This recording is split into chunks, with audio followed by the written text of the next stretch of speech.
Jianhai City, CBD Financial Center. Skyscrapers soar into the clouds, their massive glass curtain walls reflecting blinding sunlight. This is the city's artery, where millions of dollars flow every second, the air thick with the aroma of expensive coffee and perfume, and the restless energy of money. However, in a corner of this prime office plaza, a weathered, second-hand tricycle stands out starkly out of place. A dark, grimy iron pot sits atop the tricycle, next to a simple sign written on cardboard. The vendor is a young man in his early 20s, wearing a faded white t-shirt. While his features are handsome and defined, his lazy demeanor makes him look like a jobless bum who just woke up. At this moment, Zhang Chen is staring intently at the blue light screen visible only to him, a vein throbbing slightly on his forehead. "System, come out here, I promise I won't kill you." Zhang Chen gritted his teeth, mentally screaming, "A plate of fried rice for 1,888? Do you think I'm crazy, or do you think these CBD elites have lost their minds?"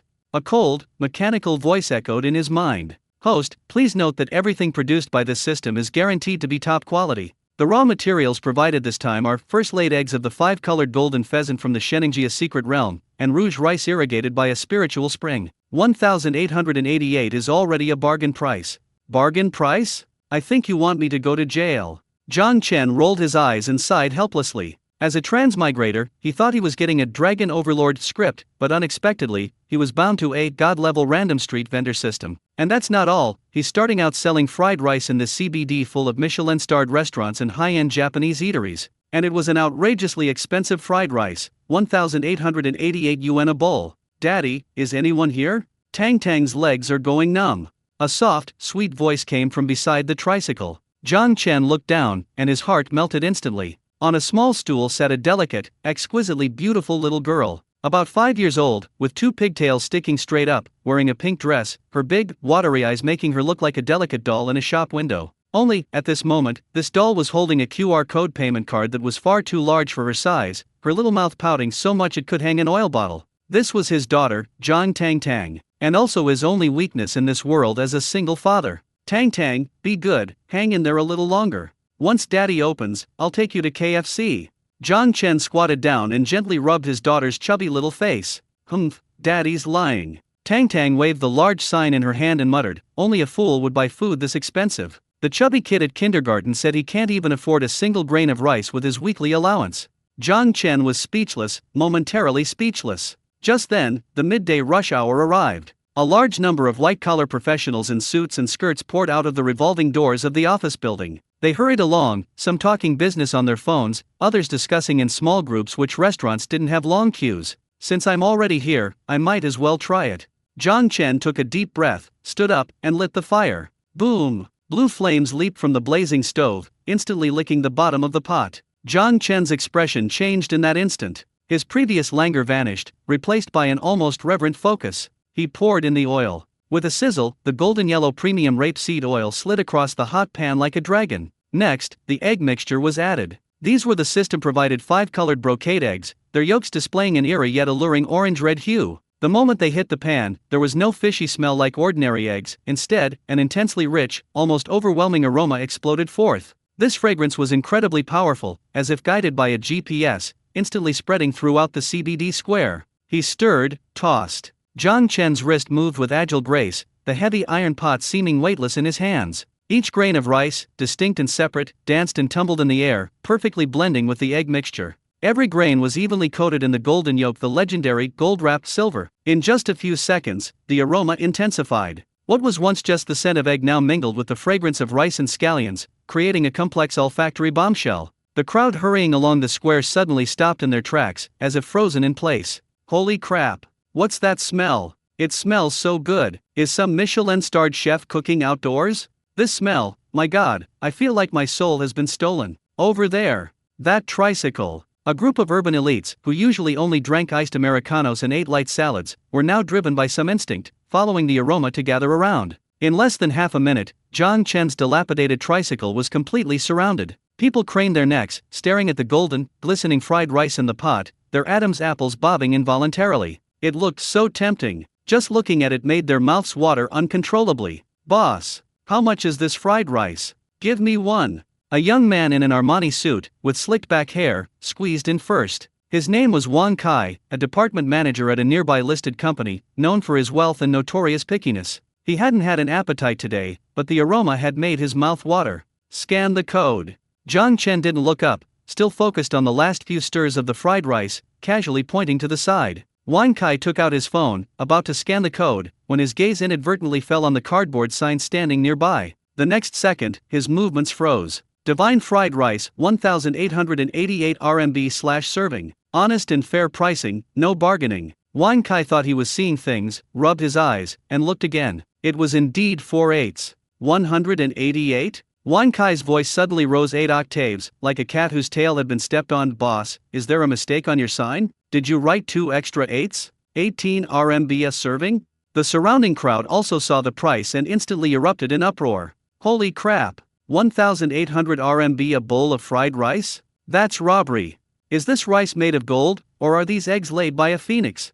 Are you crazy? Even a lobster rice at a 5-star hotel isn't this price. Disperse, disperse. He's probably desperate for fame, just trying to create a publicity stunt for his livestream, right? Whistles and jeers rose and fell. The crowd, who had been drawn in by the aroma, instantly changed their gaze towards Zhang Chen, looking at him as if he were a mentally unstable person with a failing IQ. Zhang Chen turned off the heat and took the fried rice out of the pan. The golden fried rice, still steaming in a disposable paper bowl, smelled even more intensely. He put down the spatula, finally looked up, and lazily glanced at Wang Kai. No mistake, clearly marked price, take it or leave it. His attitude was even more arrogant than the price. Wang Kai was amused. He'd been in the CBD for so many years, and this was the first time he'd seen a street vendor act like a big shot. Fine, you've got guts. Wang Kai pointed at the bowl of fried rice, his face full of disdain and mockery. This lousy rice, the hygiene standards of a roadside stall, you dare sell it for 1,800? Brother, are you crazy for money? Believe me, I'll report you to the price bureau and make sure you lose your tricycle. The surrounding people joined in the jeering. Exactly. Do they think we're suckers? Looks respectable, but he's just a heartless vendor. Let's go, don't look, he reeks of money. Zhang Chen remained expressionless, about to speak. Suddenly, Tang Tang, who had been sitting on a small stool, stood up. The little girl slung the payment QR code behind her back, toddled over to the tricycle, and stood between Zhang Chen and Wang Kai. She looked up at Wang Kai, who was much taller than her cheeks puffed out, and shouted in a cute but fierce voice, "Uncle, if you can't afford it, don't buy it. Don't yell at my dad." Wang Kai was taken aback, looked down at the little girl who wasn't even as long as his legs, and chuckled. Oh, bringing a child out to play the victim? Little girl, it's not that I can't afford it, it's that I'm not stupid. Your dad is lying, you know? Dad isn't lying. Tang Tang's face turned red with anger, like a puffed up kitten. Dad's cooking is the best in the world. You're the big idiot. A poor wretch. Hey, you ill-mannered wild girl. Wang Kai, publicly called a wretch by a 5-year-old, instantly lost face. Enraged, he reached out to push the little girl aside and flip over the unsightly sign. Such a foul mouth, what kind of parents raised you? Get out of my way.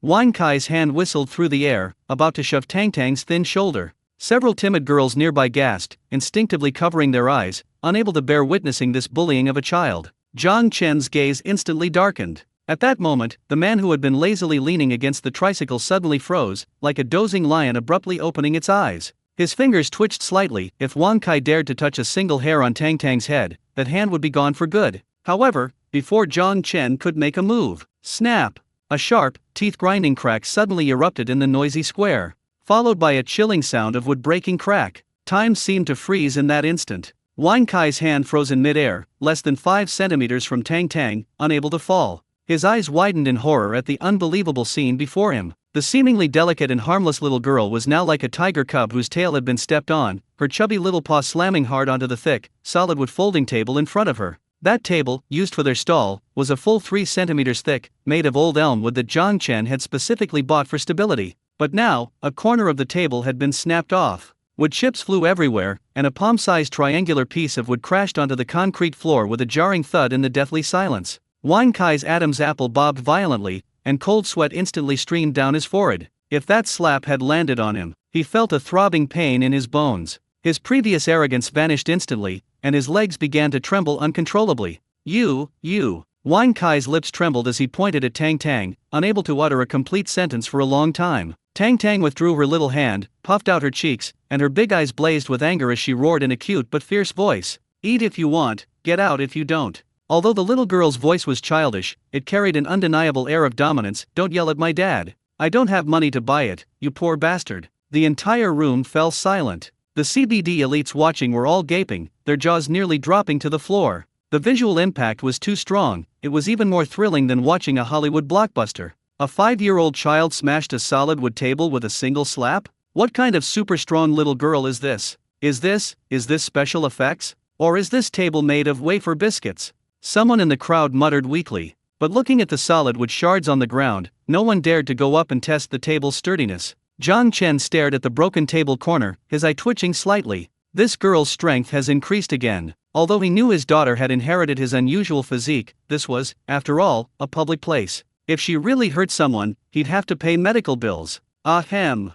Zhang Chen coughed lightly, breaking the awkward silence. He stepped forward, extending his large, warm hand to gently place it on Tang Tang's head, stroking it softly. "Good girl, be gentler next time." Zhang Chen's voice was gentle, but his words sent shivers down Wang Kai's spine. "This table is quite expensive. If you break it, you'll have to buy a new one. Our family doesn't earn money easily, we can't waste furniture on unimportant people."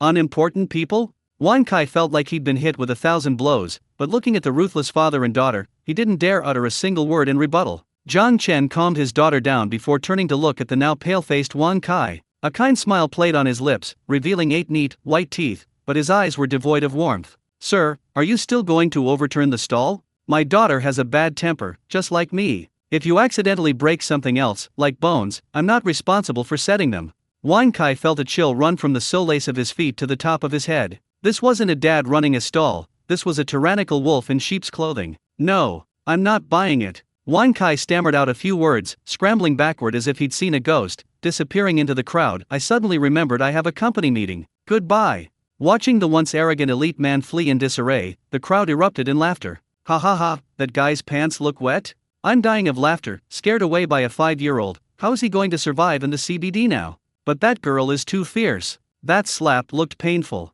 Although the farce was over, the intoxicating aroma still lingered in the air, refusing to dissipate. On the contrary, after this commotion, everyone's curiosity about this exorbitantly priced fried rice only intensified. Selling for 1,888, the owner is a tough nut to crack, and his daughter is a super strong little girl. This stall doesn't look simple at all. "Boss, is this rice really worth the price?" Someone couldn't help but ask, their tone still tinged with doubt, but the previous disdain was gone. Zhang Chen picked up the spatula again, gently tapping the rim of the pot, producing a crisp sound. "Whether it's worth it or not, you'll know after one bite. I don't do one-off sales. If it's not good, I'll eat the whole pot." Arrogant. So damn arrogant. But beneath this arrogance, the golden rice in the pot seemed to possess a magical power, enticing every hungry soul. Just as everyone was still hesitating whether or not to pay the 1,888 yuan, a commotion suddenly arose on the outskirts of the crowd. "Excuse me, please make way." A clear, pleasant voice rang out, like a glass of iced lemonade on a summer's day, instantly soothing the surrounding heat. The crowd instinctively parted to make way. A young girl in a white dress, with long, flowing hair, walked in. The girl was extremely beautiful. Her beauty wasn't the typical internet celebrity look, it was a serene and ethereal beauty that emanated from within, her features as delicate as a traditional Chinese ink painting. However, at this moment, the stunning beauty didn't quite embody that ethereal quality. She was clutching her flat stomach with one hand, her face pale, and a fine layer of sweat beaded on her forehead. Clearly, she was extremely hungry or suffering from an upset stomach. But those beautiful, almond-shaped eyes were now fixed intently on the large pot in front of Zhang Chen, her throat bobbing slightly, her eyes filled with an almost desperate longing. "It's Chu Yawei, the campus belle of Jianhai University." Someone in the crowd recognized her and exclaimed in a low voice, "My God, she's even prettier in person than in photos. What's she doing here?" Chu Yawei had no time to pay attention to the surrounding chatter. She suffered from severe anorexia and hadn't eaten anything properly for 3 days. Passing by just now, that strange aroma acted like a hook, directly luring her long-dormant taste buds. Her body's instincts told her she had to eat this. She would die if she didn't. She strode to the stall, ignoring the broken corner of the table on the ground and the somewhat fierce-looking little girl. She trembled as she held up her phone, pointing it at the QR code with a cartoon sticker, her voice weak and shaky. "Boss, give me one. Now, quick."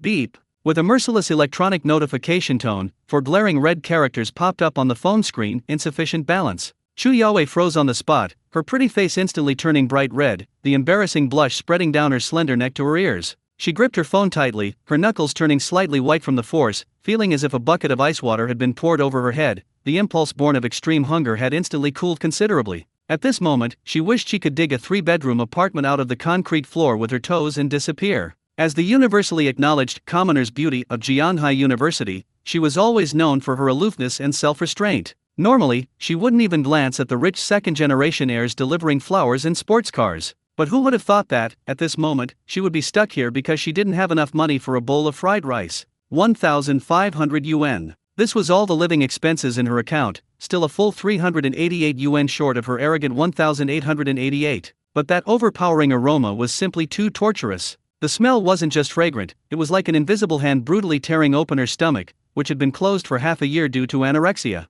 Spasmodic pain shot through her stomach, every cell screaming, "I want to eat now." Chu Yaowei gritted her teeth, her usually aloof peach blossom eyes now brimming with tears, making her look exceptionally pitiful. She looked up at the young owner wiping the stove, trying to make a final stand with her usually flawless face. "Boss." Chu Yaowei's voice softened, carrying a hint of coquetry she would never normally display, making the surrounding men's bones melt. "I'm Chu Yaowei from Jianhai University. Could you give me a discount? Or I can add you on WeChat first, and I'll transfer the rest to you as soon as I get back, okay?" For this food, she was completely willing to risk everything today. She even deliberately tucked her wind-blown hair behind her ear, revealing her impeccably handsome profile. However, Zhang Chen didn't even lift an eyelid. He was meticulously wiping the grease off the edge of the pot with a rag, as if it were a more worthy work of art than the beautiful woman before him. Hearing Chu Yaowei's words, he simply replied indifferently, "No credit, no discounts."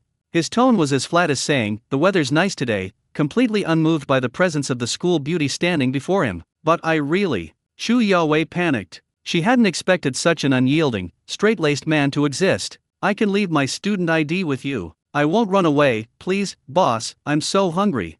She was genuinely hungry. It wasn't just physical emptiness, but a deep-seated anxiety, making her even have the illusion that she'd sell her looks if it meant getting a meal. Seeing that Zhang Chen remained unmoved, Chu Yaowei steeled her resolve, leaning forward slightly, attempting to soften this stone-like man with a closer beauty attack. "Boss brother, please make an exception this once, Before she could finish speaking, a small pink figure suddenly darted in like a goalkeeper. "Stop!" Tang Tang put her hands on her hips, a classic little adult pose, head tilted back, her large eyes, identical to Zhang Chen's, filled with wariness and disdain. "Sister, save your breath. That trick won't work on my dad." Chu Yaowei was startled by the sudden outburst from the little dumpling and instinctively took a half-step back. Tang Tang puffed out her cheeks, held up a chubby finger, and waved it in front of Chu Yaowei, lecturing in a childish yet serious voice. "Don't think you can cut in line just because you're pretty, and don't think you can get a discount just because you're cute. The women who want to be my stepmother line up all the way to France. Your tricks are so outdated." Puffed. Someone in the surrounding crowd couldn't help but burst out laughing.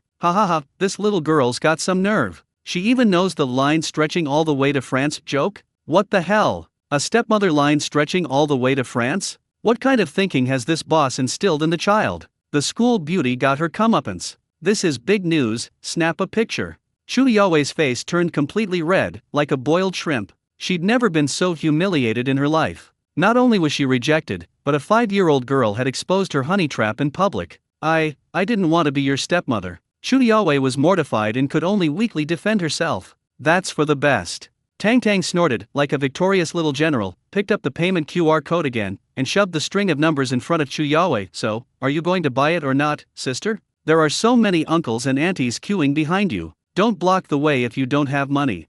"Buy. I'll buy." Chu Yaowei was so provoked she almost burst into tears on the spot. Her hands trembled as she opened the loan app on her phone, her fingers flying across the screen, her heart bleeding. This was the first time in her life she'd ever used Alipay's Huobi, a consumer credit service, to overdraft, all for a bowl of fried rice from a roadside stall. This was absurd. "Beep payment successful, 1,888 yuan. As the notification sounded, Chu Yaowei felt her soul fly away with that huge sum of money. Zhang Chen finally reacted. He deftly ladled out a bowl of fried rice, even thoughtfully placing a plastic spoon in front of it, and handed it to Chu Yaowei with a professional smile. "Conveniently 1,888 yuan, goodbye." Chu Yaowei snatched the steaming bowl of fried rice, as if she had reclaimed her dignity. The rich aroma wafted into her nostrils, softening her initial harsh words, but the grievances and resentment in her heart were impossible to suppress. She stared intently at the bowl of plain-looking fried rice in her hand, devoid of any distinguishing features except for its golden hue, and gritted her teeth, vowing to herself, It better really be that delicious. If you dare to lie to me, if the taste isn't worth 1,800 yuan, I'll call the police right now and have you arrested for fraud. Chu Yawei stared intently at the bowl of golden fried rice in her hand, as if glaring at an enemy with whom she had a blood feud. 1,888 yuan. This wasn't just a bowl of rice, it was the sacrifice of her pride and her rations for the next month. She vowed that if this rice was even slightly unpalatable, or merely delicious, she would unleash her fury on the spot, showing this heartless restaurant owner what the harsh realities of a society governed by law meant. Huff.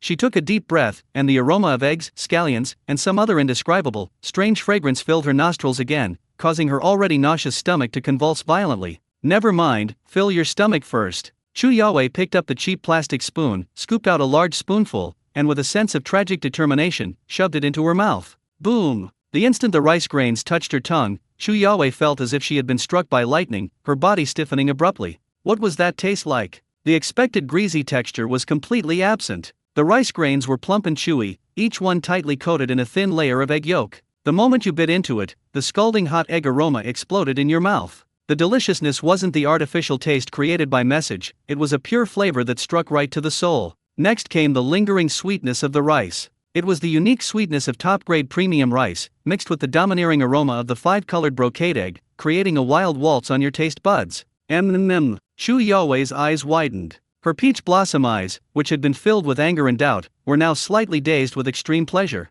The thought of finding fault was as fragile as paper in the face of this soul-stirring deliciousness, instantly torn to shreds. It was so delicious. How could there be such delicious fried rice in this world? At this moment, all her aloofness as a school beauty, the grievance of being overcharged, the heartache of maxing out her credit card, all were cast to the winds. Only one primal thought remained in her mind. Eat. Eat it all. Not a single grain of rice left. Amidst the astonished gazes of those around her, the usually elegant Chu University beauty, who ate with the grace of a cat and even resisted food due to anorexia, now looked like a refugee who hadn't eaten for 3 days. Her spoon flew up and down so fast it left after images. Eat slowly, no one's going to take it from you. Zhang Chen leaned against the tricycle, watching the girl who had just threatened to call the police on him now wolfing down her food, a faint smile playing on his lips. He had absolute confidence in the food produced by the system. It wasn't just delicious, it was a kind of medicine that could heal the body. Sure enough, as she swallowed the last bite of fried rice, Chu Yawei felt a warm current rise from her stomach, quickly flowing throughout her body.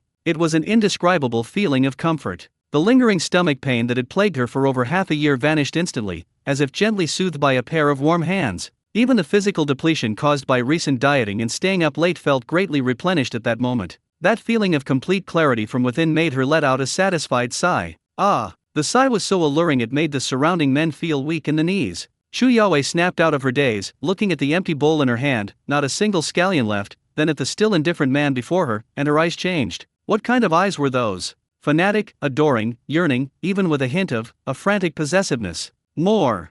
Chu Yawei murmured to herself, her body involuntarily taking a step forward. Zhang Chen raised an eyebrow. What? The next second, something happened that made everyone's jaws drop. The usually aloof and indifferent school beauty suddenly pounced on Zhang Chen, clinging tightly to his arm, almost pressed against him. Her delicate face was flushed an unnatural red, and she cried out in a trembling voice. I want more. Boss. I want more. 1 bowl isn't enough. Too little. Wah, how can something be so delicious? Give me another bowl. No, 10 bowls. I'll give you anything you want. Please. Boom. The entire square erupted in chaos. Everyone stared in disbelief at the scene, their phone flashlights flashing wildly. Holy crap. Big news. The school beauty asks for a kiss in the street? No, wait, for food. That line, I'll give you anything you want? That's explosive. What kind of magic potion did the boss use? 1 bowl of fried rice made the school beauty like this? Take a picture. Take a picture.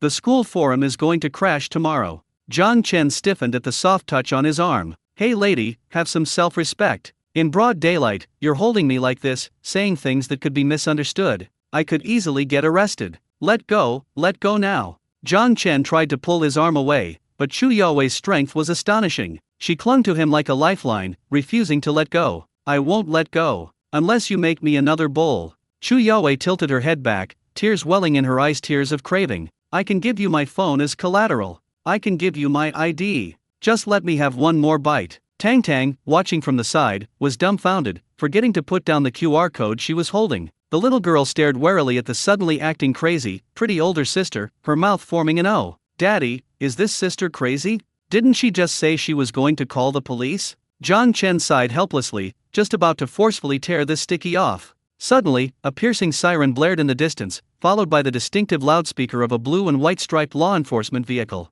The tricycle ahead. The street vendor. Stop immediately for inspection. Someone reported you for illegally occupying the road and suspected of defrauding consumers. The voice grew closer, sounding increasingly aggressive. Wang Kai, who had been scared away earlier, reappeared in the distance, pointing and shouting, "That's him. That's the guy selling overpriced fried rice." John Chen's expression instantly changed. That rich kid reported him? If they got caught, not only would they be fined, but the tricycle the system reward would probably be confiscated. Oh no! John Chen, disregarding any tenderness, suddenly jerked his arm, using a deft force to gently push the still-dazed Chu Yaowei away. "Tang Tang, get on. Hold on tight." He scooped up his daughter, who was still bewildered, and placed her in the back of the tricycle, his movements fluid and fast, like something out of an action movie. "Hey, boss, don't go. My food." Chu Yaowei was jolted back 2 steps. Seeing John Chen about to run, she instinctively tried to chase after him. John Chen had already leaped onto the tricycle, stepped on the pedal, and turned back to shout to Chu Yaowei,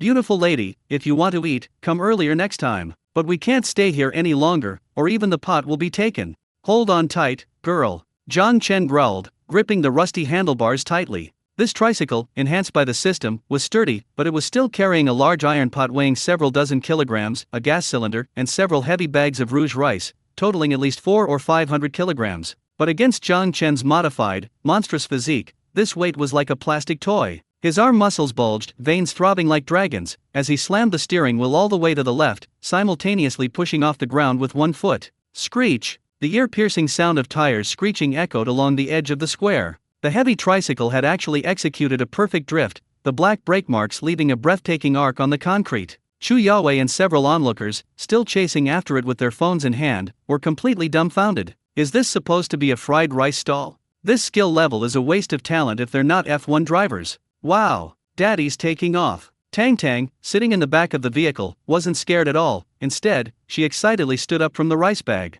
The little girl gripped the edge of the back of the vehicle tightly with one hand, waving the payment QR code sign she hadn't yet put down with the other, her 2 pigtails yanking wildly backward in the wind. Charge! Shake off those bad uncles. Sit down. Don't get blown away by the wind. John Chen shouted, his legs like high-speed motors, frantically pedaling. His legs were so fast they were almost blurry, the chain rattling under the strain. Whoosh! The tricycle instantly launched into the air, carrying a gust of wind filled with the aroma of fried rice, and sped onto the adjacent main road. It was lunchtime rush hour, and the red light on the main road had just turned green. At the front of the line was a flashy red Ferrari 488, its streamlined body gleaming like gold in the sunlight. In the driver's seat, Qin Xiao, a well-known rich second-generation heir from Jianhai City, was one hand on the steering wheel, smugly boasting to the internet celebrity he just hooked up with in the passenger seat. "Baby, watch closely. This car cost over 5 million, and it accelerates from 0 to 100 kilometers per hour in just 3 seconds. Nobody can see my taillights at this intersection."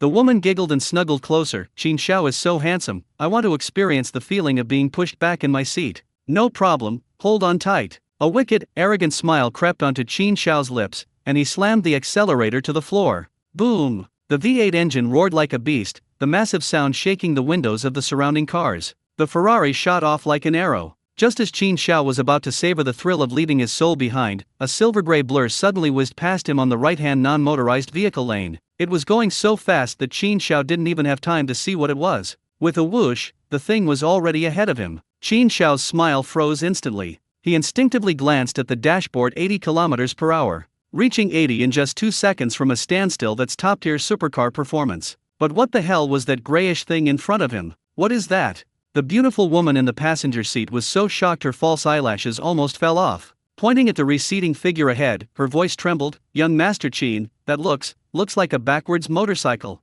"Bullshit. What backwards motorcycle can go that fast? It's definitely a modified Harley." Young Master Qin felt his dignity severely challenged. Gritting his teeth, he slammed on the accelerator again. "Dare to overtake me? You're asking for it." The Ferrari accelerated again, its speed soaring to 120 kilometers per hour. On this congested main road in the city, this was practically suicidal. Finally, the distance closed. Young Master Qin squinted, staring intently through the windshield at the unidentified flying object ahead. But the moment he saw it clearly, he felt as if he had been struck by lightning. His mind went completely blank. It really was a dilapidated pedicab. A large, clanging iron pot sat in the back, and a little girl with pigtails sat beside it, making faces at him. The man riding it was pedaling like a whirlwind, the pedals practically sparking. How is this possible? This is illogical. Qin Xiao felt his worldview shatter. He was driving a Ferrari, and he'd been outrun by a pedicab pedaling in a straight line. Daddy! That red car is catching up.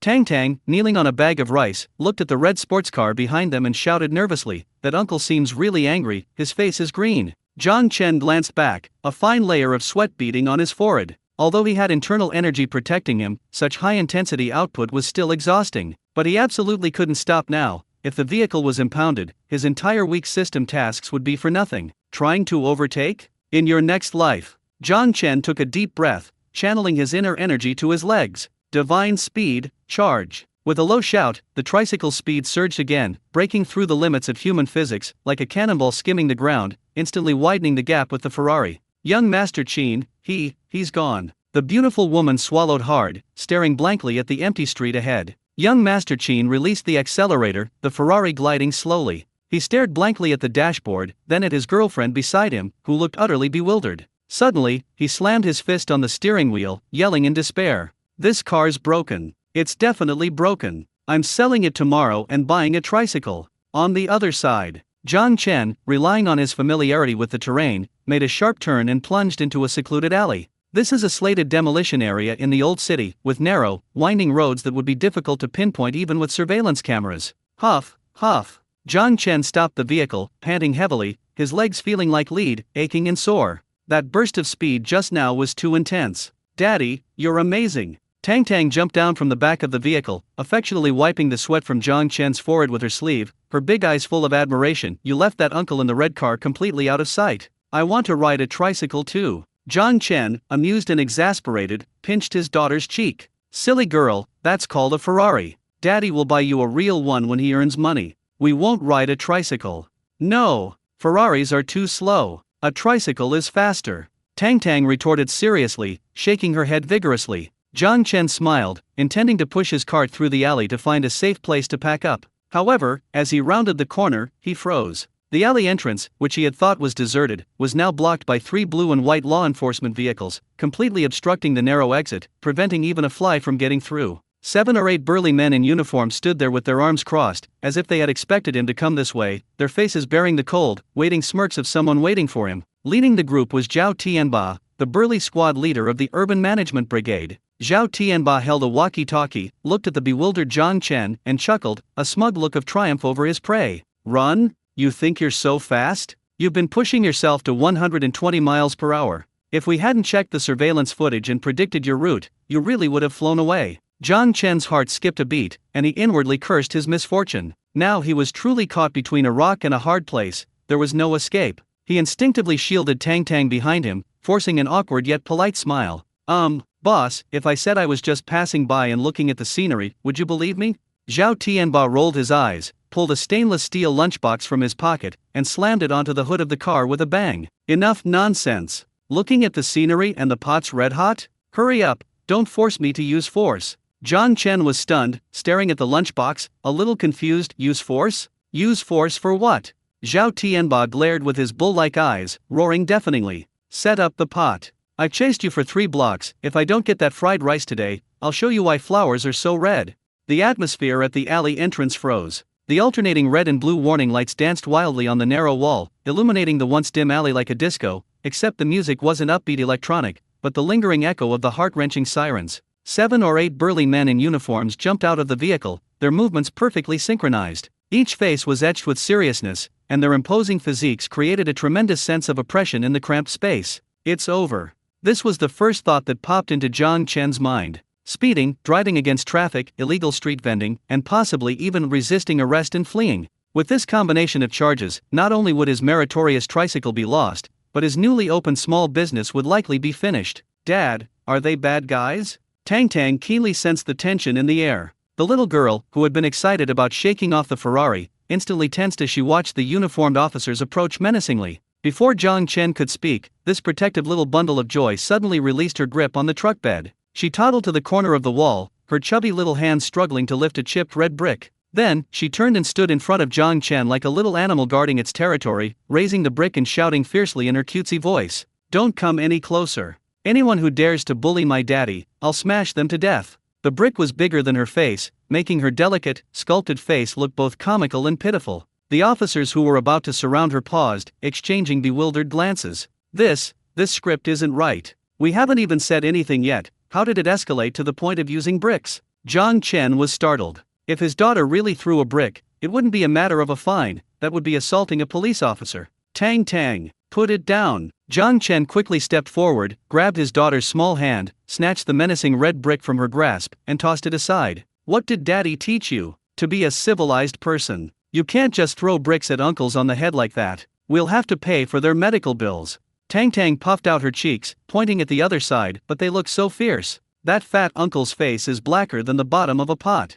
Zhao Tianba, referred to as Fat Uncle, twitched violently. He did look rather fierce, especially the scar on his left eyebrow from a childhood tree fall, which made him look like a robber when he wasn't smiling, and like a perverted robber when he smiled. Ahem! Zhao Tianba cleared his throat, about to step forward to display the authority of a law enforcer. Just then, a series of hurried, chaotic footsteps came from the other end of the alley, accompanied by breathless shouts. Wait, don't arrest him. Spare him, no, spare him from the car. Everyone turned to see a group of CBD elites in suits and high heels, panting as they ran from the other end of the alley. Leading the pack was Chu Yawei, who hadn't even had a chance to eat her second bowl of rice yet, along with several other customers who hadn't managed to buy any earlier. They were all sweating profusely, their ties askew, their makeup ruined, but their eyes were as determined as if they were storming the execution ground. Police officer, oh no, city management officer. Chu Yawei, leaning against the wall, gasped for breath, her beautiful face filled with anxiety. Could you please be lenient? He's just a fried rice vendor, he hasn't done anything wrong. Yeah. A programmer wearing glasses shouted from behind. Even though his prices are a bit high and he runs a bit fast, his food is really delicious. If you arrest him, what will we eat for lunch? We'll pay his fine. Don't impound his car, and whatever you do, don't impound his pot. That's right. The pot is innocent. The scene instantly descended into chaos. These diners are unbelievable. They'd argue with security guards for ages over a few dollars in parking fees, but now they dare to challenge the enforcement team for a bite to eat. Zhang Chen watched the scene, a warm feeling welling up inside him. Although these people were probably just after his body, no, his food, this feeling of being protected was actually quite nice. However, reality is cruel. Zhao Tianba looked at the chaotic scene, his brows furrowing into a deep frown. He suddenly waved his hand, his gruff voice booming like thunder. Quiet down. What's all the noise about? This is an enforcement scene, not a market. His voice was powerful, with a deep bass. The previously noisy crowd instantly fell silent, each person trembling with fear. Zhao Tianba pushed aside the two officers blocking his way and strode heavily towards Zhang Chen. Up close, this guy was even more intimidating. A towering figure, 1.85 meters tall, his uniform bulging from his muscles, his face taut with menacing features, sweat beading on his forehead whether from the heat or impatience, it was hard to tell. He stared intently at Zhang Chen, his gaze sharp as if scrutinizing a seasoned criminal. Zhang Chen sighed, shielding Tang Tang behind him, bracing himself for a hefty fine. Sir, it's all my fault, no matter what. Zhang Chen raised his hands, adopting an extremely apologetic posture. I accept the penalty. Whether it's speeding or obstructing traffic, just give me a ticket, I won't say a word. But this vehicle and the pot are my livelihood, and my child is still young, could you? As long as he could keep the god-level tricycle awarded by the system, paying the fine would be a way to avoid further trouble. Zhao Tianba remained silent. He remained expressionless, his bull-like eyes sweeping over Zhang Chen before glancing at the steaming iron pot in the truck bed. His Adam's apple bobbed noticeably.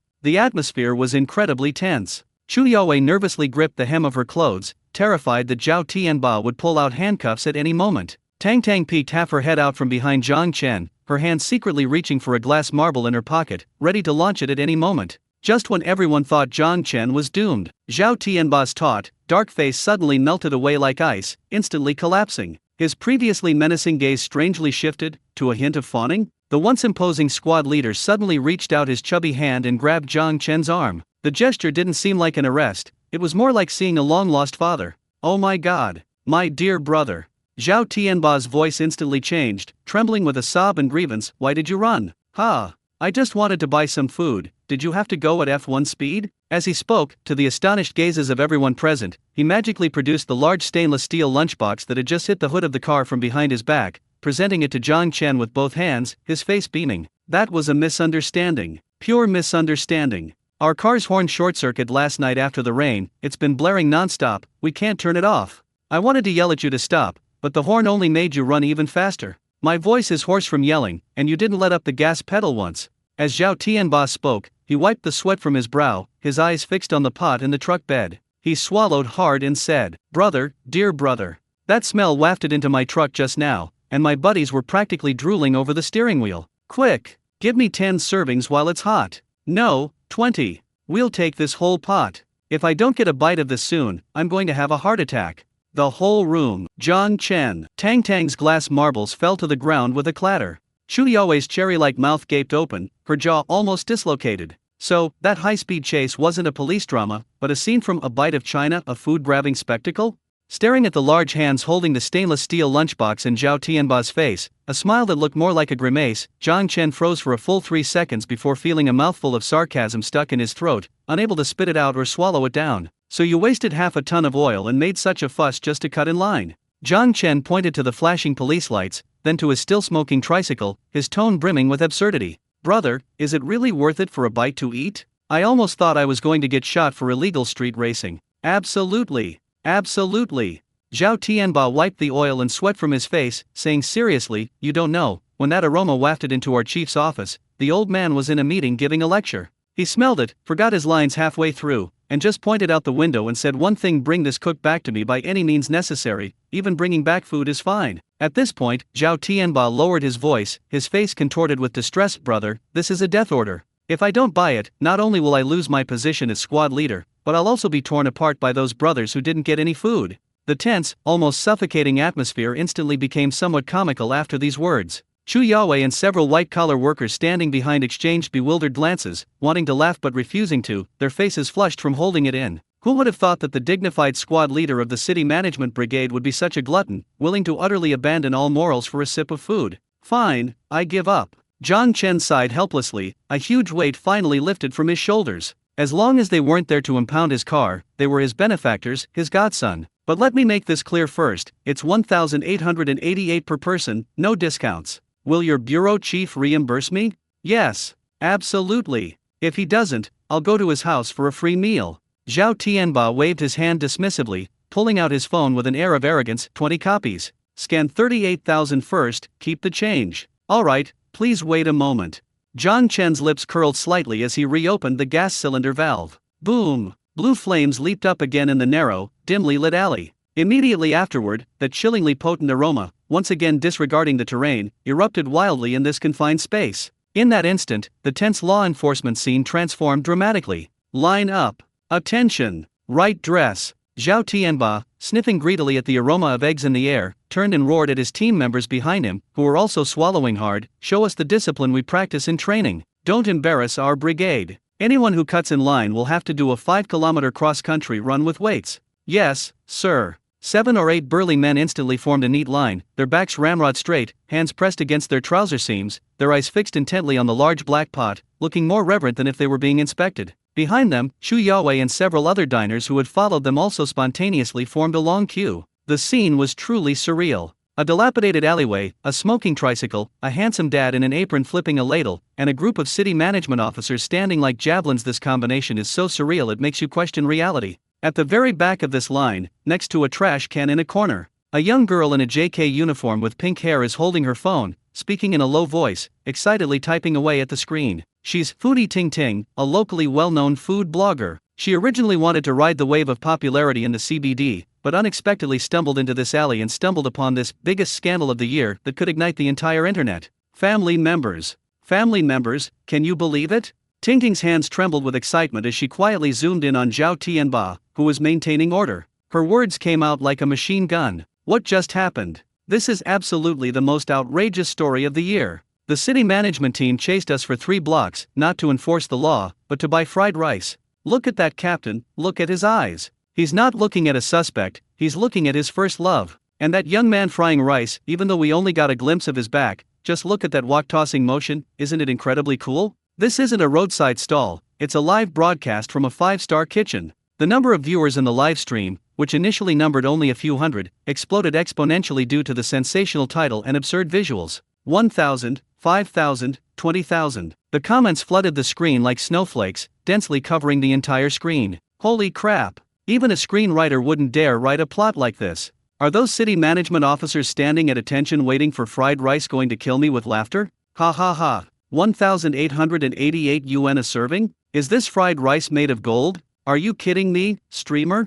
Don't argue with me, upstairs. Look at those people's eyes, are they acting? Their drool is practically dripping onto the screen. 1 minute. I need all the information on that fried rice guy, especially his face. Ting Ting was completely stunned as her popularity score instantly soared to over 100,000. In her 3 years as a streamer, she had never seen such terrifying traffic. Hurry up, streamer. Don't be a coward. We want to see the front. We want to see what that man who can make the city management officers bend over looks like. Amidst the cries of "We want a front view" filling the screen, Ting Ting took a deep breath, as if making a firm decision. She tidied her hair, held up the tripod, and carefully made her way around the human wall, approaching Zhang Chen, who was busy at work. Boss. Ting Ting's voice trembled slightly, both from nervousness and from the increasingly intense aroma that was relentlessly attacking her reason. Zhang Chen had just finished serving a plate of fried rice to Zhao Tianba when he heard the voice and instinctively turned his head. At that moment, the afterglow of the setting sun shone through the gaps between the tall buildings at the alley entrance, illuminating his sharply defined profile. Sweat slid down his high nose, gathering into a glistening bead on his chin, complementing his focused and deep-set eyes, giving him an aura of down-to-earth, masculine charm. The live stream froze at that moment.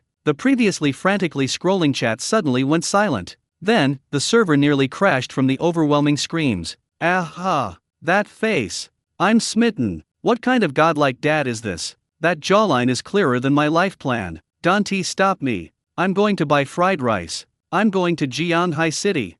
I need to know which alley he's in within 3 minutes. I'll pay double. Ting Ting, watching the frenzied and suggestive comments on the screen, swallowed hard, held the microphone to Zhang Chen's lips, and stammered. Boss, everyone's curious, you could easily make a living with your looks, so why do you rely on your talent, oh no, on fried rice? Zhang Chen glanced at the camera shoved right in his face, his brow furrowing slightly, but he didn't show any emotion despite the sudden attention. He simply raised his hand and pointed with his spoon at Zhao Tianba, who was engrossed in eating his lunchbox beside him. His voice was cool and calm. Excuse me, could you move aside a little? You're blocking my customer from paying.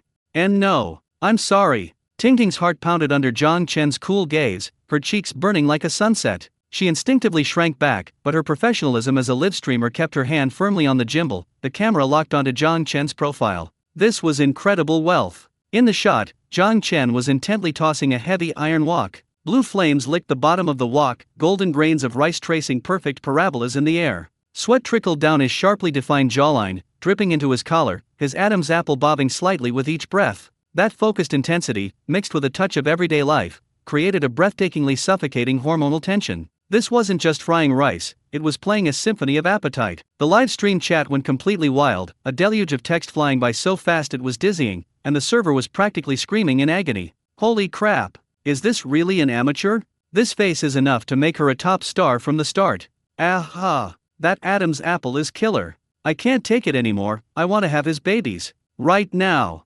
3 minutes. I need all the information on this man. Why is he setting up a stall? Is he some fallen prince from a wealthy family?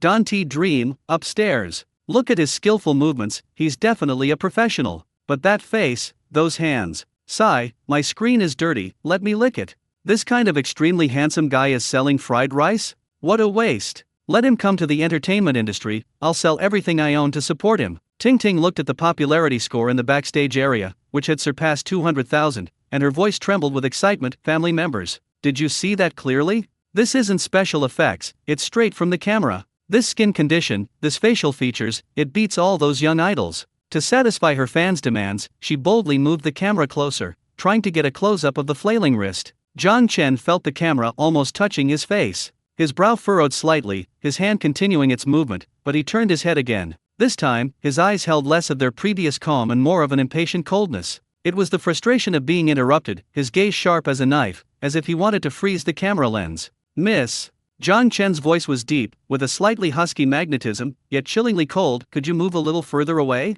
The fumes are heavy, and you're blocking my customers from scanning their QR codes.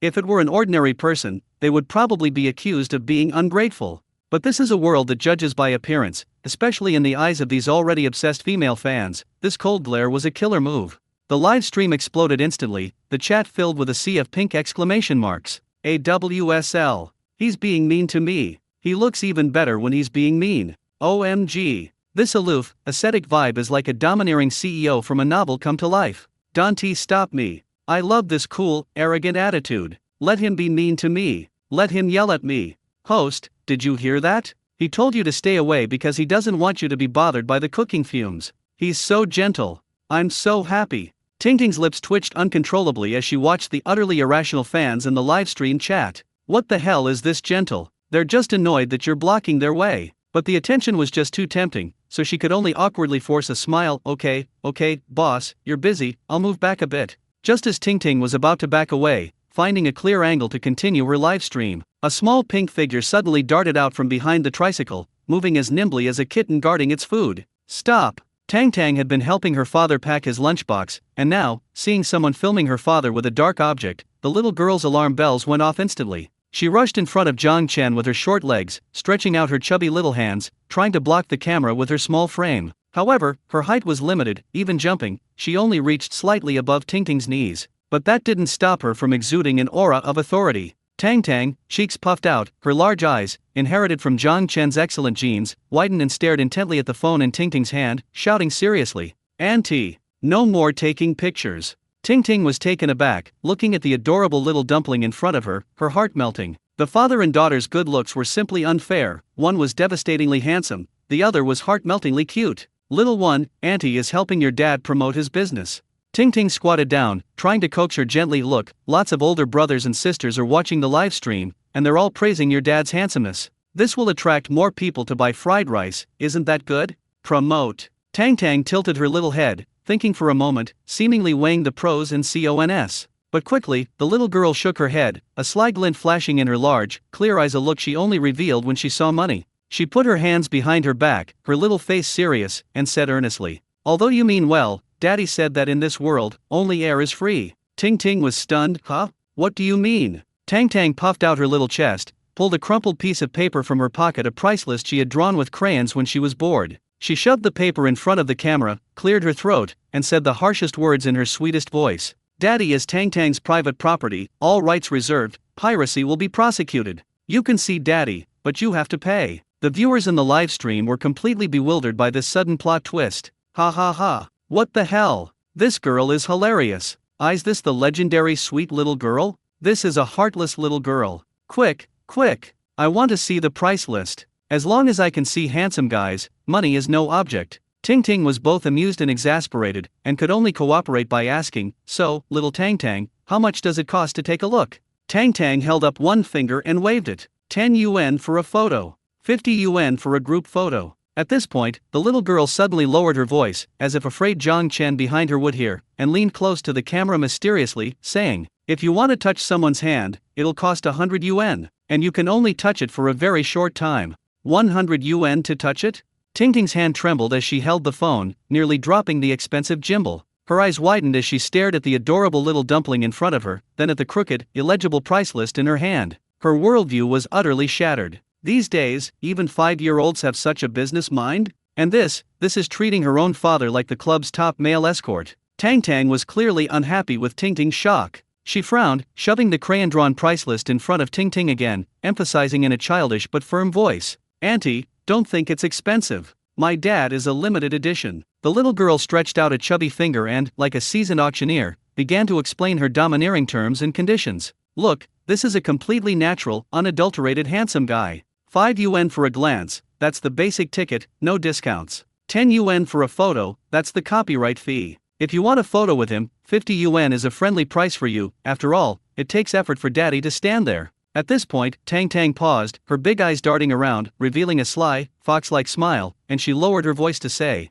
"As for touching his hand, that's super VIP service. 100 yuan for just 1 second, every second more costs extra. And it depends on Daddy's mood. If he's in a bad mood, he won't let you touch it even if you pay." In the live stream, the chat, which had briefly paused because of the words private property, now erupted like a volcano. Holy crap! This girl is amazing. This is a limited edition. 100 yuan for a second? That's even more outrageous than a celebrity handshake event. But I like it. Give her the money. Give her the money now. I want to see the streamer touch my hand. Don't dream about it, 100 yuan is the starting price, I'll offer 500. Streamer, can you help me touch that handsome guy's ABS? I want to count how many there are. Ha ha ha ha, this little money grubber is so cute. I give this reverse marketing a perfect score. Ting Ting looked at the gift effects scrolling wildly on the screen, and the lewd words clamoring for crowdfunding to touch hands, and felt cold sweat dripping down her forehead. This generation of fans is too hard to manage, they're all even more crazy than this little girl. Tang Tang, right.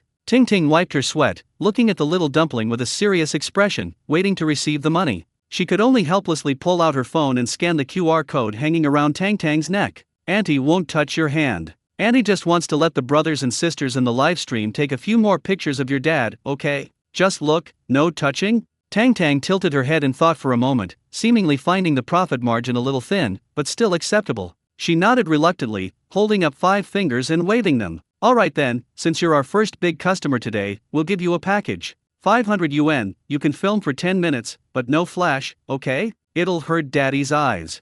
Ding, WeChat payment received, 500 yuan. As the crisp, pleasant notification sound rang out, Tang Tang's little face instantly blossomed into a smile. She stared smugly at the numbers on her phone, no longer blocking the camera. Instead, she generously stepped aside, gesturing please, looking every bit like a doorman showing a VIP the way. Boss, you're so generous. Take pictures, look all you want. Just don't steal daddy away. Ting Ting was both amused and exasperated. This little girl's mood changed faster than flipping through a book. Meanwhile, Zhang Chen finally managed to get Zhao Tianba's 20 servings of special fried rice. The row of city management officers, standing like javelins, each holding a disposable lunchbox, squatted on the curb by the alley, heads bowed, wolfing down their food. The scene was as spectacular as a documentary filming a tale of hardship and sweetness. Zhao Tianba, in particular, ate with his mouth dripping with oil, almost scraping through the bottom of his stainless steel lunchbox. That was so satisfying. Absolutely amazing.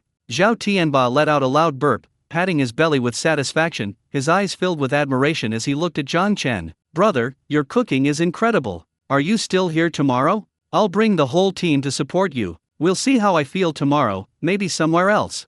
Zhang Chen took off his apron and casually draped it over the tricycle handlebars, his lazy, carefree demeanor returning. He turned around and saw his daughter holding the old phone, grinning from ear to ear. What's wrong? Did you find some gold? Zhang Chen walked over, amused by the little girl's silly grin at the screen. Daddy! Look! Tang Tang proudly held up the phone screen to Zhang Chen, her big eyes sparkling. That auntie just gave me 500 yuan. Isn't Tang Tang amazing? 500 yuan? Zhang Chen paused, instinctively glancing at Ting Ting standing beside him. Ting Ting waved her hand awkwardly. This is a viewing fee from the fans. Zhang Chen instantly understood, his little money grubber had definitely pulled some trick again. He shook his head helplessly, reached out, and gently pinched Tang Tang's chubby little face, his tone full of doting and exasperation. You're such a little money grubber. Didn't daddy tell you, a gentleman loves money, but he earns it honestly? This is honest money. Tang Tang retorted confidently, rubbing her little head against his palm. Why can't I take money I earned with my own skills? Besides, daddy is so handsome, letting them see me is already a bargain for them. I want to save money to buy daddy a bigger house, and a real Ferrari, so we won't be chased by those bad uncles anymore. Hearing this, Zhang Chen's heart softened suddenly, as if something had struck his most tender spot. He knelt down and hugged the little girl, whose only thought was to earn money to support the family, tightly. His eyes welled up slightly. For the past 5 years, he had taken the child on the run, and she had truly suffered. Okay, I'll listen to Tang Tang.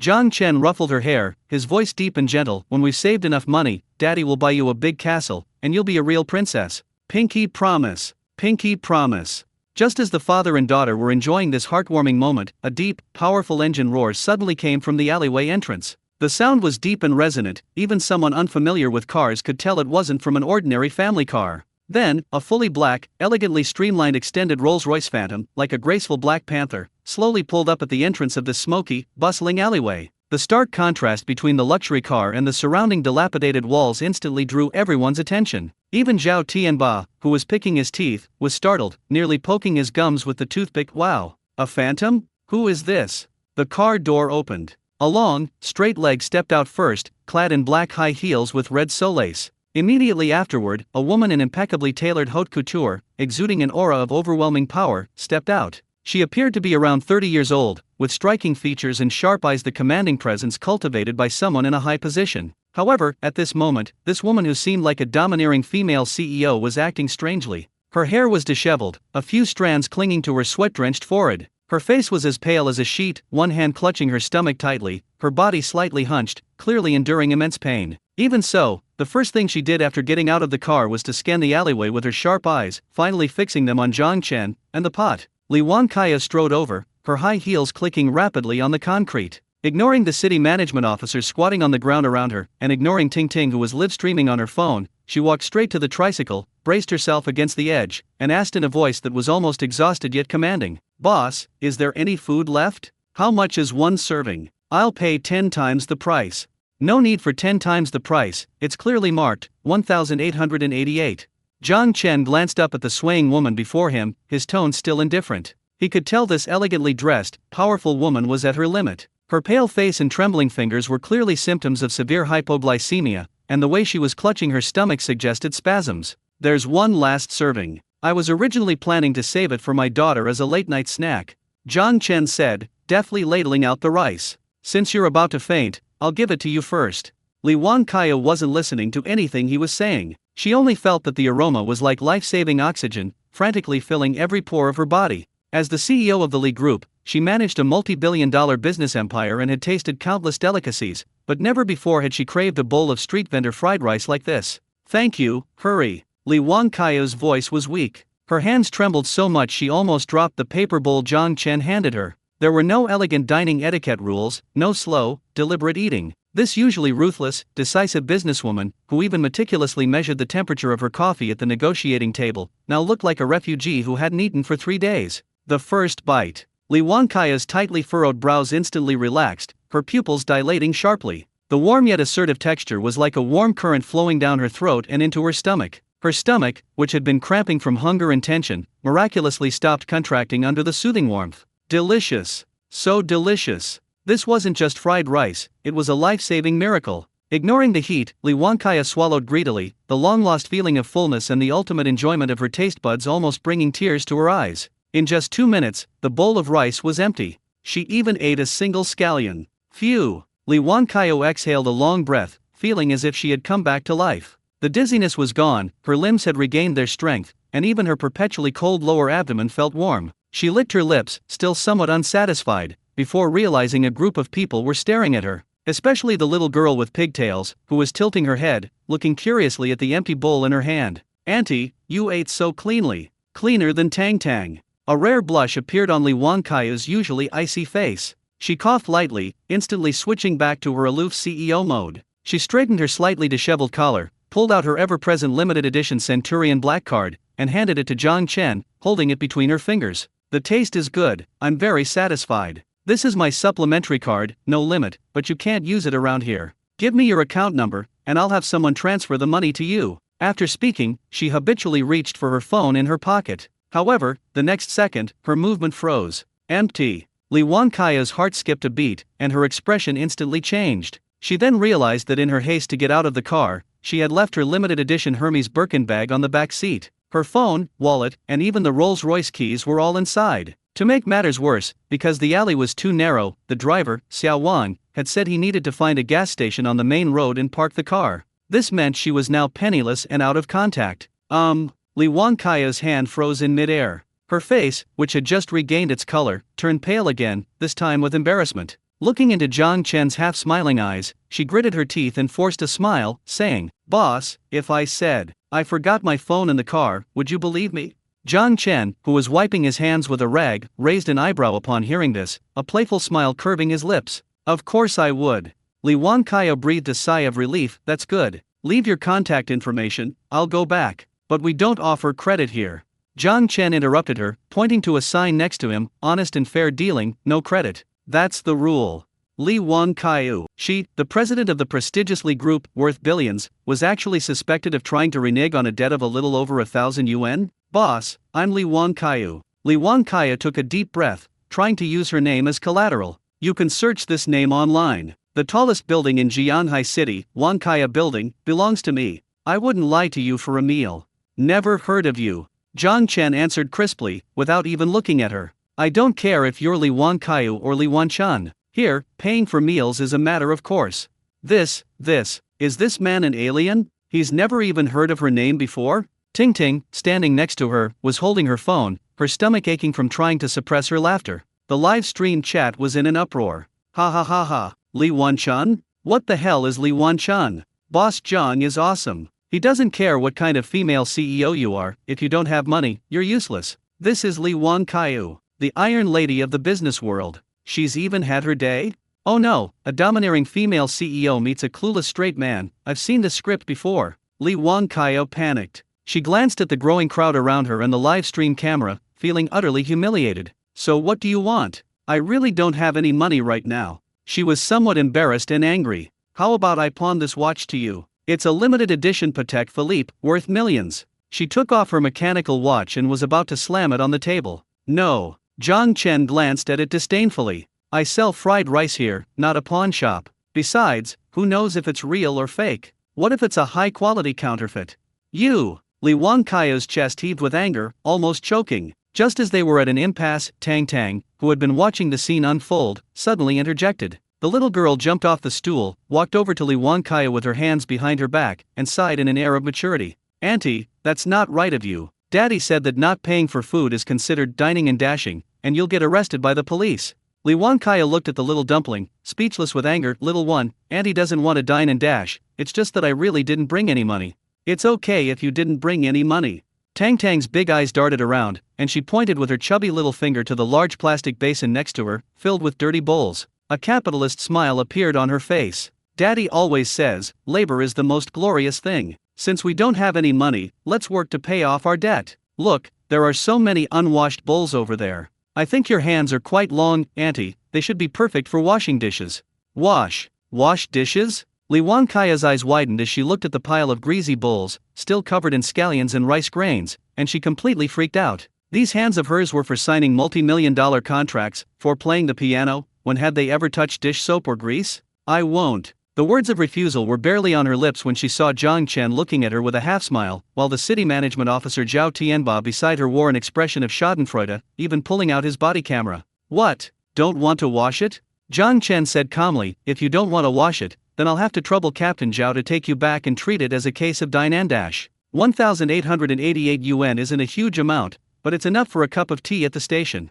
No! Li Wankaiu instantly cowered. If the media knew that the president of the Li Group was in jail for dine and dash, the stock price would plummet tomorrow. I'll wash it, okay. Li Wankaiu gritted her teeth, her defiant spirit rising. She slung off her six-figure bespoke suit jacket, tossed it aside, and then rolled up the sleeves of her silk shirt, revealing her two fair, jade-like forearms. Just washing these is enough, right? Li Wankaiu walked to the large basin, looked at the pile of dishes, took a deep breath, and, as if preparing to blow up a bunker, squatted down with a tragic air. Click, click. The sound of camera shutters around her instantly filled the air. The scene was incredibly striking. The usually aloof and icy female CEO, who only appeared in financial news and high society parties, was now squatting in a dilapidated alley, worrying about a basin of dish soap water. Is the dish soap squeezed into this? Li Wankaiu held the dish soap bottle, looking blankly at Tang Tang beside her. Oh dear, you're so clumsy. Tang Tang looked at her with exasperation, walked over and took her hand. You have to put water in first, then squeeze out a little bit, then wipe it with a cloth. Yes, scrub hard. Don't be afraid of getting dirty. This, like this? Yes. Auntie, be gentle, don't drop the plate, or you'll have to pay for it. Under the guidance of her 5-year-old supervisor, the billionaire female CEO finally clumsily washed the first dish. Although her face was splattered with foam, her hair was messy, and her expensive high heels were soaked in dirty water, Li Wankaiu felt a strange sense of accomplishment.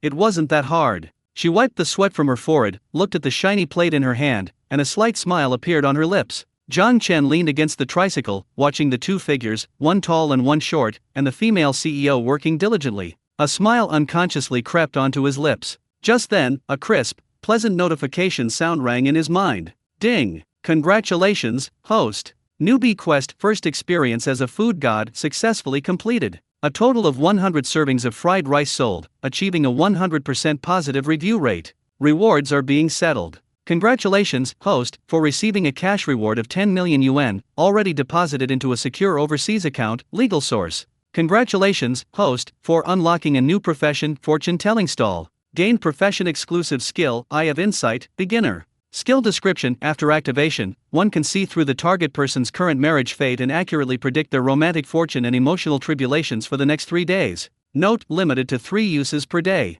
Zhang Chen's eyes lit up. Fortune-telling? This system is getting more and more unconventional. But, looking at the diners who practically worship him, and the female CEO washing dishes, Zhang Chen figured tomorrow's business would be even more bustling than today's. Boss. Li Wangkaiu, having finished washing the last dish, stood up, rubbing her aching back, and pointed arrogantly at the stack of clean plates. I'm done. We're even now, right?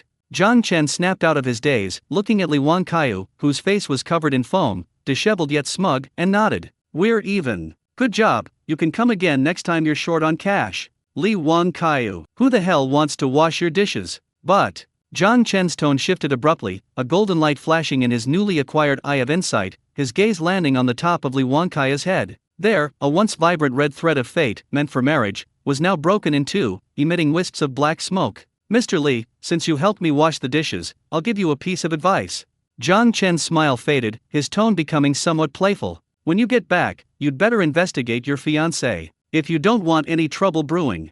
The next morning, as the rising sun gilded the CBD of Jianhai City, a long queue had already formed at the entrance of that dilapidated alleyway, usually frequented only by stray cats. The queue was ridiculously impressive. It included not only white-collar women in business attire and high heels, but also bald executives carrying briefcases, and even numerous internet celebrities with selfie sticks and sunglasses. After the previous night's buzz, the hashtags CBD fried rice god and billionaire CEO washing dishes in the street had skyrocketed to the top of the city's trending topics. Everyone wanted to see if that 1,888 yuan fried rice, which could make a female CEO swoon and have city management officials line up, really contained some kind of magic potion. Here it comes. The tricycle is here. Someone in the crowd shouted, and the previously noisy queue instantly fell silent. Hundreds of eyes turned towards it like searchlights. With the familiar scraping sound of the chain, Zhang Chen slowly appeared in everyone's sight, pedaling his battle-damaged tricycle. Tang Tang was still sitting in the back, her little legs dangling, clutching a new cardboard sign. However, when Zhang Chen stopped and lifted the tarpaulin covering the big guy, all the anticipation in the room instantly turned into a deathly silence. There was no large iron pot. There was no gas cylinder. And not even that signature bag of rouge rice. Instead, there was a large, black, even slightly rusty iron barrel connected to a makeshift charcoal stove. The large, bright red characters painted on the barrel were particularly glaring. Family recipe roasted sweet potatoes. On the side of the tricycle, Tang Tang laboriously hung a banner fluttering in the wind, on which 2 lines of large, flamboyant characters were written. Sweet potato fortune-telling, no money-back guarantee if inaccurate. 666 per serving, honest and fair. The change in style was too abrupt, like watching A Bite of China and suddenly switching to a charlatan scene on Approaching Science. Holy crap, am I still half asleep? A chubby guy at the front of the line rubbed his eyes, pointing at the large metal bucket with a look of utter disbelief. Boss, where's the food? Where's my golden fried rice? I skipped breakfast for this. I'm so hungry my stomach acid is practically corroding my throat. Yeah, we came here to eat. Who wants roasted sweet potatoes? And 666 yuan apiece? Were these sweet potatoes roasted in Lao Zi's alchemy furnace?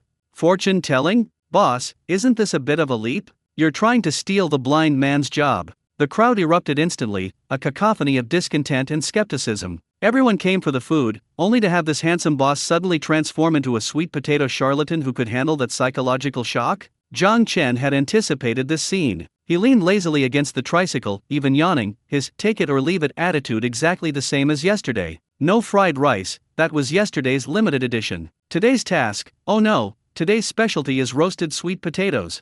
Zhang Chen patted the large iron barrel, producing a dull thud, his tone as calm as if stating a matter of course. Don't underestimate these sweet potatoes. They're spirit sweet potatoes that have absorbed the essence of heaven and earth. And the point isn't the sweet potato, it's the fortune-telling. Buy sweet potatoes, get a fortune-telling free. See your marriage prospects, ward off unwanted romantic advances. It'll be so accurate you'll question reality. This was, of course, a ridiculous task issued by that lousy system. Today's occupation, fortune teller. Mission objective, sell 50 servings of sweet potatoes and successfully guide 50 people through their romantic troubles. Give me a break. I don't believe you. The chubby guy laughed angrily. His stomach was growling with hunger, making him a bit irritable. Just because you're handsome doesn't mean you can spout nonsense. Preventing romantic encounters? I've been single for 30 years, never even held a girl's hand. If you're so capable, tell me if I'll ever find a partner in this lifetime. A burst of laughter erupted around him. Someone jeered, "Hey boss, if you can predict chubby guy's love life, I'll pay the 660. Zhang Chen glanced at the chubby man. The next second, a barely perceptible golden light flashed deep within his eyes. Eye of insight, activated. Instantly, the ordinary world underwent a dramatic transformation in Zhang Chen's eyes. Above everyone's head floated invisible lines. Some were vibrant red, representing destined love, some were broken black, representing ill-fated relationships, and others were tangled messy threads, representing unwanted romantic entanglements. And above the chubby man's head, Zhang Chen raised an eyebrow. The red line, though thin, undeniably connected to the back of the line. Consider it. Zhang Chen's lips curled into a mysterious smile. Without a word, he picked up the tongs, took a sweet potato, oozing oil, and with a crispy skin, from the iron bucket, stuffed it into a paper bag, and handed it over. Pay first, then the fortune-telling. 666, scan the code. The chubby man, stubborn as ever, gritted his teeth and scanned the code to expose the fraud. Fine. If it's inaccurate, I'll flip your stall. No need to flip the stall. Zhang Chen pointed to a short-haired girl wearing headphones and looking down at her phone not far behind the chubby man, and said calmly, "Your true love is fifth from behind you. She's had a crush on you for half a year. She doesn't actually like chives at all, but for you, she always eats the whole chive pancake you bring her every morning. If you confess now, your success rate is 99%. The remaining 1% depends on whether you brushed your teeth after eating the sweet potato." The entire room fell silent instantly. All eyes, like spotlights, were fixed on the short-haired girl. The girl, listening to music with headphones on, suddenly sensed the awkward atmosphere and looked up blankly. When she saw the familiar, chubby figure turning around to look at her with a shocked expression, her face flushed crimson, and she nearly dropped her phone. That shy, surprised, and flustered look in her eyes, anyone who wasn't blind could see it. The boss was right. Holy crap. Really? Judging from that girl's reaction, there's definitely something going on. Hey bro, what are you waiting for? Charge. The chubby guy was completely dumbfounded. He stared at the female colleague who usually sat across from him at the workstation, silently helping him organize his files, and something seemed to explode in his mind. So it wasn't friendship, it was love? Xiao Mei? The chubby guy's hands trembled, the sweet potato in his hand still steaming. As if suddenly enlightened, he took a deep breath, grabbed the sweet potato, and rushed over to Xiao Mei. "This sweet potato is for you. I won't bring you chive dumplings anymore. Can I bring you sweet potatoes instead?" Although this confession was incredibly cheesy, the girl's eyes reddened, and she nodded heavily, accepting the exorbitantly priced sweet potato. Thunderous applause erupted. This is more exciting than watching an idol drama. Amazing. This boss is amazing. Holy crap. Is this the legendary love at first sight? Boss, give me one. I need to calculate whether my crush likes me. Don't push. I was first. I need to calculate whether my husband has hidden money. The crowd, who were just moments ago dismissive of roasted sweet potatoes, are now pushing forward like madmen. This isn't selling sweet potatoes, it's selling tickets to happiness. 666? Don't even mention 660, some people would pay 6,060 to find a partner. Tang Tang sat in the back of the truck, watching the payment notifications instantly fill up, her eyes crinkling into crescents with laughter. While skillfully maintaining order, she used the fire tongs that had almost been mistaken for a fire poker, acting as a little commander. Don't push. Line up. Want to know if your girlfriend is cheating on you? Want to know if your boyfriend is a player? If you don't want to be cheated on, get in line. Zhang Chen glanced helplessly at his daughter. This girl, she doesn't learn the good things, but she's a natural at using smooth talk to pick up sweet potatoes. He sighed, resignedly starting to pick up sweet potatoes and examine the red thread, a metaphor for a romantic connection. Yours is hopeless, break up with him as soon as possible. He has more girls in his phone than in your contacts. Yours is alright, just a bit bumpy. Less drama, and it'll work out.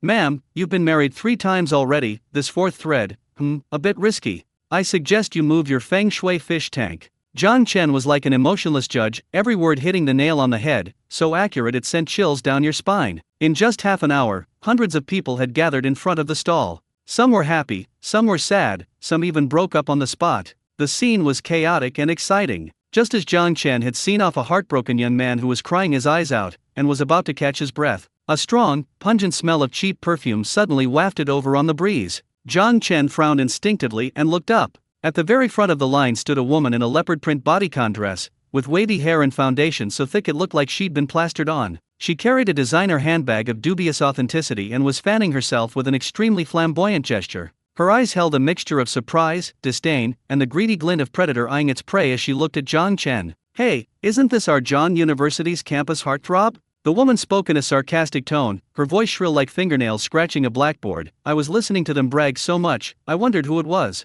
"Oh, it's you, Zhang Chen?" Zhang Chen looked at the woman before him, a long-buried memory stirring within him. Lu Ruyan, the original owner's ex-girlfriend. She looked down on him for being poor, then turned around and got into a bald, wealthy businessman's luxury car, running off with the 20,000 yuan he'd saved through part-time work. What a small world. Zhang Chen's eyes instantly turned cold. Even before activating his eye of insight, just smelling that nauseating green tea scent, he knew this woman was up to no good today. "Scan the code if you want to buy sweet potatoes, otherwise get lost."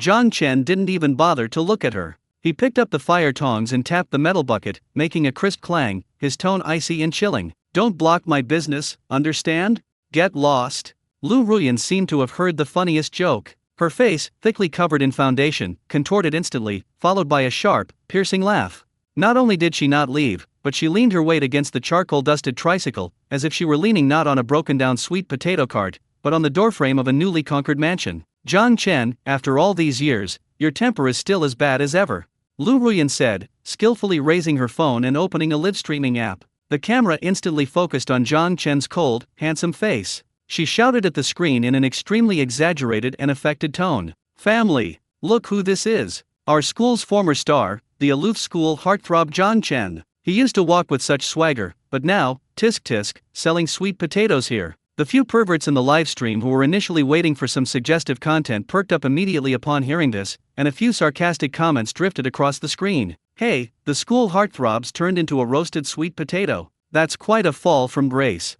That's what they call 30 years east of the river, 30 years west of the river. Never underestimate a young man's potential, but never underestimate a middle-aged man's poverty, ha ha ha." Lu Ruyan watched the comments, her smugness intensifying. She wanted to see Zhang Chen humiliated, to see this man who once ignored her now reduced to a pathetic state. "Come on, since you've switched careers to be a charlatan, I'll patronize your business." Lu Ruyan pulled out her phone, with an arrogant, almost condescending air, scanned the QR code, and transferred 666 yuan. "The money's been transferred. Now, do my calculations." She tossed her wavy, straw-like hair, puffed out her breasts, which were clearly padded with foam, her eyes full of provocation. "No need for fortune-telling, I have plenty of that stuff. Just tell me when I'll become a billionaire. Oh, and by the way, tell me when you'll starve to death on the street." A low hiss rippled through the surrounding queue. This woman's tongue is too sharp. Everyone could tell she was there to cause trouble, and they all fell silent, waiting to see how this previously charismatic shop owner would handle the situation. Zhang Chen didn't even lift an eyelid. He leisurely picked a charred sweet potato from the metal bucket, didn't even offer a paper bag, and tossed it directly onto the pile of designer cosmetics in front of Lu Ruyan. "Hold your sweet potato carefully, it's hot." Zhang Chen dusted off his hands, his deep eyes narrowing slightly, a golden light flashing deep within his pupils. Eye of insight, activated. Instantly, the entire scene above Lu Ruyan's head was laid bare before Zhang Chen's eyes. There was no golden light representing wealth, nor any pink bubbles representing happiness. Only a sea of green. It was an eerie green, a green that glowed, a green that sent shivers down your spine, a green that resembled a vast, vibrant grassland. And in the center of that green grassland, a red thread that should have connected to the top dog was now drifting away like a broken kite into an unknown distance. "Ha!" Zhang Chen couldn't help but laugh out loud. The laughter contained no anger, only a mocking and pitying tone, like watching a clown. "What are you laughing at?" Lu Ruyan felt uneasy at his laughter and glared angrily. "If you can't figure it out, just say so. Don't play these tricks. A rich woman." Zhang Chen shook his head, his eyes looking at her like she was an idiot. "You may never be rich in this life, but you're certainly destined for green. I see you have a greenish tinge on your forehead and a halo around your head. Your dream of becoming a rich woman is probably out of the question, but you certainly deserve the title of environmental ambassador." "You're talking nonsense." Lu Ruyan instantly exploded, like a screaming chicken whose tail had been stepped on. She pointed at Zhang Chen's nose and cursed, "Zhang Chen, you piece of trash. It's one thing to be poor, but to curse me? My boyfriend is a senior executive at a listed company. He even bought me 2 carnivals yesterday. Do you know how much he loves me?" "Love." Zhang Chen clicked his tongue, his tone as calm as a weather forecast. "The top fan you're talking about who loves you, his online name is Lonely Wolf, right?" Lu Ruyan froze, instinctively blurting out, "How did you know?" This was her top fan's private account, no one but her knew. Jiang Chen looked at her with pity and slowly said, I not only know his name, but I also know what he's doing right now. Right now, your devoted wolf is in the Pure Little Wildcats live stream next door, showering her with 10 carnival gifts and calling her baby on a live stream. Oh, and he even put you on Do Not Disturb, saying he's in a board meeting. Impossible. Absolutely impossible. Lu Ruyan's face instantly turned deathly pale, her lips trembling. He just told me he was in a meeting. Jiang Chen, stop trying to sow discord. You're just jealous of me. You're just jealous that I'm doing better than you now. She screamed and denied it, frantically grabbing her phone and dialing the PIN number with trembling fingers. To publicly humiliate Jiang Chen, she put it on speakerphone and turned the volume up to the maximum. Beep, beep. The phone rang twice, then connected. A hint of joy appeared on Lu Ruyan's face as she was about to whine and complain, but an extremely impatient male voice with a noisy background came from the other end. I already told you I'm in a meeting. Aren't you fucking annoying? Keep calling and calling. Immediately afterward, a sweet, seductive female voice came from the background. Oh, Wolf bro, who is it that's ruining the mood? Didn't you say you'd only spend time with me? Anyone who watches live streams would recognize that voice. It was that of the currently trending innocent little wildcat. The entire room fell silent. Everyone stared wide-eyed and listened intently. This gossip was both unexpected and incredibly juicy. Lu Ruyan's hand, holding the phone, froze in midair. She stood motionless, as if struck by lightning. Her once arrogant face was now a kaleidoscope of colors, shifting from red to white, then to green, finally settling into a dismal gray. Brother Wolf, where are you? She asked, her voice trembling. The man on the other end of the line clearly realized he'd been exposed, and dropped the pretense. His tone instantly turned icy and ruthless. Since you heard me, I'm not pretending anymore. Lu Ruyan, we're done. Don't bother me anymore. I only paid 1 month's rent for that place, so move out by the end of the month. Don't delay me from bringing my new girlfriend back. Beep. The phone hung up. The series of busy tones sounded particularly jarring in the quiet alley. Ha ha ha ha. Someone in the crowd finally couldn't hold back anymore and burst into a deafening laugh. Holy crap. Environmental ambassador. That nickname is amazing. Is the boss's mouth blessed? He can say green, a slang term for being cheated on, without hesitation. Who was saying they wanted to become a rich woman? Well, now not only are their rich woman dreams shattered, but they also don't get their rent. Serves them right. Serves you right for being so cocky. Serves you right for mocking the boss. Lu Ruyan stood there, listening to the undisguised laughter around her, feeling as if she had been slapped hundreds of times across the face, the pain burning fiercely. Looking into Jiang Chen's still calm eyes, she felt fear for the first time. This man had truly changed. He was no longer the poor student she could manipulate at will. Now, he was mysterious, powerful, and unfathomable. Ah! Lu Ruyan finally broke down, letting out a scream. She didn't even bother to pick up the sweet potato that had rolled to the ground, covering her face and turning to run, losing a high heel in the process, without even looking back. That disheveled figure was a stark and ironic contrast to her earlier arrogance. Goodbye, and remember to wear more green clothes, it'll bring you good fortune. Jiang Chen finished off the retreating figure, then calmly picked up the fire tongs, tapped the edge of the iron bucket, and called out to the stunned crowd. Next! Before the crowd could recover from the shock, a tall girl wearing tight yoga pants and a sports vest walked up. She wore her hair in a high ponytail, revealing a glimpse of her shapely waist. Her skin was a healthy tan, and she exuded the vitality and arrogance of someone who regularly worked out. She was Su Jiao, the most beautiful girl in the dance department of Jianhai University. She was also a well-known health-conscious diet fanatic and anti-feudal superstition fighter. Su Jiao crossed her arms, looking down at the dark, burnt sweet potato, then at Jiang Chen. Her almond-shaped eyes were filled with disdain and skepticism. Boss, I'm here to expose your tricks. Su Jiao snorted coldly, her voice crisp. Sweet potatoes are all starch and sugar, a major no-no for weight loss. And fortune-telling, that feudal superstition, only fools stupid women like the one just now. Today, I'm going to expose you in front of the live stream audience. Your sweet potato is a complete rip-off. An IQ tax? Before Jiang Chen could speak, the onlookers around him were already displeased. Hey beautiful, you can eat whatever you want, but you can't just say whatever you want. That fried rice the owner made yesterday was amazing. Exactly, don't spout nonsense if you haven't tried it, or you'll regret it. Su Jiao sneered, her phoenix eyes sweeping contemptuously over the crowd, as if she were looking at a group of brainwashed believers. What do you know? I studied dance, I'm very sensitive to the ingredients in food. She pointed her long, slender finger at the large, steaming iron bucket, her tone aggressive. Sweet potatoes, scientifically known as Ipomoea aquatica, are mainly composed of starch and sugar. Every 100 grams of sweet potato contains 99 calories, with an extremely high glycemic index. For people like us who need to strictly control our body fat percentage, this is a figure killer. After saying this, she turned and stared intently at Zhang Chen, her eyes sharp as knives. Also, don't think I don't know who you are. Yesterday, Chu Yahweh went back like she'd lost her soul, constantly talking about your fried rice.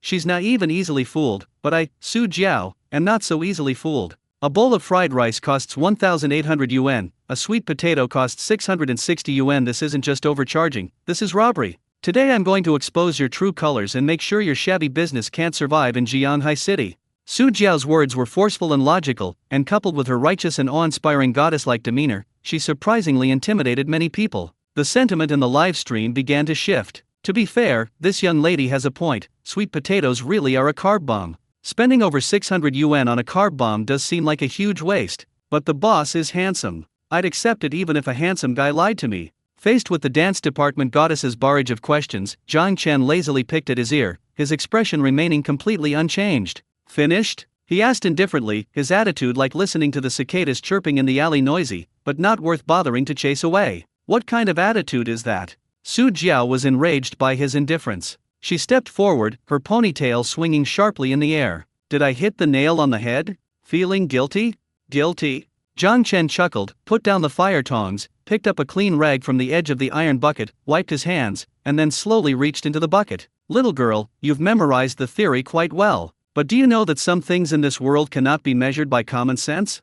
As he spoke, his hands suddenly lifted upwards. He picked out a sweet potato, about the size of a fist, its skin slightly charred yet with a dark reddish sheen. It didn't have the overpowering, pungent smell of roasted sweet potato he'd expected. On the contrary, as Zhang Chen gently peeled back the crisp, hard skin, an extremely delicate, even slightly cool, sweet aroma instantly filled the sweltering morning. The smell was strange. It wasn't the heavy, cloying sweetness of a typical roasted sweet potato, rather, it was like biting into a wild fruit glistening with dew in a summer forest, fresh, clear, and even carrying a coolness that made one's pores open. This.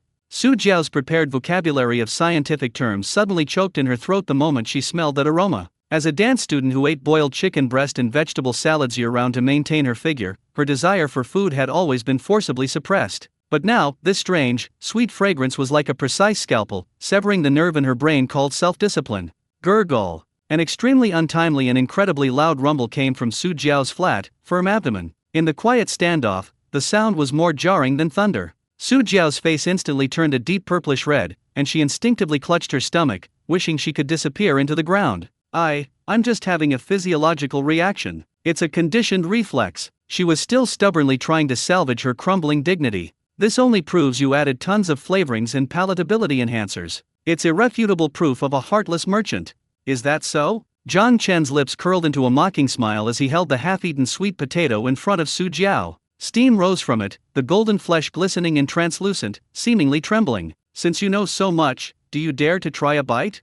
If you get fat from eating it, or if it's what you call a scam, I'll not only refund your money, I'll also pay you 100,000 yuan. I'll smash this stall right here and now. Want to bet? Su Jiao stared at the sweet potato so close to her, her throat bobbing wildly. Reason told her this was definitely a trap, a carb trap, a calorie abyss. But every cell in her body was screaming, eat it. Eat it now. You'll die if you don't. Fine, I'll bet. Su Jiao gritted her teeth, snatched the sweet potato, and said through gritted teeth, you said it. Everyone's a witness. If it doesn't have a special effect, you'll be paying up. With that, she closed her eyes, and with a heroic, almost tragic, determination, took a huge bite. The moment it entered her mouth, there was none of the heavy, starchy feeling or the cloying sweetness she had imagined. The scalding hot sweet potato flesh, the instant it touched her tongue, transformed into a cool current, rushing down her throat and instantly enveloping her entire body. Boom! Su Jiao's eyes snapped open, her pupils contracting sharply. She felt lighter. It wasn't a psychological sense of ease, but a genuine, physical feeling of weightlessness.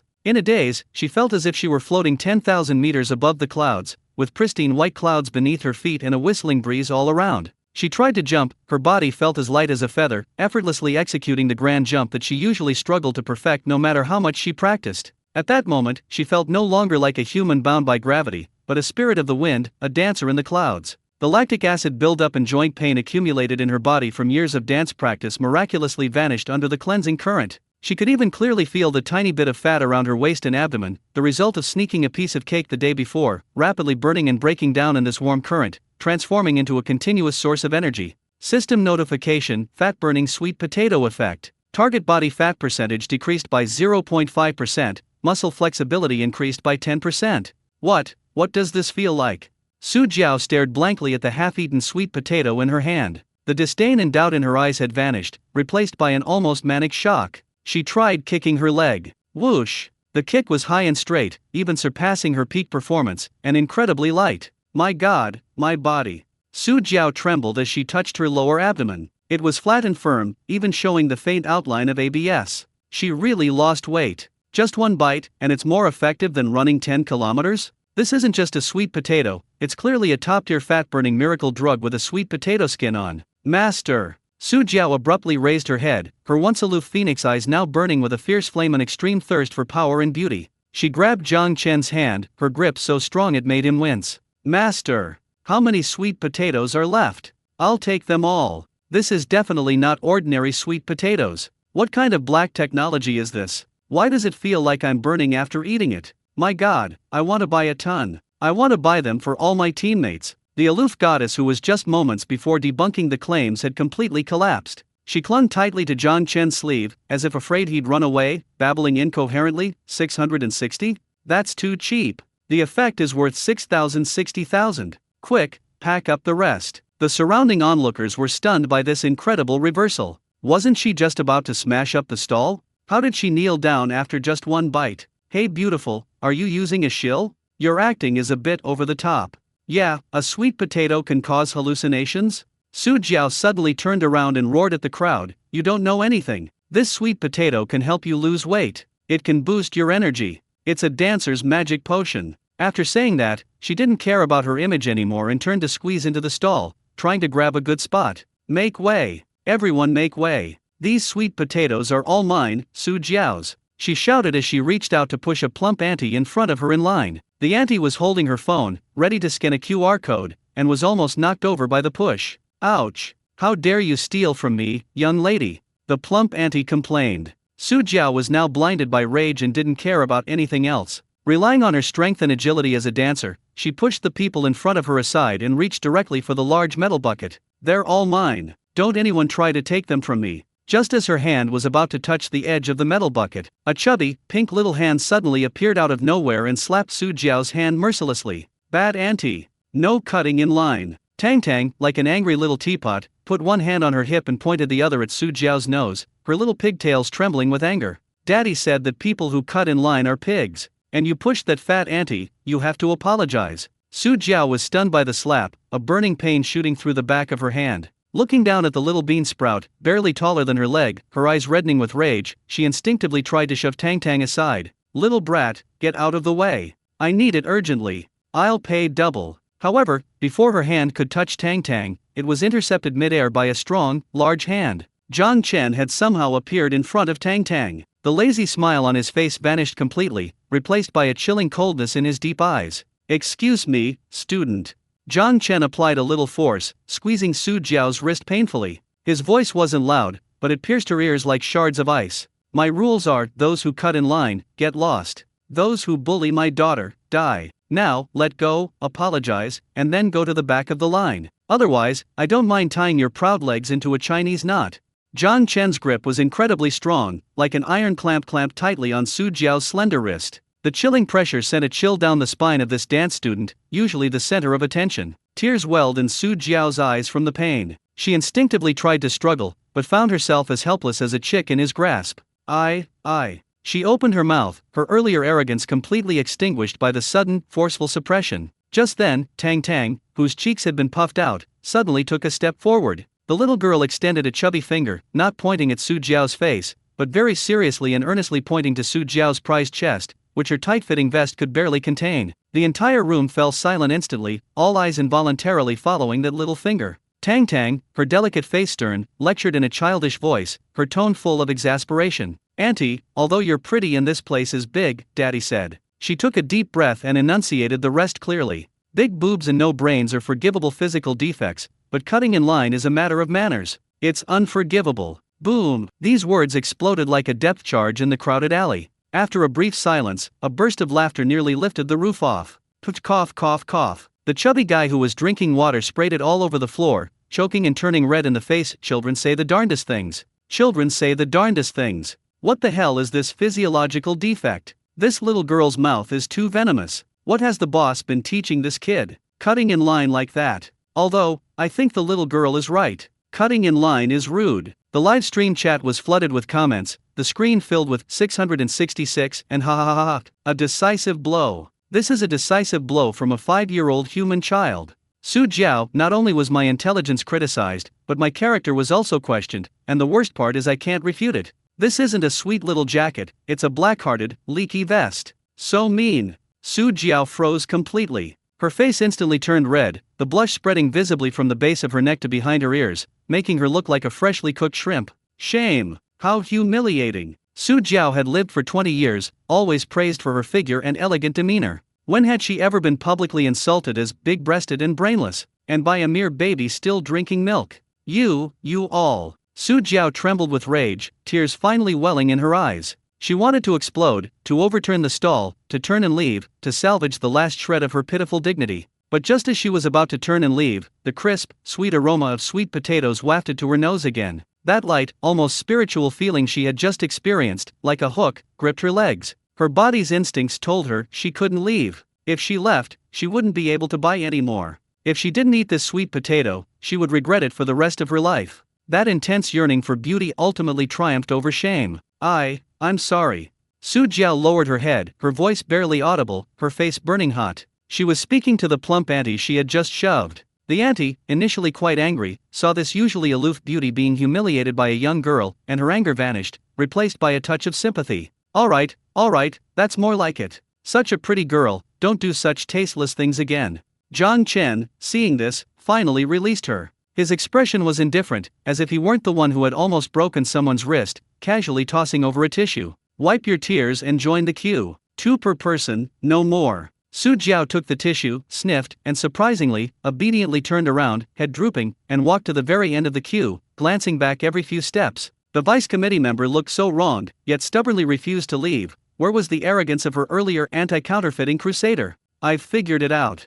Su Jiao comforted herself while waiting in line. What's a little hardship for art? As long as I can lose weight and perform perfect dance moves, I'd do anything, even dance a square dance here. At this moment, the already explosive popularity of the livestream surged to the top of the platform's real-time trending list because of this dramatic scene. The title was simple and direct. Shocking. Dance department's most beautiful girl cuts in line, gets taught a lesson by a 5-year-old. Countless onlookers flooded in through the internet. Ting Ting, watching the terrifyingly high traffic figures in the backend, was so excited her hands trembled. Family, did you see that? That's the charm of our boss Zhang. Ting Ting pointed the camera at Zhang Chen, who was diligently roasting sweet potatoes, her voice excited. Even the campus belle Su was conquered. This sweet potato really has magic. Meanwhile, thousands of kilometers away in Beijing, this was a prime location in a hillside villa district, the residence of the most elite celebrities in the entire Chinese entertainment industry. Inside a stylish detached villa, a woman in a burgundy silk robe sat on a leather sofa in front of a huge floor-to-ceiling window. She held a glass of expensive red wine in her hand, her well-maintained hand trembling slightly.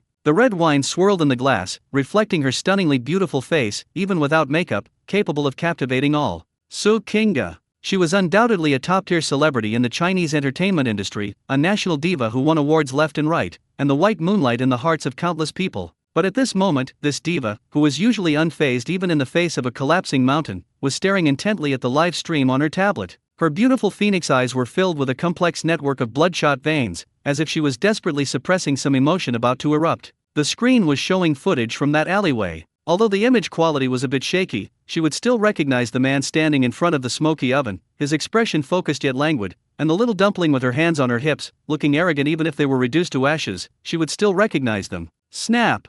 A crisp sound. Su Qingge, using too much force, crushed the expensive crystal goblet in her hand. Bright red wine trickled down her pale fingers, dripping onto the pure white carpet, a shocking sight, like a blooming blood-red rose. But she seemed oblivious to the pain, her gaze fixed on the man's face on the screen, her voice hoarse, trembling with a hint of gritted teeth. Zhang Chen, you bastard. Hiding for 5 years, so you were just running a street stall in Jianhai City? She took a deep breath, her chest heaving, and abruptly grabbed her phone, dialing a number. The moment the call connected, before anyone could even speak, Sukinga's icy, emotionless voice came through the line. Sister Lin, cancel all my appearances this week. Endorsements, variety shows, cancel them all. The agent on the other end was stunned. Kinga? Are you crazy? There's a multi-billion-dollar project to discuss this week. I don't care. Sukinga abruptly stood up, her bare feet landing on the expensive carpet, her eyes burning with a flame of revenge. I'm booking a plane ticket right now. I'm going to Jianhai City. I'm going to see how long that bastard is going to keep running wild with my daughter. Beijing, a villa halfway up the mountain. The luxurious living room was deathly silent, save for the cacophony of voices emanating from a tablet computer, echoing in the empty room. Sukinga stood barefoot on the wool carpet, a shattered crystal glass and a trail of blood-red wine stains lying at her feet. She seemed oblivious. Those phoenix eyes, usually so aloof and ethereal, revered by countless fans, were now fixed intently on the screen, their rims red, as if she wanted to pierce through the thin glass and devour the man roasting sweet potatoes inside. 5 years. A full 5 years, over 1,800 days and nights. She had searched the entire world, utilized all of the Su family's connections, even hired top private investigators, but this man seemed to have vanished into thin air, leaving not a trace. But now, he had appeared. In a small, even somewhat dirty and chaotic alleyway, dressed in cheap street vendor's clothes and wearing a slightly greasy apron, he was selling roasted sweet potatoes? Zhang Chen. Sukinga's voice trembled, each word seemingly squeezed out from between her teeth. You actually ended up like this. On the screen, the man still had that lazy, languid look. He half closed his eyes, his long, slender fingers deftly turning the fire tongs, occasionally tapping the edge of the iron bucket. His nonchalant demeanor was a stark contrast to the business prodigy who, 5 years ago, dominated Wall Street and casually signed multi-billion-dollar contracts. But she would recognize that ingrained laziness and arrogance even if it were ashes. Is this your reason for leaving me? Sukinga bit her lower lip, tasting a hint of blood. You'd rather sell things on the street than stay by my side. Just then, the live stream camera shook. The camera, originally focused on Zhang Chen, suddenly captured a small figure maintaining order nearby due to the anchor Tingting's movement. A delicately sculpted face, 2 pigtails sticking straight up, wearing a pink tutu, stood with hands on hips, adorably and fiercely directing a group of adults in line. No cutting in line. Uncle, your foot is on the line. And you, sister, don't take pictures. Taking pictures without permission costs money. Sukinga's pupils contracted sharply, as if struck by lightning, her body swaying violently uncontrollably. Those eyebrows, that nose, those slightly puffed cheeks when angry. It's so similar. It's practically identical to her childhood photos. Especially that arrogant yet domineering little spirit. It's practically a carbon copy of Sukinga. Tang tang. Sukinga's hand trembled as she reached out, her fingertips gently touching the small figure on the screen. Tears finally broke free, rolling down her cheeks in large drops. That was her daughter. The daughter she had carried for 10 months, only to have that bastard Zhang Chen forcibly take away on the day she was born. You raised her like this. Sukinga looked at her daughter on the screen, haggling over a few hundred yuan with the practiced ease of a little money grubber, her heart aching as if it were being stabbed. Zhang Chen. You bastard. You actually took my daughter to set up a street stall.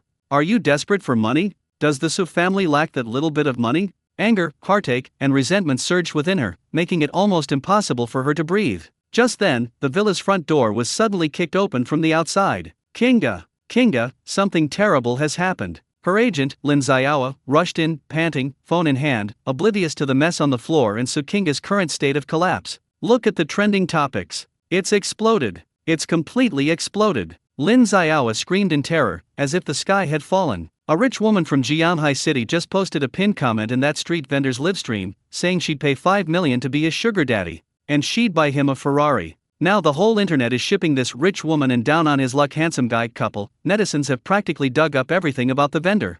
What? Sukinga whirled around, her tear-filled eyes flashing with a chilling murderous intent. Sugar daddy? 5 million? And a Ferrari? That bastard. Sukinga laughed coldly, a smile so chilling it sent shivers down one's spine. After leaving me, he's fallen so low? Living by selling his body? Lin Xiaowa was startled by her artist's murderous look and stammered, Kinga, do you know that stall owner? Know him? Ha, how could I not? Sukinga wiped away her tears, her eyes sharpening like never before. She strode to the coat rack, ripped off her coat, and draped it over herself, her voice icy and chilling. He's that ex-husband who ran away 5 years ago, kidnapping my daughter Zhang Chen. W.H. What? Lin Xiaowa's phone clattered to the floor, her chin nearly hitting her foot. Ex-husband? That legendary, gold digger. Whether he's a gold digger or not, I don't know, but he clearly wants to be a gold digger now. So Kinga gritted her teeth. The thought of that rich woman wanting to keep Zhang Chen as a mistress made her furious. That man, even if he wanted to be a gold digger, it could only be hers, so Kinga's. Anyone else? Forget about it. Book the tickets. So Kinga coldly issued the order as she walked out, the earliest flight to Jianhai City, first class. Now. Immediately. But what about tomorrow's announcement? I'll pay the penalty. Cancel all my schedules this week. So Kinga whirled around, her eyes like knives. Someone's trying to steal my daughter, and they want to sleep with me. Ex-husband, do you think I'm in the mood for a ribbon-cutting ceremony? Lin Xiaowa trembled at this domineering aura, nodding frantically. Book right now. I'll arrange a private jet. Meanwhile, in Jianhai City, in that alleyway filled with the aroma of sweet potatoes and a touch of magic, Zhang Chen had just seen off a bewildered Su Jiao and was about to sit down for a drink of water. Suddenly, the roar of an engine shattered the alley's tranquility once more. This sound was even more arrogant and wild than the Rolls-Royce from before. Immediately afterward, a bright yellow Lamborghini Aventador, like a yellow lightning bolt, pulled up to the alley entrance with extreme flair, even deliberately revving the engine twice, making the nearby trash cans tremble. The car doors swung open. A wealthy woman, dressed head to toe in large logos, wearing sunglasses and a thick gold chain around her neck, stepped out of the car. Although she was well maintained, her nouveau riche aura was overwhelming. The wealthy woman removed her sunglasses, her heavily lined eyes greedily scanning Zhang Chen, as if appraising a commodity waiting to be sold. Tisk tisk, even more handsome in person than in the live stream. The wealthy woman swayed to the stall, ignoring the customers queuing around her, and pulled a car key directly from her Hermes bag. Snap! A crisp sound. The Lamborghini car key was slammed heavily onto the charcoal-dusted table, right next to Tang Tang's payment QR code. The entire room fell silent instantly. Everyone stared wide-eyed at this scene, which resembled a melodramatic soap opera. The wealthy woman leaned forward, one hand on the table, and approached Zhang Chen. Her red lips parted slightly, and she uttered a domineering declaration that sent the room reeling. Handsome boy, stop roasting sweet potatoes, come with me. This car is yours. I'll support you from now on. This is the amount I'll give you a month, how about it?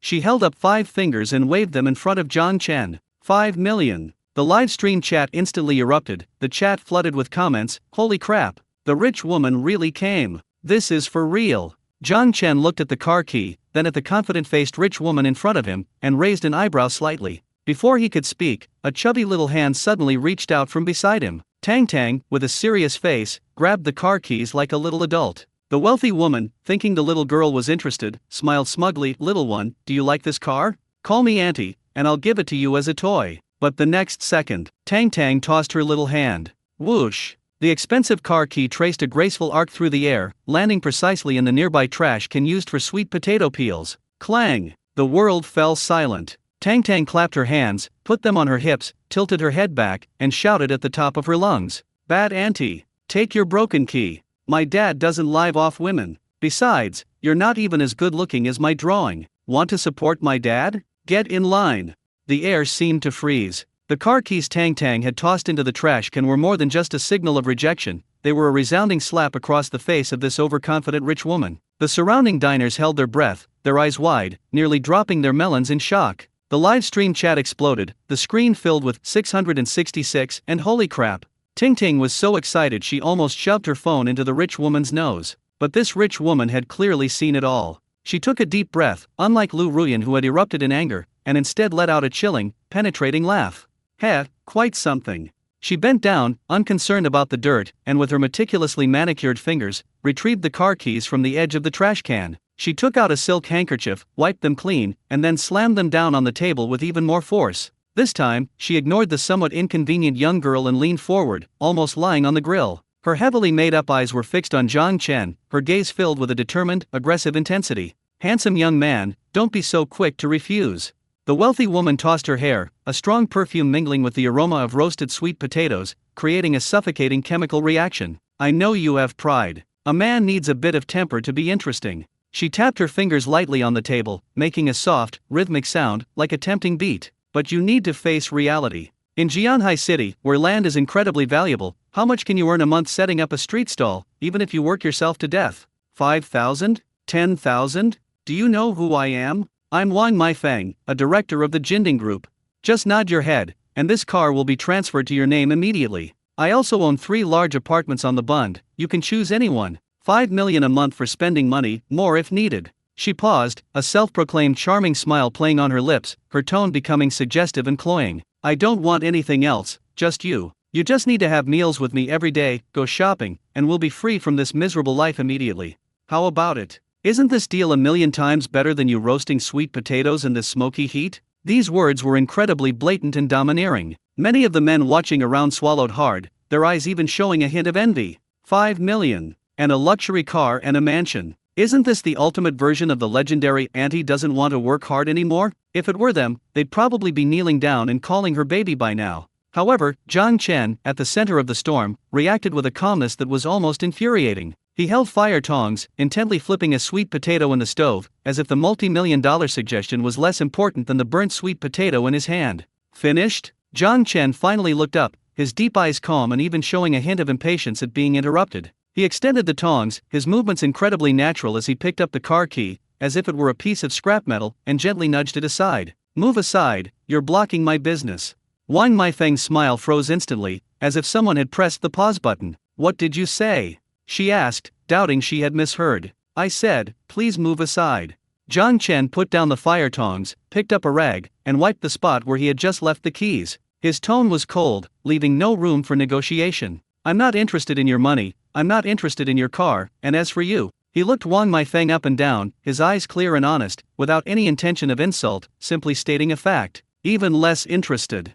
I have a good appetite, I can't live off a woman. Besides, I only sell my art, not my body. If you want to buy sweet potatoes, get in line. If you want to keep me as a mistress, turn left when you exit, the mental hospital is over there. Puffed. Someone in the crowd couldn't help but burst into laughter. Then, the laughter spread like wildfire. Ha ha ha ha. What the hell is this mental hospital? Boss, your mouth is too venomous. You only sell your art, not your body. You're going to drive this rich woman crazy. Is this the ultimate level of a straight man? 5 million can't even move him. Wang Meifeng's face instantly turned a deep shade of liver. She'd lived for over 40 years, a powerful figure in the business world. When had she ever been treated like this? You, don't push your luck. Wang Meifeng, enraged and humiliated, slammed her hand on the table, making the oven shake. Who do you think you are? Just a lowly street vendor. It's your good fortune that I've taken a liking to you. Do you believe I can make your stall disappear tomorrow with just one word? Her furious outburst completely ripped away her previous facade of elegance, revealing the monstrous face of a nouveau riche. Jiang Chen's eyes turned cold. He hated being threatened, especially when he was in a relatively good mood. Just as he was about to teach this arrogant woman a lesson, Tang Tang, who had been observing the situation from the sidelines, struck again. The little girl jumped off the stool, put her hands behind her back, and circled Wang Meifeng like an old Chinese medicine doctor, her big eyes gleaming with a cruel light called innocence. Auntie, don't be angry, getting angry makes your foundation fall off. Tang Tang stopped in front of Wang Meifeng, tilted her head back, and pointed innocently at her neck. Look, when you get excited, all the powder on your neck falls off, like plaster on a wall. And your face and neck are two different colors, how amazing. Wang Meifeng instinctively covered her neck, looking around in horror. And another thing, Tang Tang wasn't going to let her off the hook, adding insult to injury. You said you were going to buy my dad a Ferrari? But I just saw it, the logo on your car is clearly a bull, not a horse. You can't even tell the difference between a bull and a horse? You must have bought a fake car. My dad would never drive a fake car. His tricycle is the real deal, much faster than your fake one. The little girl's clear, loud voice echoed throughout the alley. The whole place erupted in laughter again, this time even Ting Ting was laughing so hard she almost dropped her phone. Ha ha ha ha. The foundation is peeling off like paint on a wall. So apt. What the hell? That's a Lamborghini, baby. In Tang Tang's eyes, everything except tricycles is trash.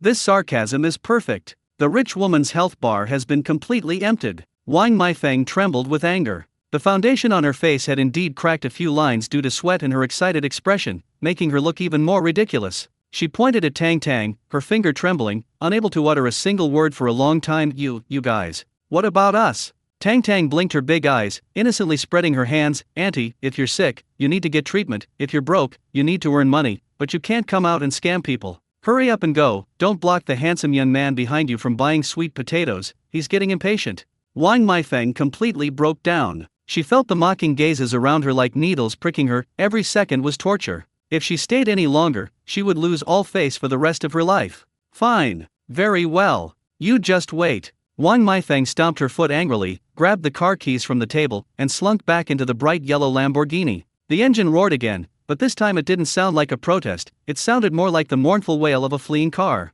Watching the luxury car drive away in a sorry state, Jiang Chen shook his head helplessly and reached out to ruffle Tang Tang's hair. Your mouth, who did you take after? From Daddy.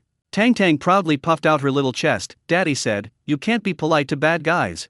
Jiang Chen chuckled, about to say something, when suddenly that familiar mechanical voice rang in his mind. Ding! Congratulations, host. Mission Mastermind successfully completed. Sold 50 servings of sweet potatoes, provided guidance 50 times. The host remained unmoved by the temptation of money, upholding their principles, triggering a hidden reward. Rewards are being calculated. Congratulations, host, for receiving a cash reward of 20 million yuan. Congratulations, host, for unlocking a new profession, God-level appliance repair. Gained profession-exclusive skill, mechanical hands, beginner. Skill description, your hands possess an extraordinary sensitivity to mechanical structures. Any damaged appliance can be transformed in your hands, even undergoing some kind of incredible mutation. Jiang Chen raised an eyebrow. Appliance repair? This system's crossovers are getting more and more outrageous. But, mechanical mutation? Sounds interesting. He subconsciously glanced around, his gaze sweeping over a pile of trash in the corner of the alley. There, lying quietly, was a dilapidated double-door refrigerator, abandoned and with half its door missing. Jiang Chen's eyes lit up instantly, a meaningful smile playing on his lips. Tang Tang, come on, let's go find a treasure. Dust swirled around a garbage heap in the corner of the alley. Under the stunned gazes of the diners, Jiang Chen, like a dragging a dead dog, pulled the nearly falling apart double-door refrigerator back to his tricycle with one hand, accompanied by a series of creaking metallic scrapes. Bang! A muffled thud echoed as the refrigerator slammed heavily to the ground, sending a cloud of dust billowing up. This thing was truly dilapidated. The door hinges were broken in half, hanging precariously, the white paint on the exterior peeling away, revealing rusty metal underneath, and even emitting a strange odor of leaking old Freon. Boss, what happened to you? Ting Ting, who had been live streaming, swallowed hard, pointed the camera at the pile of scrap metal, her voice full of bewilderment. Weren't we selling sweet potatoes? How did we suddenly switch to collecting scrap? The surrounding diners were equally bewildered. Yeah, boss, even though that rich woman was infuriating, we can't give up. Even the junk collectors would probably refuse this refrigerator, 50 yuan at most. Are you going to use it to roast sweet potatoes? That's too hardcore. Faced with the crowd's doubts and teasing, Jiang Chen calmly patted the rust off his hands. Junk collector? You underestimate it. He circled the refrigerator, as if examining a priceless treasure yet to be unearthed, his eyes gleaming with a fanatical light only a tech geek could understand. In your eyes it's scrap metal, but in my eyes, it's a sleeping monster. As soon as he finished speaking, Jiang Chen flicked his wrist. An antique-looking screwdriver with a dark silver sheen appeared out of thin air in his hand. This was the job item just issued by the system, the Universal Mechanical Screwdriver. The moment Jiang Chen grasped the screwdriver, he felt as if his hands were electrified. The previously unfamiliar mechanical structures instantly became transparent to him. Rusty screws, broken wires, clogged pipes, they automatically reassembled in his mind, forming incredibly precise three-dimensional blueprints. Watch closely, I'm going to show you a special skill today. Jiang Chen's lips curled into a smile, and he twirled the screwdriver in a beautiful flourish. The next second, he moved. Snap! Snap! Sizzle! Everyone's eyes widened instantly, unable to keep up with Jiang Chen's movements. The screwdriver seemed to come alive in his hands, moving so fast that only streaks of silver could be seen. Those screws, rusted for years, were like tofu under his touch, easily unscrewed. But this was just the beginning. Jiang Chen didn't replace the parts using conventional repair methods. Instead, he performed an operation that left everyone bewildered. He turned and walked to the nearby pile of trash, casually picking up a few discarded aluminum cans, a broken piece of copper wire, and a broken electric fan motor from who knows when. What's he doing? Using aluminum cans to fix a refrigerator? Is this some kind of performance art? Don't speak. Look at his hands. Holy crap, you couldn't achieve that hand speed even if you were single for 50 years. Jiang Chen swiftly cut and folded the aluminum cans, his fingers moving with the agility of cat's cradle. In the blink of an eye, several ordinary aluminum cans were pieced together into a set of strangely shaped, geometrically beautiful metal blades. Next, he disassembled the broken motor, extracted the copper wires, and wound them around the refrigerator's original compressor pipes in a way that completely defied the laws of physics. The method of winding was extremely complex, resembling an ancient totem or an unprecedented circuit array. Sizzle! Jiang Chen casually picked up a stone and rubbed it hard against the copper coils. Sparks flew. A miraculous scene unfolded. The previously unrelated scrap metal, after being assembled, emitted a deep, powerful hum, like the growl of some wild beast before awakening. This sound wasn't harsh, instead, it possessed a strange rhythm that made one's heart tremble slightly. Connect the wires. Zhang Chen gave a low shout, his screwdriver plunging into the completely modified circuit board on the back of the refrigerator. Although there was no soldering iron or solder, with the aid of his mechanical hand, the metal seemed to turn into putty, melting and connecting effortlessly at his fingertips. This wasn't repairing an appliance. This was practically performing a brutally aesthetic mechanical surgery. In just 10 minutes, the once dilapidated compressor compartment had been transformed by Zhang Chen into a cyberpunk-style metal monstrosity. Various pipes of varying thicknesses intertwined, forming a perfect, yet utterly incomprehensible, closed-loop structure. Phew! Zhang Chen let out a long breath, a fine layer of sweat beading on his forehead. He casually wiped the sweat away, stood up, looked at his masterpiece, and nodded in satisfaction. Done. That's it? The surrounding crowd exchanged glances, their faces clearly saying, that's it. From the outside, the refrigerator was still the same old lousy one, except for a bunch of messy coils and aluminum scraps at the back. It seemed essentially unchanged. Boss, it hasn't changed much. Ting Ting brought the camera closer, saying with some disappointment, this is the monster you were talking about? I think it's just a Frankenstein's monster. Is that so? Zhang Chen smiled mysteriously, not rushing to refute. He bent down, pulled a wire connected to the battery from the tricycle, and plugged it directly into the refrigerator's newly modified interface. The moment of truth has arrived. Snap! Power on. The expected buzzing sound of the compressor starting up didn't appear. The entire alley remained so quiet that only the sound of the wind could be heard. Broken? No response? Someone was about to make a mocking remark. Suddenly, a faint yet extremely sharp crackling sound of electricity pierced everyone's eardrums. Then, the previously dark copper coils and aluminum blades on the back of the old refrigerator instantly lit up. It wasn't the red glow of electricity. Instead, it was a ghostly, chilling, sci-fi-esque ice blue light. The blue light spread rapidly along the complex piping, like blue blood flowing throughout the refrigerator. Even the previously rusty cracks in the exterior emitted wisps of blue light, looking eerie and mysterious. At the same time, an extremely terrifying chill erupted without warning. The air temperature within a 5-meter radius of the refrigerator plummeted in an instant. Hiss! The diners, who had been wearing short sleeves and complaining of the heat, all shivered and instinctively hugged their arms. Holy crap! Why is it suddenly so cold? This air conditioning is way too strong. No, is this coming from this broken refrigerator? Look at the floor. It's frosting. It's frosting on the floor. Following the person's terrified shout, they saw the dirty water at the bottom of the refrigerator visibly condensing into white ice crystals, which were rapidly spreading outwards. Zhang Chen calmly walked forward and reached out to pull open the rickety refrigerator door. Click! The instant the door opened, a thick white mist erupted like a dragon's breath, instantly engulfing half his body. Deep within the swirling white mist, a ghostly blue light flickered, as if leading to an entrance to another icy dimension. There was no noise, no vibration. Only extreme, domineering, freezing temperatures. This is a refrigerator? Ting Ting's hand holding the phone was frozen stiff, her teeth chattering uncontrollably. This cooling effect, even the freezers in a funeral home aren't this powerful. The viewers in the live stream were even more dumbfounded. Special effects. Absolutely special effects. Streamer, did you use post-production editing? What the hell are these special effects? Look, even the passers-by's eyebrows are frosted over. Can this be acting? I just want to know, what's the purpose of those pile of aluminum cans? Why are they emitting blue light? This is illogical. Did the law of conservation of energy go to hell? Can a single battery handle this kind of cooling? Zhang Chen casually grabbed a bottle of room-temperature mineral water from the side and tossed it into the freezer. Just 3 seconds later, he took the water out again and tapped it gently. Clang! The originally liquid water instantly turned into a solid block of ice. 3-second flash freezing. This technology is beyond what even industrial-grade liquid nitrogen freezing can achieve, let alone household appliances. So, was it worth collecting this scrap? Zhang Chen tossed his ice-cold mineral water aside, smiling at the stunned crowd. Just as the entire room fell into a deathly silence, broken only by the occasional chattering of teeth, a slightly aged voice, filled with extreme shock, suddenly trembled from behind the crowd. Make way, everyone, make way. An old man in a Zhongshan suit, with gray hair and thick reading glasses, pushed through the crowd like a madman, stumbling and rushing behind the refrigerator. He completely ignored the bone-chilling cold, his face almost pressed against the blue-glowing coils. His cloudy old eyes were now wide open, staring intently at the complex circuit structure, his lips trembling as if he had late-stage Parkinson's. This circuit structure, this energy conversion efficiency. The old man abruptly turned his head, staring intently at Zhang Chen with the look of someone looking at an alien, his voice shrill and distorted with extreme excitement. "Young man, tell me, is this the legendary cold fusion circuit?"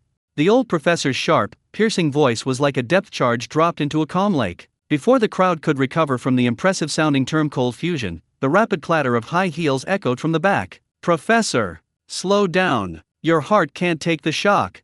A clear, anxious female voice rang out. Immediately, the crowd parted with a deft movement, and a young woman in a white lab coat and gold-rimmed glasses rushed in. She was beautiful, but her beauty carried a chilling, unapproachable quality. A high, straight nose, thin lips, and especially her eyes behind her glasses, radiated a rational, almost cold light. This was Qin Lan, the youngest professor in the physics department at Jianhai University, the ice queen in the hearts of countless male students. At this moment, Qin Lan had originally come to drag her advisor, who had sneaked out to buy sweet potatoes, back to take his medication. But when she rushed to the tricycle and saw the dilapidated refrigerator, still emanating a chilling aura and radiating a ghostly blue light, her eternally icy expression instantly crumbled. What is this?" Qin Ian's voice trembled. Ignoring her swaying mentor, she was as if drawn by a magnet, lunging towards the back of the refrigerator. Those priceless hands, used to operate precision instruments, now carelessly touched the rough coils made of aluminum cans and scrap copper wire. Cold, bone-chillingly cold. But this coldness, reaching Qin Ian's fingertips, instantly ignited a raging fire within her called the thirst for knowledge. A perfect closed loop. This is simply a masterpiece of God. Qin Lan murmured to herself, stroking the metal, her eyes glazed over as if gazing at the most beloved lover of her life. Using the potential difference of scrap metal to construct a magnetic field constraint, and then through this completely illogical geometric structure, forcibly reversing the dissipation of energy conservation.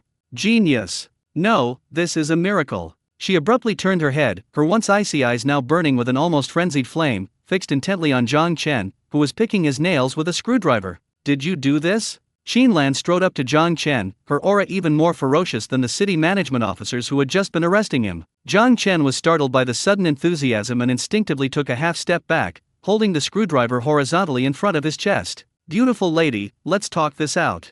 I just fixed a refrigerator, I didn't do anything wrong, you don't need to look at me like that, do you? I didn't build anything illegal." "Fixed a refrigerator? You call this fixing a refrigerator?"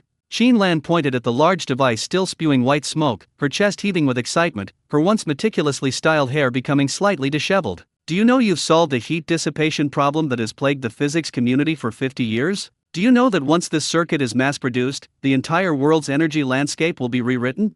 The surrounding diners were confused, but that didn't stop them from feeling impressed. "Holy crap, even though I don't understand, it sounds really impressive. Isn't the boss a sweet potato seller? How come he's suddenly going to rewrite the world's energy landscape? I told you the boss was a reclusive master. Look at that woman's eyes, are they the eyes of someone looking at an ordinary person? They're the eyes of someone eyeing Tang Santang's flesh." Qin Lan was completely oblivious to the surrounding chatter. At this moment, her eyes were only on Zhang Chen, and that brain filled with countless astonishing pieces of knowledge. She suddenly reached out and grabbed Zhang Chen's arm with astonishing strength, her nails almost digging into his flesh. "Did you draw this blueprint? What's the principle behind it? Does the folding angle of that can involve topology?" Qin Lan bombarded him with questions, her body getting closer and closer, her beautiful face flushed with an eerie red from excitement, her rapid breath spraying onto Zhang Chen's chin. Tell me now. As long as you tell me, I'll agree to any conditions." Zhang Chen frowned, trying to pull his arm away, but this woman clung to him like an octopus. Madam, calm down." Zhang Chen sighed helplessly. "This is just something I came up with randomly, there's no real principle behind it. If you want your refrigerator fixed, get in line at the back, don't cut in line." "Randomly thought up? Impossible. Absolutely impossible." Qin Lan didn't believe him at all. She stared at Zhang Chen with fanatical eyes, as if she wanted to dissect him and study him thoroughly. Suddenly, as if she had made a major decision, she took a deep breath and said in an unquestionable tone, "There are too many people here, it's not convenient to talk." She stared intently into Zhang Chen's eyes and extended an invitation, word by word. "Come with me. Tonight, to my house, no, to my private lab. It's fully equipped, soundproof, and no one will disturb us. We need to stay up all night, for an in-depth discussion." Boom! The moment those words were spoken, the entire alleyway erupted in chaos. The air seemed to freeze for a second, then burst into a tremendous uproar. Holy crap! What did I just hear? All night? Intense conversation? And in a soundproof lab? Is this something I can listen to for free? This is going way too fast, the wheels are practically hitting my face.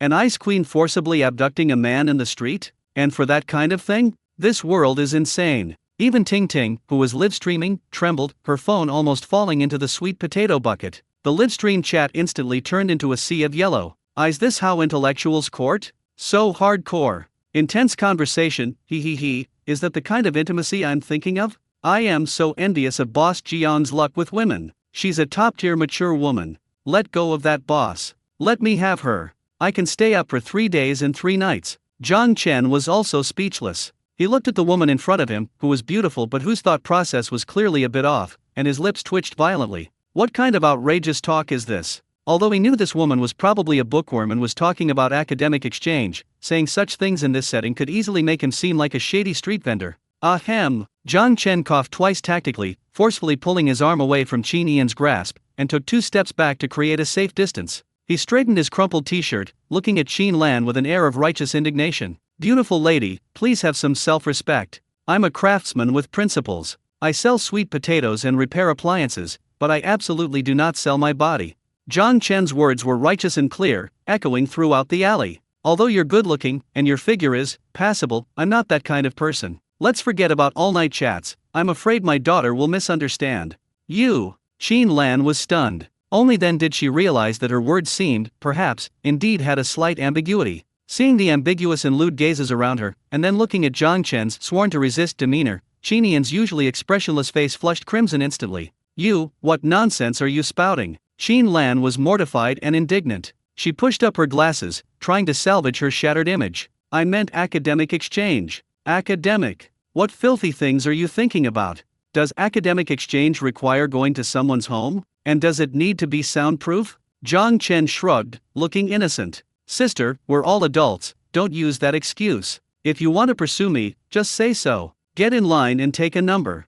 You. Qin Lan trembled with rage. She, a dignified physics professor, with countless young talents lining up to invite her to dinner without even a glance, was being mistaken for a sexually frustrated woman by a street vendor? It was an utter disgrace. But looking at the still-glowing refrigerator, her thirst for knowledge made her unable to move. No, I can't just leave like this. This man definitely harbors a shocking secret. For science, for truth, what does face matter? Qin Lan gritted her teeth, steeled her resolve, and decided to go all in. She took a sudden step forward, reaching for Zhang Chen's sleeve again, her tone even more forceful. I don't care what you think. You have to come with me today. This blueprint is too important. Even if I have to tie you up, I'll bring you back to the lab. Just as her hand was about to touch Zhang Chen, Tang Tang, who had been squatting nearby counting ants, suddenly moved. The little girl threw down the twig she was holding and darted in front of Zhang Chen like a nimble little monkey, spreading her arms to block Qin Lan. Those once innocent and naive eyes were now filled with unprecedented vigilance and a sense of crisis.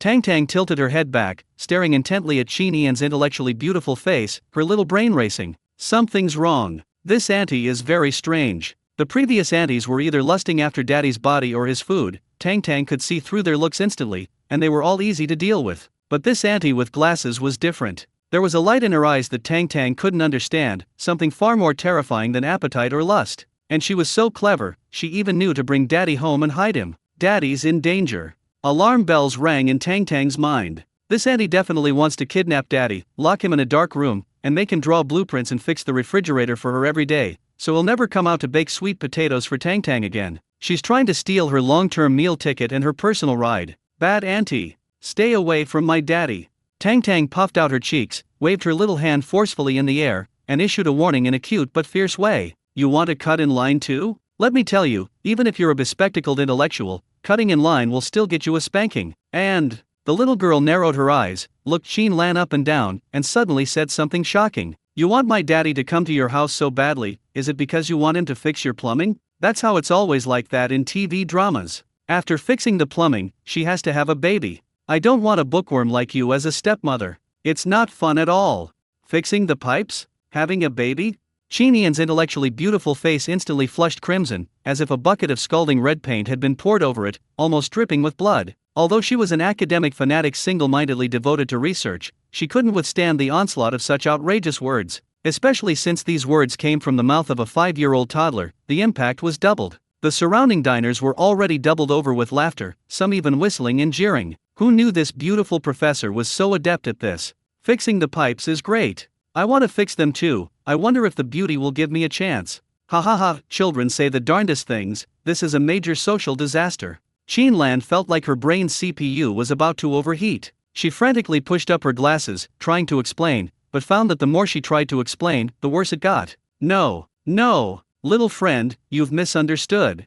Lan stamped her feet in frustration, her aloof demeanor completely shattered. I didn't want to have that with your father. I meant I wanted to study his. No. She took a deep breath, forcing herself to calm down. She couldn't argue with a child, science was paramount. The refrigerator's circuitry, that perfect energy conversion efficiency, that was the truth she'd been dreaming of. For the sake of truth, what did this misunderstanding matter? Lan abruptly raised her head, the shame and anger in her eyes instantly vanishing, replaced by an almost resolute determination. She looked at Zhang Chen, stopped pulling, took a step back, folded her hands in front of her, and then, to everyone's astonishment, this youngest physics professor at Jianhai University actually bowed deeply to a street vendor. 90 degrees. Perfectly perfect. Master, please take me as your apprentice.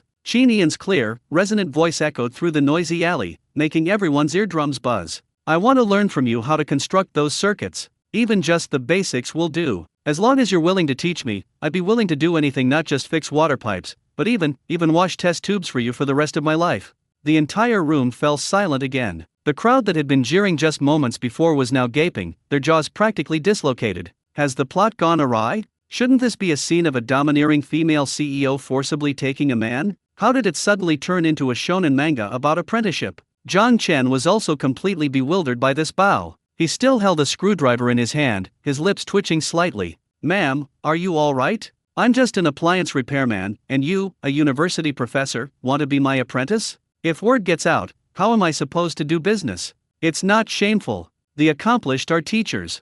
Lan straightened up, her eyes gleaming with fervor. The technique you just demonstrated transcends the current realm of physics. What does status matter in the face of science? As long as I can learn real skills, I'll even call you Dad. No, please don't. Zhang Chen waved his hands frantically, his face filled with terror. My daughter's still here. Don't try to claim kinship with me. Has this woman gone mad? She'd even claim a father for a broken refrigerator?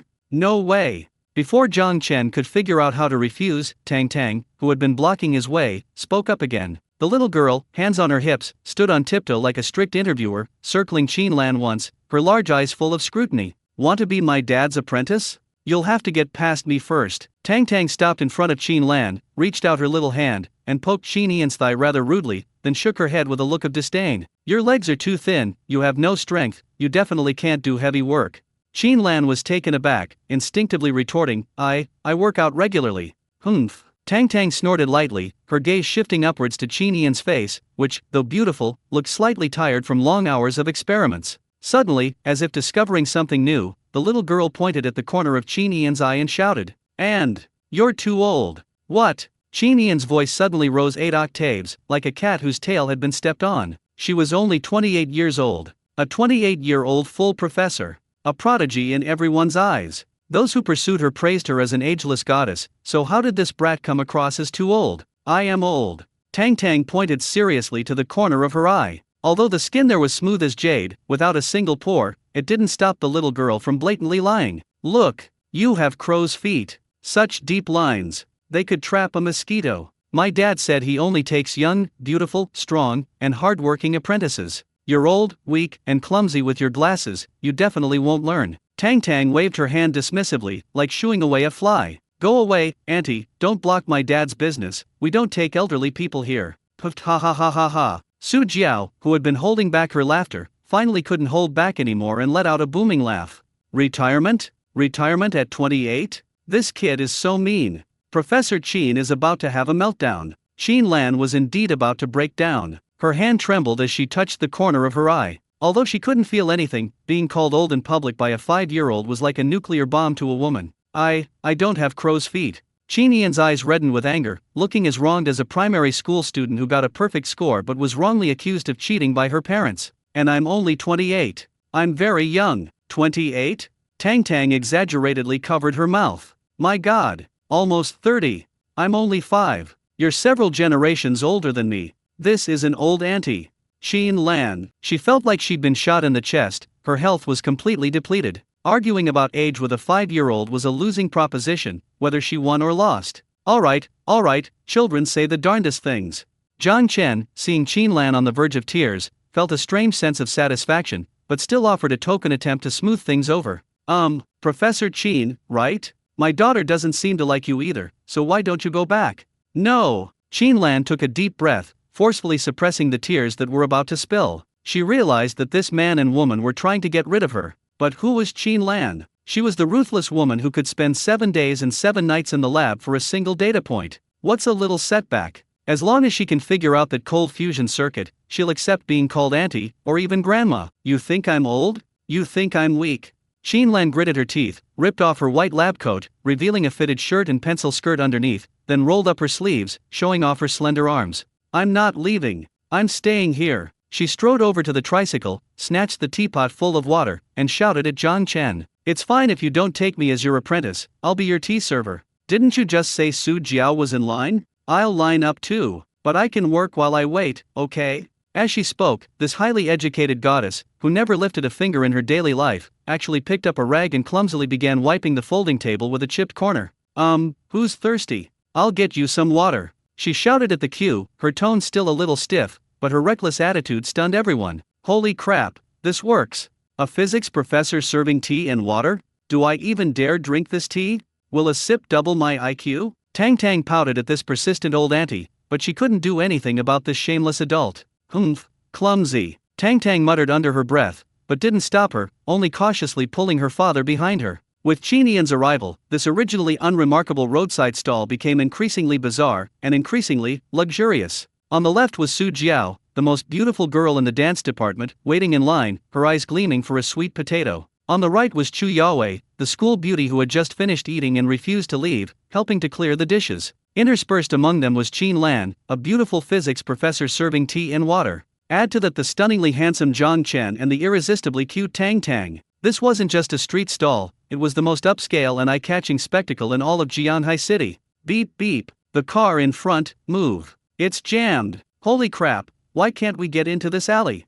The already crowded alley entrance was now completely blocked by crowds who had come to see the beauties, the handsome men, and the spectacle. On the main road outside, cars were lined up in long queues, horns blaring incessantly, and traffic was completely paralyzed. A black Maybach was stuck in the middle of the road, unable to move. In the back seat, a portly middle-aged man impatiently rolled down the window. What's going on? Why is there a traffic jam in this godforsaken place? The driver wiped his sweat. Boss, it seems there's a stall up ahead. I heard some of the prettiest women in Jianhai City are gathered there, and everyone's watching. A stall? The middle-aged man scoffed. A few women can block the road? What a joke. They can't possibly be as rich as me. Just then, a louder gasp erupted from the crowd. Look, who's that? My God, am I seeing things? That's So Kinga. The crowd at the alley entrance parted like a tide, and a stunningly beautiful woman, wearing sunglasses and exuding an aura so powerful it was suffocating, walked towards them step by step in high heels. Although the sunglasses obscured half her face, the star power emanating from her very being was impossible to conceal. The cigar in the middle-aged man's hand fell with a thud onto his trousers. Holy crap! Is that the nation's queen of pop? What's she doing in this run-down alley?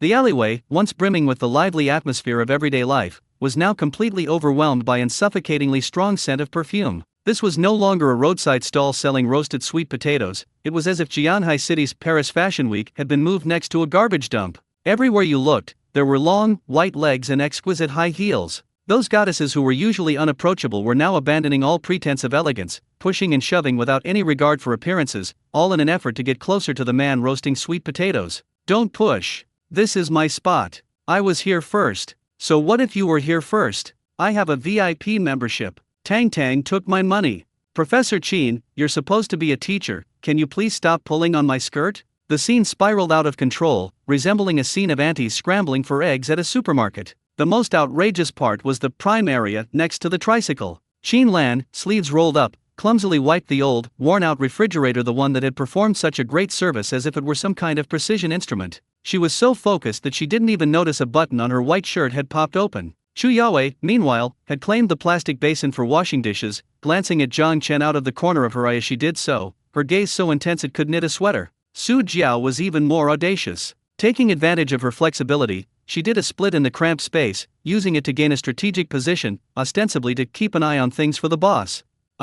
Brother John Chen, your screwdriver looks dirty. Let me clean it for you. A pretty receptionist, seemingly from some company, swiftly grabbed the multi-purpose mechanical screwdriver John Chen had placed on the table. Put it down. Before she could even touch it, Chen Lan bristled like a cat whose tail had been stepped on, grabbing the screwdriver protectively, her eyes sharp as if guarding a nuclear button. This is a precision scientific tool. People who don't understand physics shouldn't touch it. Can you afford to pay for it if you break it? This is a sacred object that can trigger cold nuclear fusion. What sacred object? It's just a broken screwdriver. The pretty girl muttered indignantly. A broken screwdriver? Chen Lan sneered, pushing up her glasses. This screwdriver has the boss's fingerprints and sweat stains from when he modified the circuit. It's the crystallization of his wisdom. It's priceless. The entire room fell silent for a second. Then, even more fervent gazes fell on the screwdriver, and some people even started pulling out their phones to bid. John Chen, holding a freshly roasted sweet potato, froze on the spot.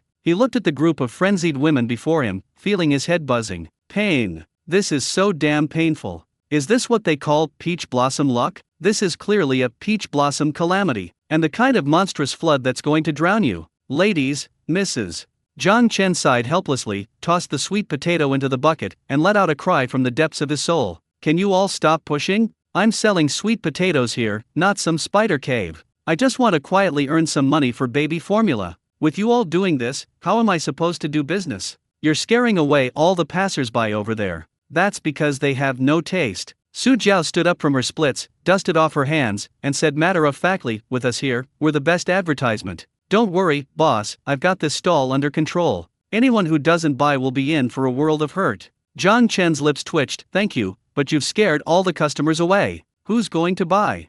I'll buy. Me too. Boss, I want 10. I want 20. To go, all to go, including this screwdriver. The women's screams once again ripped the rooftops of the alley. Ting Ting huddled in a corner, her hand holding her phone trembling. The live stream had crashed 3 times already. The server was practically smoking. This boss must have saved the galaxy in his past life, right? The rich are starving, the poor are drowning. I'm shedding tears of envy in front of my screen. John Chen, I just want to make money. The beauties, no, you want a boyfriend. Just as this lively scene of women and women, amidst the dense traffic jam at the alley entrance, a piercing horn blared suddenly. Beep, beep, beep. The modified high-frequency horn, with its aggressive and arrogance, abruptly drowned out the noise in the alley. Immediately following was the screech of brakes. A flashy purple McLaren sports car, like a runaway beast, recklessly pushed its way through the crowd, nearly scraping against a Rolls-Royce parked nearby. The car door opened. A leg clad in a studded leather boot stepped out.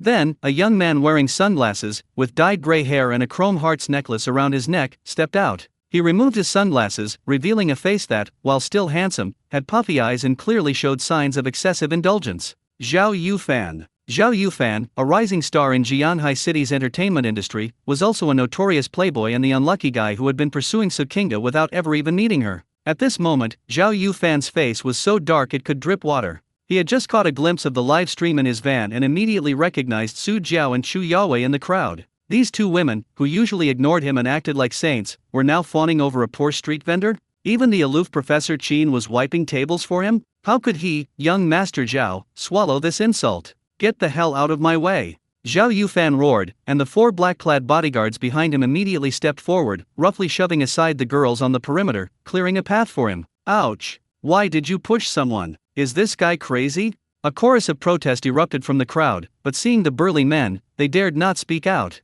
Zhao Yufan swaggered to the stall, his eyes sweeping contemptuously over the crowd. Finally, his gaze settled on John Chen, surrounded by beautiful women, a mocking sneer playing on his lips. I thought he was some kind of superhuman, but he's just a pretty boy. Zhao Yufan flicked non-existent dust from his collar, speaking in a condescending tone. What's this? Slum cosplay all the rage now? You've got some nerve fooling these brainless women, brother. John Chen, busy wiping sweet potato bits from Tang Tang's mouth, didn't even look up when he heard this. Get in line. He uttered 2 words indifferently, if you're not buying, get lost, and don't block the light. Oh, pretty arrogant, huh? Zhao Yufan was amused. He'd been in the entertainment industry for so long, always being fawned over. And now he was being ignored by a sweet potato vendor? Do you know who I am? I'm Zhao Yufan. He pointed to his nose, his voice rising 8 octaves. With just one word from me, this lousy stall of yours will be reduced to scrap metal in a minute. Believe it or not.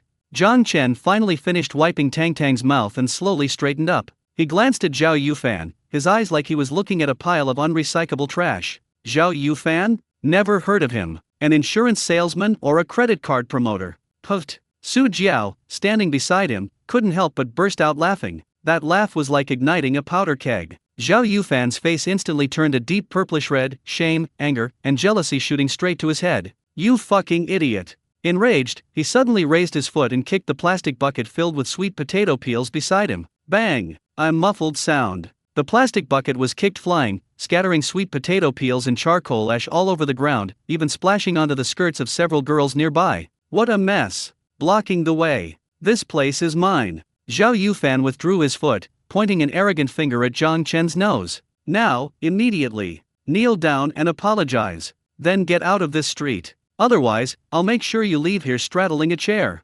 The noisy alley fell into a deathly silence. Everyone was stunned by the sudden violence. Tang Tang trembled in fear, instinctively clinging to Zhang Chen's leg. Zhang Chen slowly lowered his head, glancing at the kicked-over trash can, then at his frightened daughter. In that instant, his languid demeanor vanished completely. Replaced in its place was a chilling aura that seeped from his very bones, making one feel as if plunged into an ice cave. He slowly raised his eyelids, his once deep and calm eyes were now like an unfathomable, bottomless abyss, yet concealing a deadly intent. Which foot did you use to kick just now? Which foot? Zhao Yufan seemed to have heard the biggest joke in the world. He took off his sunglasses, revealing bloodshot eyes from long hours of staying up late, a smug, arrogant smile playing on his lips. I want to kick with both feet, so what? You stinking street vendor trying to scam me? As he spoke, he provocatively brandished his limited edition, studded leather boots, the toes even rubbing against the ground as if he were about to kick Zhang Chen in the face. The surrounding air seemed to freeze in that instant. Su Jiao instinctively covered her mouth, Qi Nian's hand, pushing up her glasses, froze in midair, and even Ting Ting, who loved watching the excitement, forgot to check the comments, her heart pounding in her throat. Everyone felt the sudden burst of ferocity emanating from Zhang Chen, a kind of oppressive aura that only someone who had truly seen blood and traversed mountains of corpses could exude. It all happened in the blink of an eye. No one saw how Zhang Chen moved. A blur flashed by, followed by a blood-curdling scream. Ah! Zhao Yufan's once arrogant right foot was now firmly pinned down by Zhang Chen. His limited edition leather boots, worth tens of thousands, creaked and groaned under the sole of Zhang Chen's cheap sneakers. Ouch! Ouch! Ouch! It's broken. My foot's broken. Let go. You fucking let go. Zhao Yufan's face contorted in pain, cold sweat instantly ruining his carefully styled hair. He desperately tried to pull his foot free, but Zhang Chen's foot was like a towering mountain, unmoving. Let go of young Master Zhao. The 4 black-clad bodyguards wearing sunglasses finally reacted. Their master had been trampled on right before their eyes. If word got out, what would become of them? 4 burly men roared and pounced on Zhang Chen, fists flailing, clearly intending to utterly crush this arrogant street vendor. Daddy, watch out. Tang Tang screamed in fright, clutching the glass marble tightly, ready to fire at any moment. Zhang Chen didn't even turn his head. His left hand remained in his pocket, while his right hand casually picked up the long-handled tongs he had just used to pick up the sweet potato. Whoosh! The sharp, piercing sound of air being cut rang out. That seemingly ordinary pair of tongs, covered in charcoal ash, transformed in Zhang Chen's hands into a peerless weapon. Without even looking behind him, he flicked his wrist, and the tongs, as if guided by eyes, struck the wrist of the bodyguard leading the charge with pinpoint accuracy. Smack! Ouch! The bodyguard's hand went limp, his entire arm instantly losing all feeling, hanging down like a noodle. Immediately afterward, Zhang Chen's wrist flicked, the fire tongs leaving a black afterimage. Smack! Smack! Smack! 3 more crisp sounds, accompanied by 3 synchronized screams. The remaining 3 bodyguards hadn't even gotten close before the fire tongs, like whack-a-mole, precisely struck them on the backs of their knees. The 4 of them didn't even touch Zhang Chen's clothes before they were forced to kneel in a row, facing the overturned trash can, their posture as perfect as if in repentance. The entire place was deathly silent. The entire sequence of movements was fluid and dazzlingly fast, from Zhao Yufan's scream to the 4 bodyguards kneeling. It took no more than 3 seconds. Qi Nian's glasses slipped down to the tip of her nose, her mouth gaping in an O shape. Her mind frantically calculated the mechanics and speed of the series of movements, finally concluding this was illogical. You. Zhao Yufan, tears and snot streaming down his face from the pain, looked at the bodyguards kneeling on the ground and finally realized he'd messed with someone. He roared, his voice trembling with fear, "You dare hit me? Do you know who my father is? I'm calling the police. I'll make sure you rot in jail. Call the police? Jiang Chen sneered, his toes slightly pressing down, causing Zhao Yufan to scream again. Fine, call the police. Disturbing the peace, damaging property, and attempting to assault a law-abiding citizen. Do you think the police will arrest you or me? He bent down, picked up the crumpled plastic bucket, lightly dusted it off, and spoke in a tone as indifferent as if discussing the weather. This bucket isn't worth much, but it's been with me for years, an old friend. You broke it with that kick and scared my daughter. We need to settle this score. Pay. I'll pay. Zhao Yufan broke down, feeling like his foot was about to crack. How much? 10,000? 100,000? I'll transfer it to you. Let go. I don't need the money. Jiang Chen said calmly. He currently held the 20 million in cash reward from the system, and certainly didn't need this small amount. Besides, some things money can't buy, like the fright my daughter suffered, like the dignity of this bucket of sweet potato peels. Then what do you want?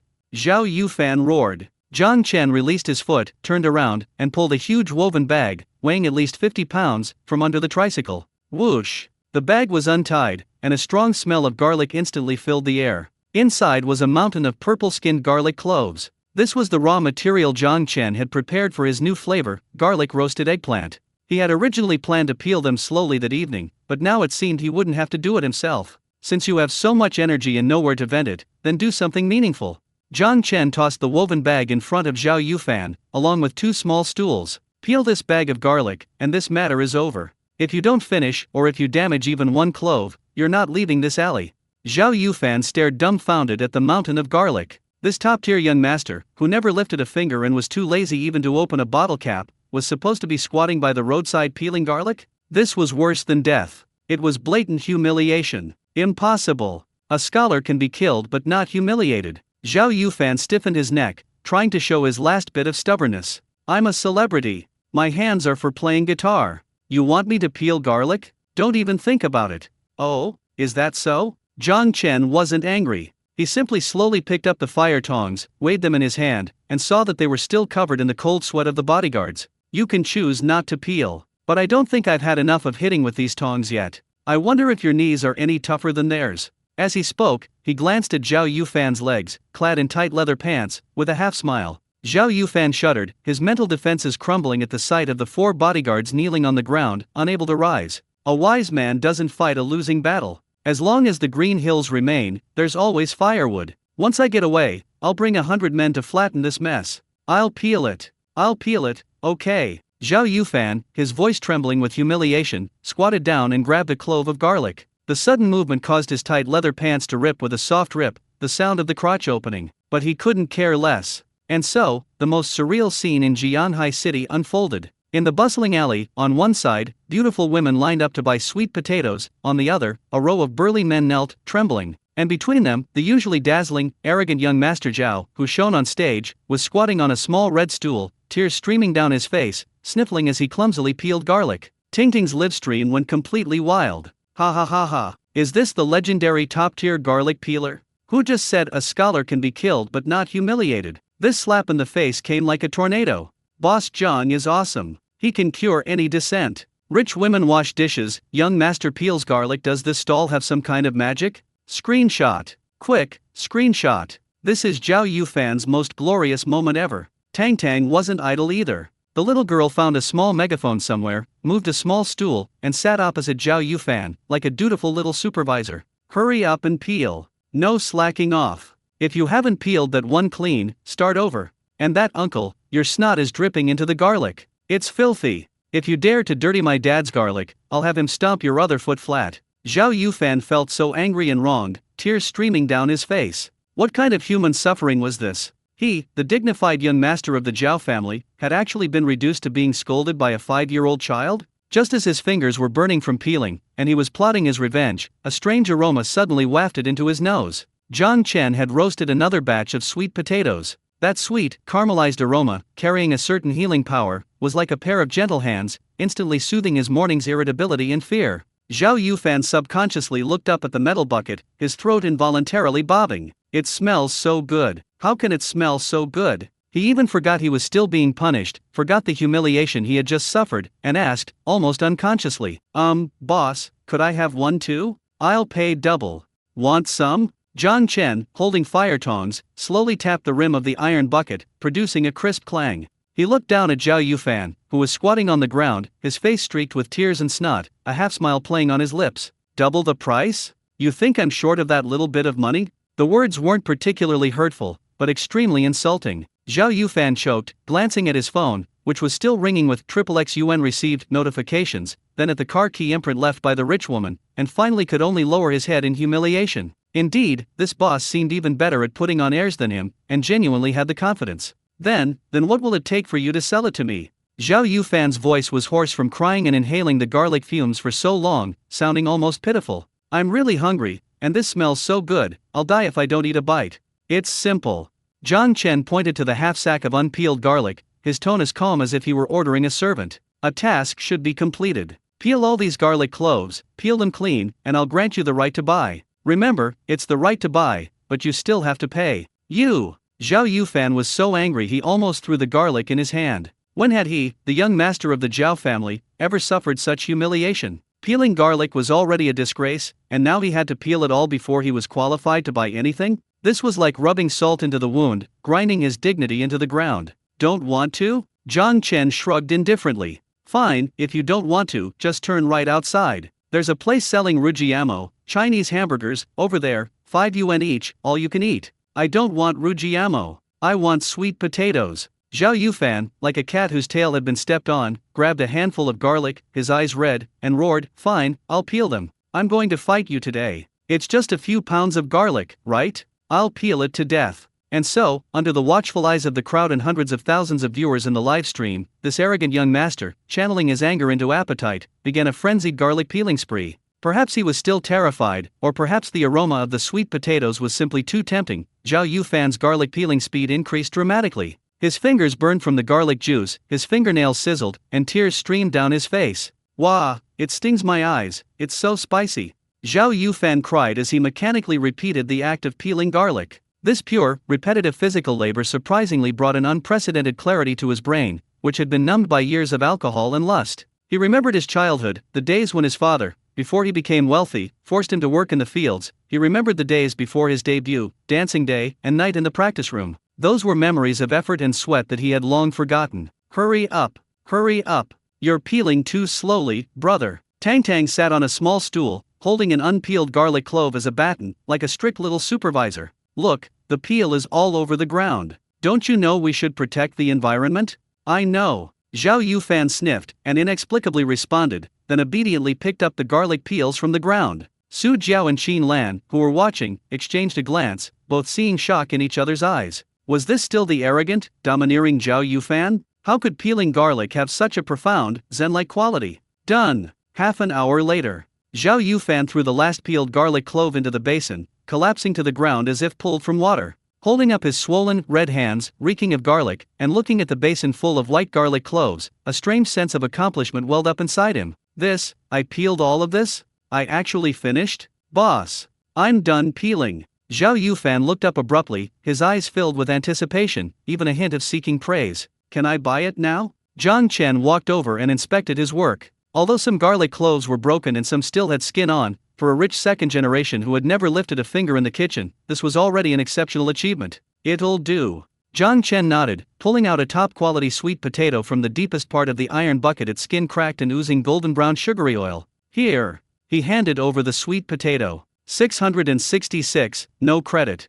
Zhao Yufan frantically pulled out his phone to scan the code, then, as if receiving a royal decree, his hands trembled as he took the scalding hot sweet potato. Steaming hot. The pungent, scorching aroma, mingling with the lingering garlic scent on his hands, created an eerily alluring yet deadly temptation. Is this the fruit of labor? Zhao Yufan murmured to himself, carefully peeling off a small piece of skin. The golden yellow sweet potato flesh, exposed to the air, glistened translucently, almost glowing. Ignoring the heat, he eagerly took a large bite. Boom! The soft, sweet flavor exploded on his tongue, and Zhao Yufan felt as if his very soul had been pierced. Sweet! So sweet! But this sweetness wasn't just about sugar. A warm current flowed down his throat and throughout his body. His hands, burning from peeling garlic, and his foot, almost broken by Jiang Chen's foot, miraculously disappeared under this warm current. In its place was an indescribable comfort and clarity. It was like soaking in a hot spring in the dead of winter, or like parched land receiving a refreshing rain. Zhao Yufan closed his eyes, two streams of tears sliding down his cheeks. This was more than just a sweet potato. This was salvation. This was the ultimate reward for his hard work over the past half hour. What were all those delicacies he used to eat? What were those Michelin-starred meals costing tens of thousands of yuan? Compared to this sweet potato in his hand, reeking of charcoal ash, garlic, and sweat, it was practically pig swill. Wah, it's so delicious. Zhao Yufan ate while crying, his eating manners utterly pathetic, completely abandoning any semblance of his idol image. What kind of life did I live before? I was a good-for-nothing, all I knew was spending money. The people around him stared in disbelief. This guy's got some life lessons from eating a sweet potato? Eat slowly, don't choke. Zhang Chen, looking at this rich kid crying like a 200-pound child, felt a rare pang of pity and casually handed him a bottle of mineral water. Zhao Yufan took the water and gulped it down. Then, he did something that surprised everyone. Thump! He threw down the water bottle, his knees buckled, and he knelt directly in front of Zhang Chen, grabbing Zhang Chen's legs tightly with both hands. Holy crap! Zhang Chen was startled, nearly stabbing Zhao Yufan in the face with the fire tongs in his hand. What are you doing? Trying to scam me? Godfather! Zhao Yufan looked up, his face streaked with tears and garlic peels, filled with fervor and adoration. He shouted hoarsely, Godfather above, please accept my bow. You not only healed my feet, but also my mind. Before, I was a bastard, a piece of trash who only knew how to bully others. You taught me the meaning of labor, the preciousness of food. From today onwards, you are my father. No, even closer than my own father. Please, please accept me. I don't want to be a celebrity anymore, I just want to peel garlic by your side. I want to be a craftsman too. The entire audience froze instantly. Tingting's live stream fell into a deathly silence, then the chat exploded like a nuclear bomb. Who am I? Where am I? What am I looking at? Has Zhao Yufan gone mad? Peeled garlic until he went crazy. What the hell is this godfather? Even Lu Bulletin would weep, and Dong Zhou would fall silent. Is this Boss Jian's personal charm? He completely fooled a top-tier rich kid. Tang Tang stood beside him, her mouth agape, the QR code in her hand clattering to the ground. She tugged at Zhang Chen's trouser leg, pointing in horror at Zhao Yufan, who was clinging to his father's leg, crying and snotting his eyes. Daddy, is this uncle out of his mind? Why does he call you godfather? He's so ugly, I don't want a brother like that. Zhang Chen felt his head buzzing. Looking at the giant accessory clinging to his leg that he couldn't shake off, a murderous urge welled up within him. Let go! You fucking let go! Zhang Chen gritted his teeth, trying to pull his leg away. I'm only 26. I can't have a son as big as you. If you don't let go, believe me, I'll break your other leg too. No! Zhao Yufan, unfazed, clung even tighter, rubbing his face against Zhang Chen's trouser leg. Breaking it is good. If it's broken, I can legitimately stay here to recover. Godfather, please take me in. I can peel garlic, wash dishes, and even be your bodyguard to take a knife for you. Just as this chaotic, disorderly, and farcical scene of recognizing a thief as a father, oh no, recognizing a father as a godfather reached its climax, a sudden, sharp screech of brakes came from the alleyway entrance. A completely black van, as if out of control, sped in and came to a screeching halt on the outskirts of the crowd. The door was yanked open before it had even come to a complete stop. A woman wearing pink cartoon pajamas, flip-flops, and a face mask jumped down in a flurry. Completely disregarding the stares of those around her and ignoring Zhao Yufan kneeling on the ground, she shouted directly at the crowd. Make way! Make way! I'm Bai Lu. I heard the fried rice here is good for your skin, is it true? Save me a serving. I need it urgently. Bai Lu. Zhao Yufan, still kneeling on the ground clinging to Zhang Chen's leg, instinctively turned his head upon hearing the name. Upon seeing the person's face, this top-tier young master nearly bit his tongue off. This is Bai Lu? The ethereal, fairy-like, innocent nation's first love on screen, who wouldn't even consider drinking do dirty?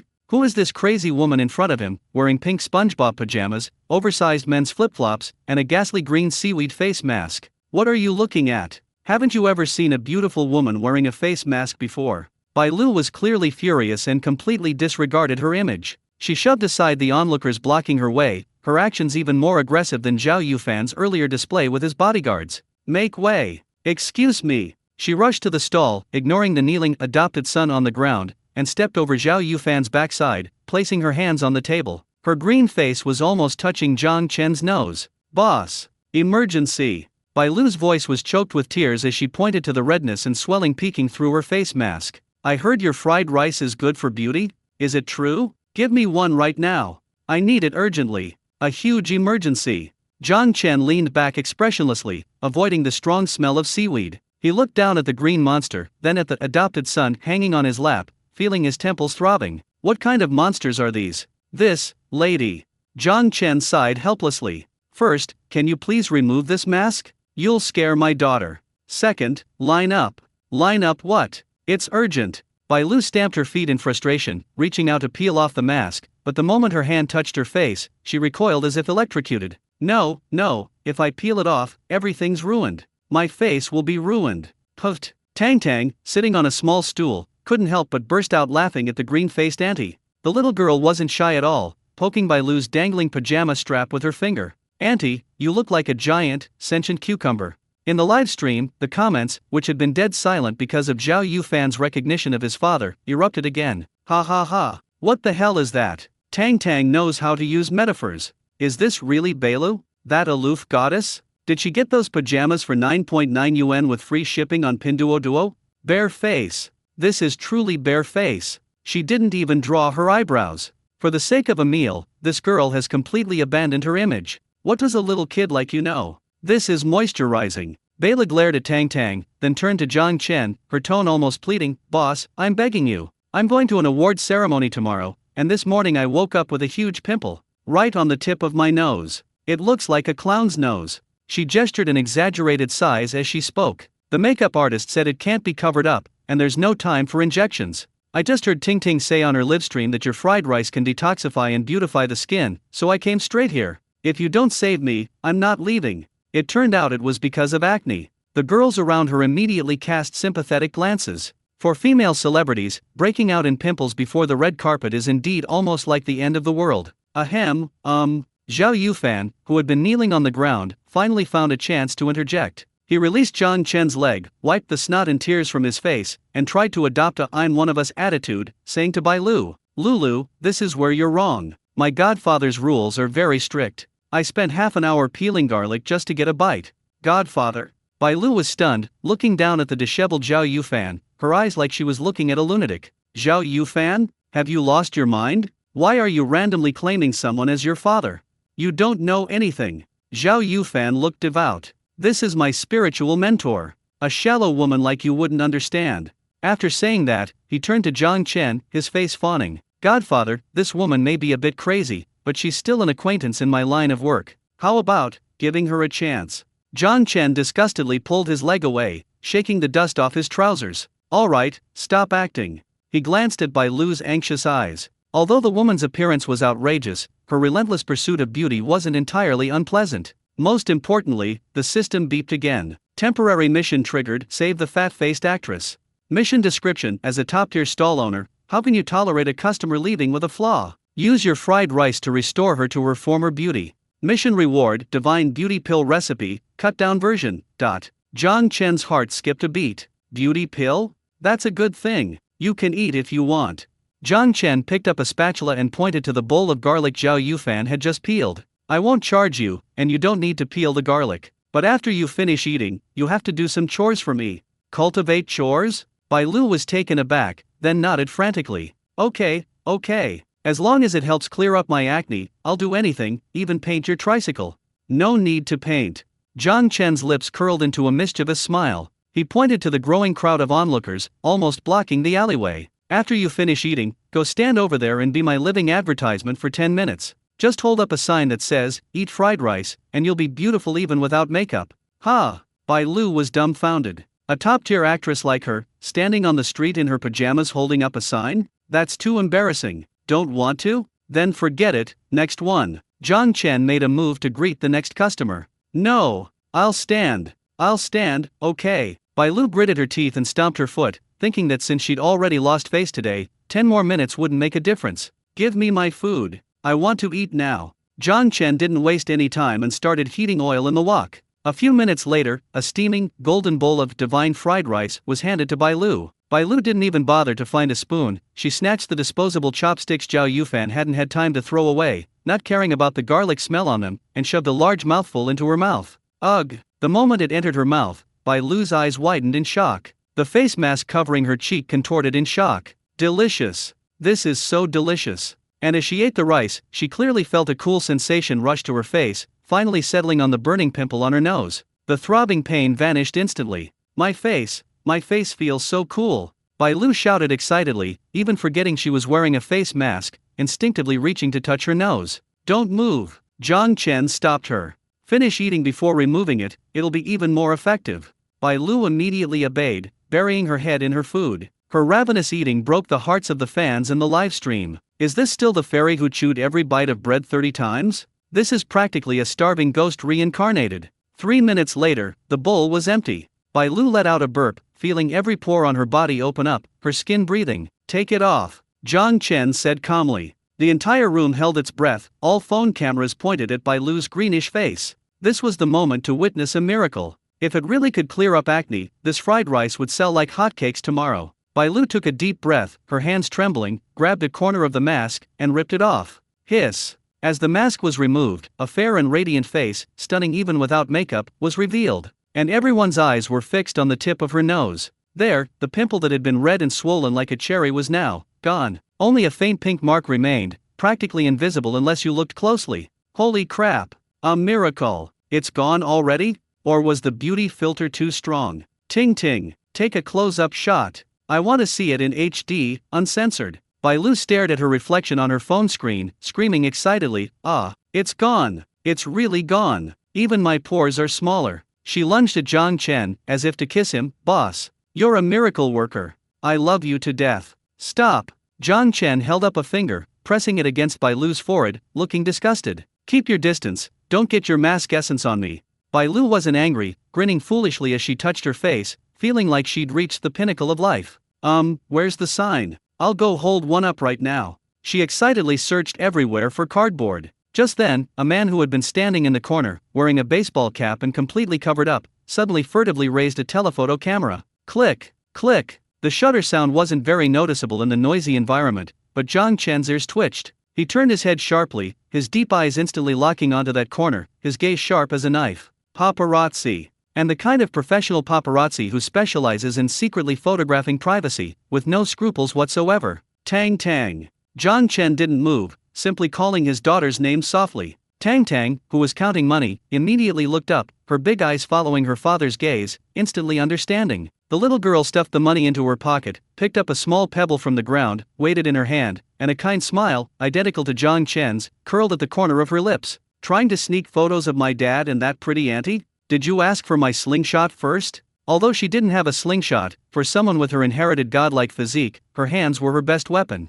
Whoosh! The sound of something cutting through the air rang out. The paparazzi hiding behind the trash can hadn't even reacted when he felt a numbness in his wrist. Crack! His telephoto lens, worth tens of thousands of yuan, fell to the ground and shattered into pieces. Who the hell hit me? The paparazzi screamed, clutching his wrist and jumping up. This jump completely exposed his location. Oh, isn't this Big Mouth Lu, the one who always spills dirt? Zhao Yufan, with his sharp eyes, recognized this public enemy of the entertainment industry at a glance. He was already seething with anger, and seeing his enemy instantly energized him. "Godfather, let me do the dirty work." Zhao Yufan rolled up his sleeves, waving his hands, still reeking of garlic from peeling garlic, and roared at the bodyguards who had just stood up. "What are you all standing there for? Surround this bastard. Let him taste what a garlic-flavored iron fist is like. Trying to mess with me? You guys want to get your hands on this." Although Lu Dizhuai's wrist was throbbing with pain, and his livelihood, his telephoto camera, was smashed to pieces, his arrogance as the #1 paparazzo in the entertainment industry remained undiminished. Leaning against the greasy wall, his other hand tightly clutching his still throbbing wrist, his shifty eyes gleamed with a sinister light, like a venomous snake cornered, ready to strike at any moment. "Zhao Yufan, you dare touch a hair on my head?" Lu Dezhuai, his voice booming like a quack, spat flying, actually turned the tables on this top-tier rich kid. "You think this is all I have? The photos of you hugging a young model at a nightclub last month, and the one of you passionately kissing an internet celebrity in a parking garage last week, are all stored in my cloud drive. One phone call from me, and tomorrow's headlines will be your obituary for your ruined image." He then abruptly turned, his sinister gaze fixed on the terrified Bai Lu beside him. "And you, the nation's first love? Ha, I already took pictures of you in your pajamas, your face covered in green mud. If I release them, do you think you'll still have any of those high-profile endorsements left?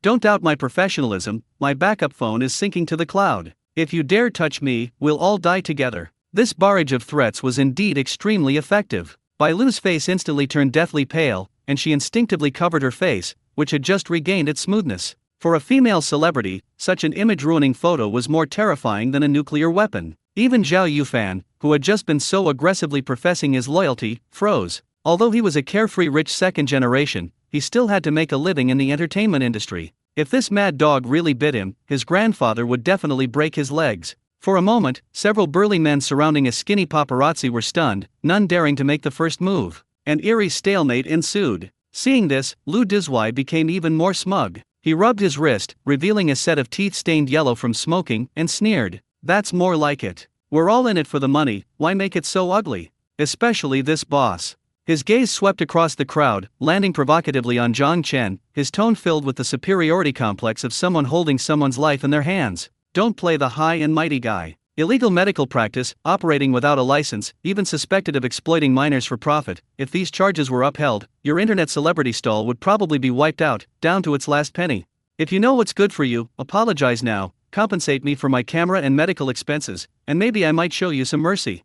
The entire crowd erupted in uproar. This is utterly shameless. Caught taking photos without consent, he turns around and tries to blackmail her? Is there no law anymore? Ting Ting was so angry her hands were shaking, and the fans in the live stream were cursing Lu Dizhuai's ancestors to the 18th generation, but behind the screen, no one could do anything about this stubborn bastard. In the midst of this infuriating silence, a childish but resentful little voice suddenly rang out at the most inopportune moment. 998, 999, ouch. Tang Tang sat on the small stool of the tricycle, clutching a large wad of colorful banknotes, her little face scrunched up like a bun. She angrily threw the money on her lap, her big eyes brimming with tears as she looked at Zhang Chen with a pitiful expression. Daddy! They're so noisy! Like hundreds of ducks quacking. Tang Tang was almost finished counting, but that bad uncle yelled and messed it all up. Now we have to count again. For a little money grubber, being interrupted while counting money was a more serious offense than not being given meat. Zhang Chen, who had been casually wiping the stove with a rag, paused at his daughter's complaint. He slowly raised his head. The laziness and indifference in his deep eyes vanished instantly, replaced by a chilling coldness that sent shivers down one's spine. He could tolerate flies buzzing in his ear because he was too lazy to swat them, but he absolutely couldn't tolerate anyone disturbing his daughter's enjoyment of counting money. Did you hear that? Zhang Chen's voice wasn't loud, but it clearly pierced through the noisy crowd, precisely reaching Lu Dizhuai's ears. He casually tossed a rag into the basin, splashing a few drops of water, his tone as calm as if he were asking what's for dinner tonight, yet it carried an undeniable domineering air. You disturbed my daughter counting money.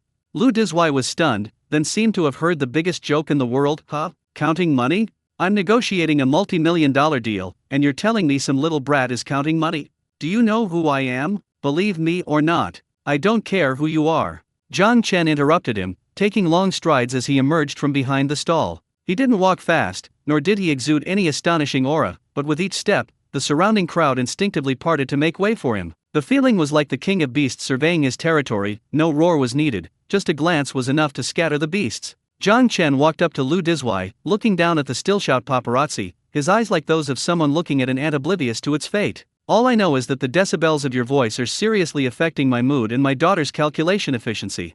As for those dirt you mentioned.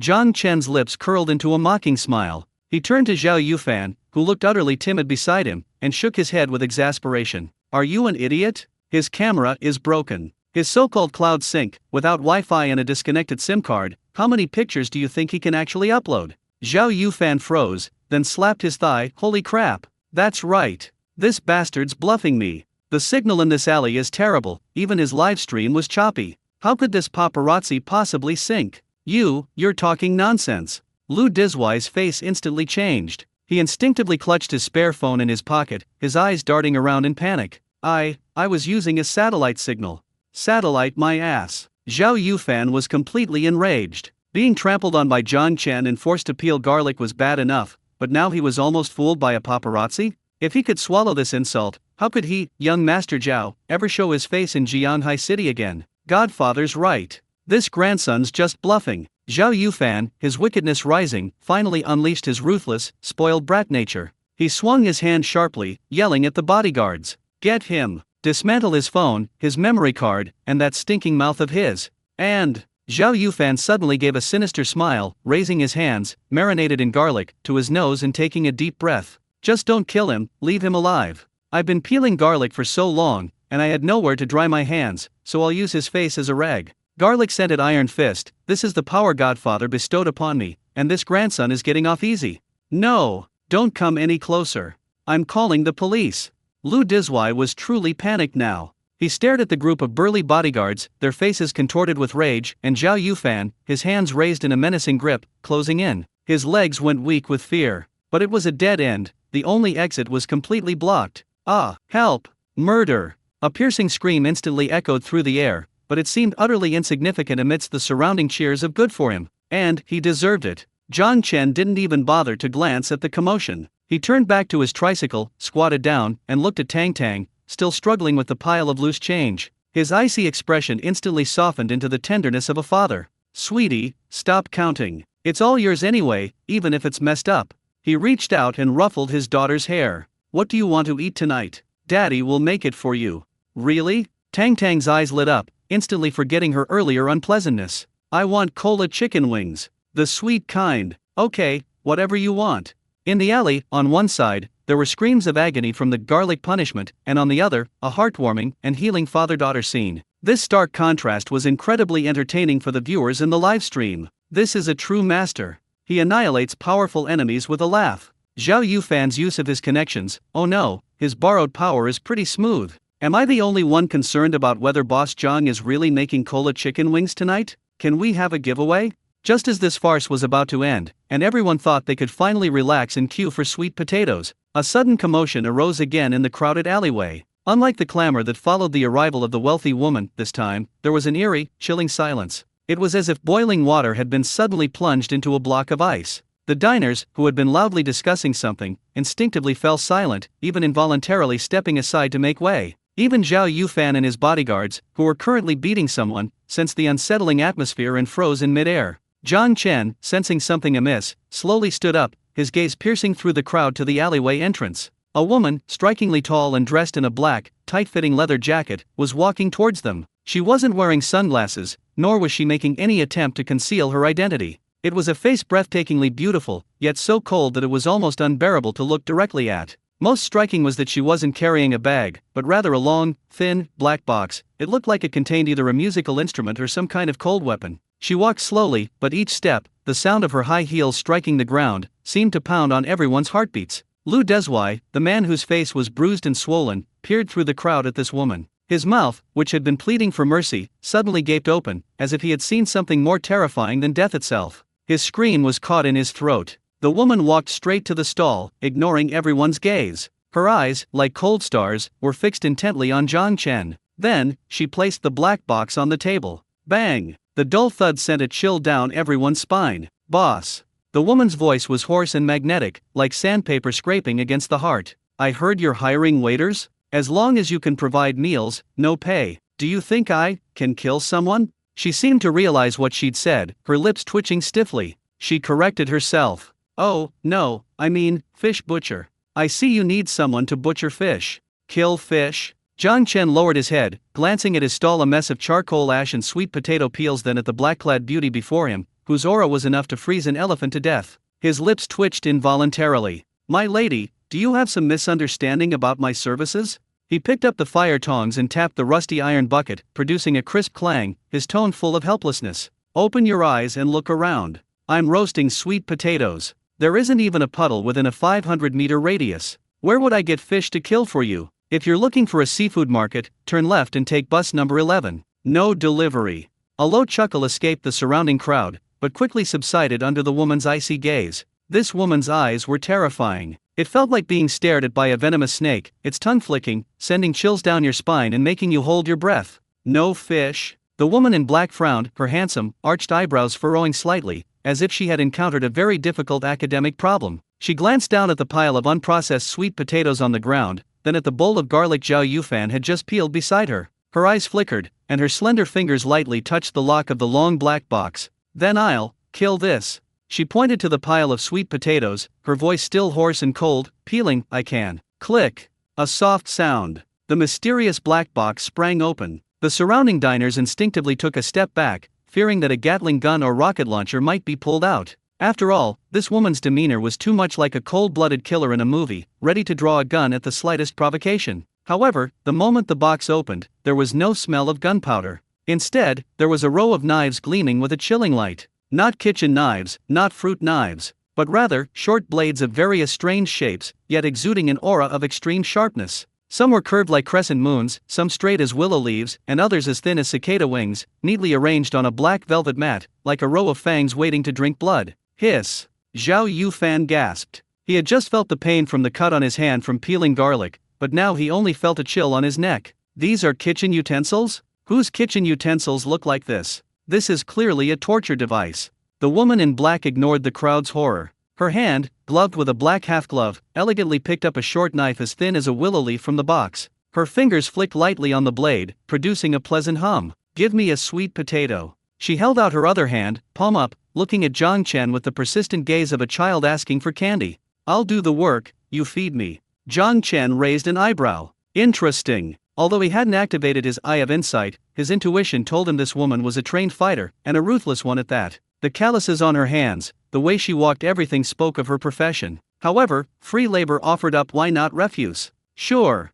Zhang Chen casually grabbed a raw sweet potato covered in mud from the bag and tossed it into the air. "Show me your skills. If you can't even peel it as well as that rich kid peeling garlic, I won't accept it." Zhao Yufan, caught in the crossfire. "What did I do wrong this time?" The sweet potato traced an arc through the air. Just as it was about to fall, the woman in black moved. No one even saw how her hand rose. A flash of silver light appeared in the air, like lightning tearing through the night sky. Immediately afterward, a series of rapid, pattering sounds, like raindrops hitting banana leaves. Plop!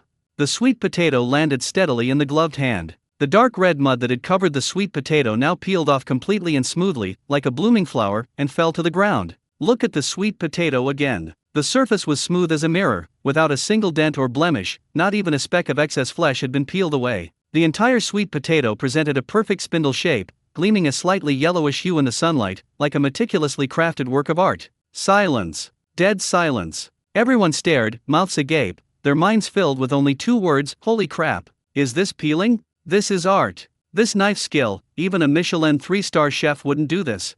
Michelin. That speed. You could cut yourself without even drawing blood. My mom asked me why I was kneeling while watching the live stream. It's because everyone at this stall is a god. The woman in black expressionlessly handed Zhang Chen the peeled sweet potato, deftly twirling her short knife before sheathing it at her waist. "Is it good enough?" she asked, a hint of barely perceptible arrogance in her voice. Zhang Chen took the sweet potato, examined it, and had to admit, the technique was indeed impeccable. This wasn't just peeling, it was practically giving the sweet potato a makeover. "Not bad." Zhang Chen nodded, offering a fair assessment. "But don't try to be cool next time, you might scare the kids." And with that one slice, the sweet potato peel flew all the way to the next stall. "Be mindful of your manners."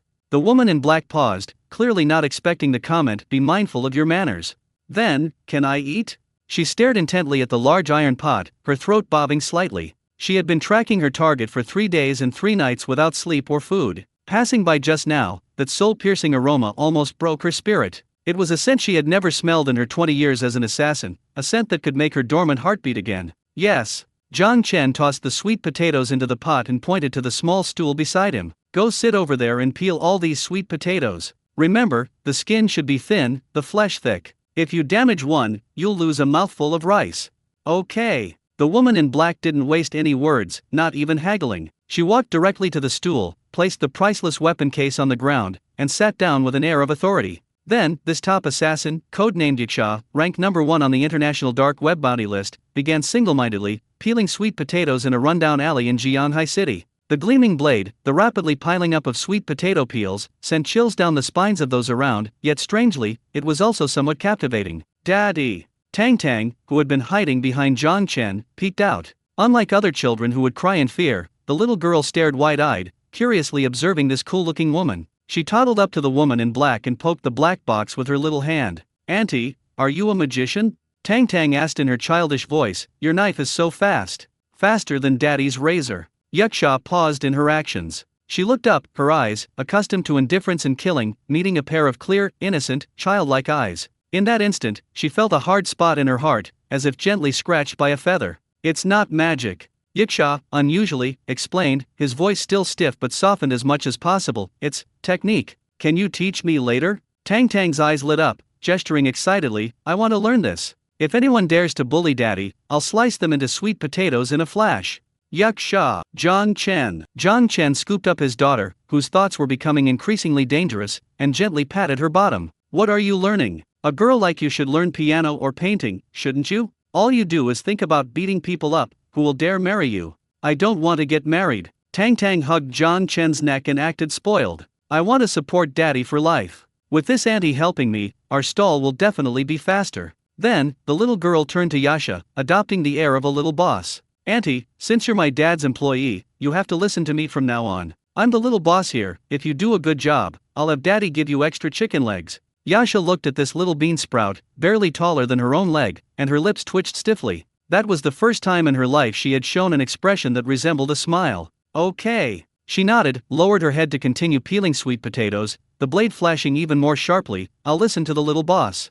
This scene was strangely harmonious. A cute little toddler collecting money, a top-tier assassin brutally skinning prey, and a mysterious handsome guy cooking. This stall setup is absolutely hardcore. My god, this stall is defying the heavens. Ting Ting, holding her phone, felt her worldview shattered. This new waitress looks even more intimidating than that rich woman from before. Sharp-eyed viewers in the livestream were already exploding. Holy crap. Wait. Look at the pattern on that box. That's a spider lily. That's a blood-red spider lily. I think I've seen this symbol on a dark web forum abroad. If I'm not mistaken, is that the #1 assassin on the assassin list, Yiksha? Upstairs, don't be ridiculous. The #1 assassin on the list comes here to peel sweet potatoes? For a meal? Even novels wouldn't dare write something like this. But look at that knife skills. That's absolutely deadly. Every cut is aimed at the sweet potatoes artery. While everyone was still speculating about the new waitress's identity. Boss. 10 more. I want them to go.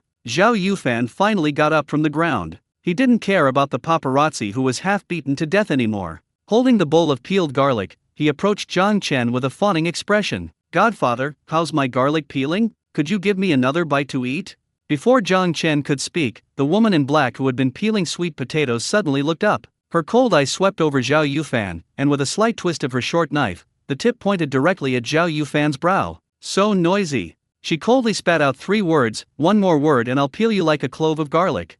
Zhao Yufan, sorry to bother you. He instantly shut up, hugging the garlic bowl and shrinking into the corner, trembling. What kind of people are these? They're all ruthless. Will this mess ever get any better? Just then, Zhang Chen's phone suddenly vibrated. He took it out and saw a text message from an unknown number. The content was simple, just one sentence, but it instantly froze his previously lazy gaze. Zhang Chen, I'm here. Meet me in 10 minutes. Su Kinga.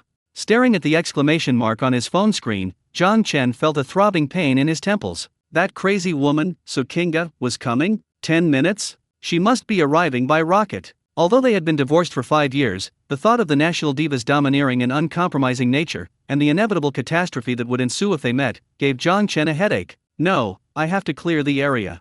Zhang Chen shoved his phone back into his pocket, took a deep breath, and began wielding the spatula with even more fervor. He had to pack up the stall and run away with his daughter before that woman arrived. Otherwise, if they were caught, tomorrow's headlines would definitely be Diva's ex-husband sets up street stall, family of 3 fights in the street. Hurry up. Last 20 servings. Sell them all and pack up. Zhang Chen yelled, his hands moving at lightning speed. Beside him, the black-clad female assassin Yiksha, who had just finished peeling an entire bag of sweet potatoes, stared blankly at the last perfectly peeled piece in her hand. She did it. As a top-tier assassin feared throughout the dark web's bounty list, she had actually peeled 100 pounds of sweet potatoes in a rundown alley, using that willow leaf blade that had drunk the blood of countless big shots. Moreover, the separation of the skin and flesh from each sweet potato was a perfect 0.1 millimeters. This was the pinnacle of skill, and also a career humiliation.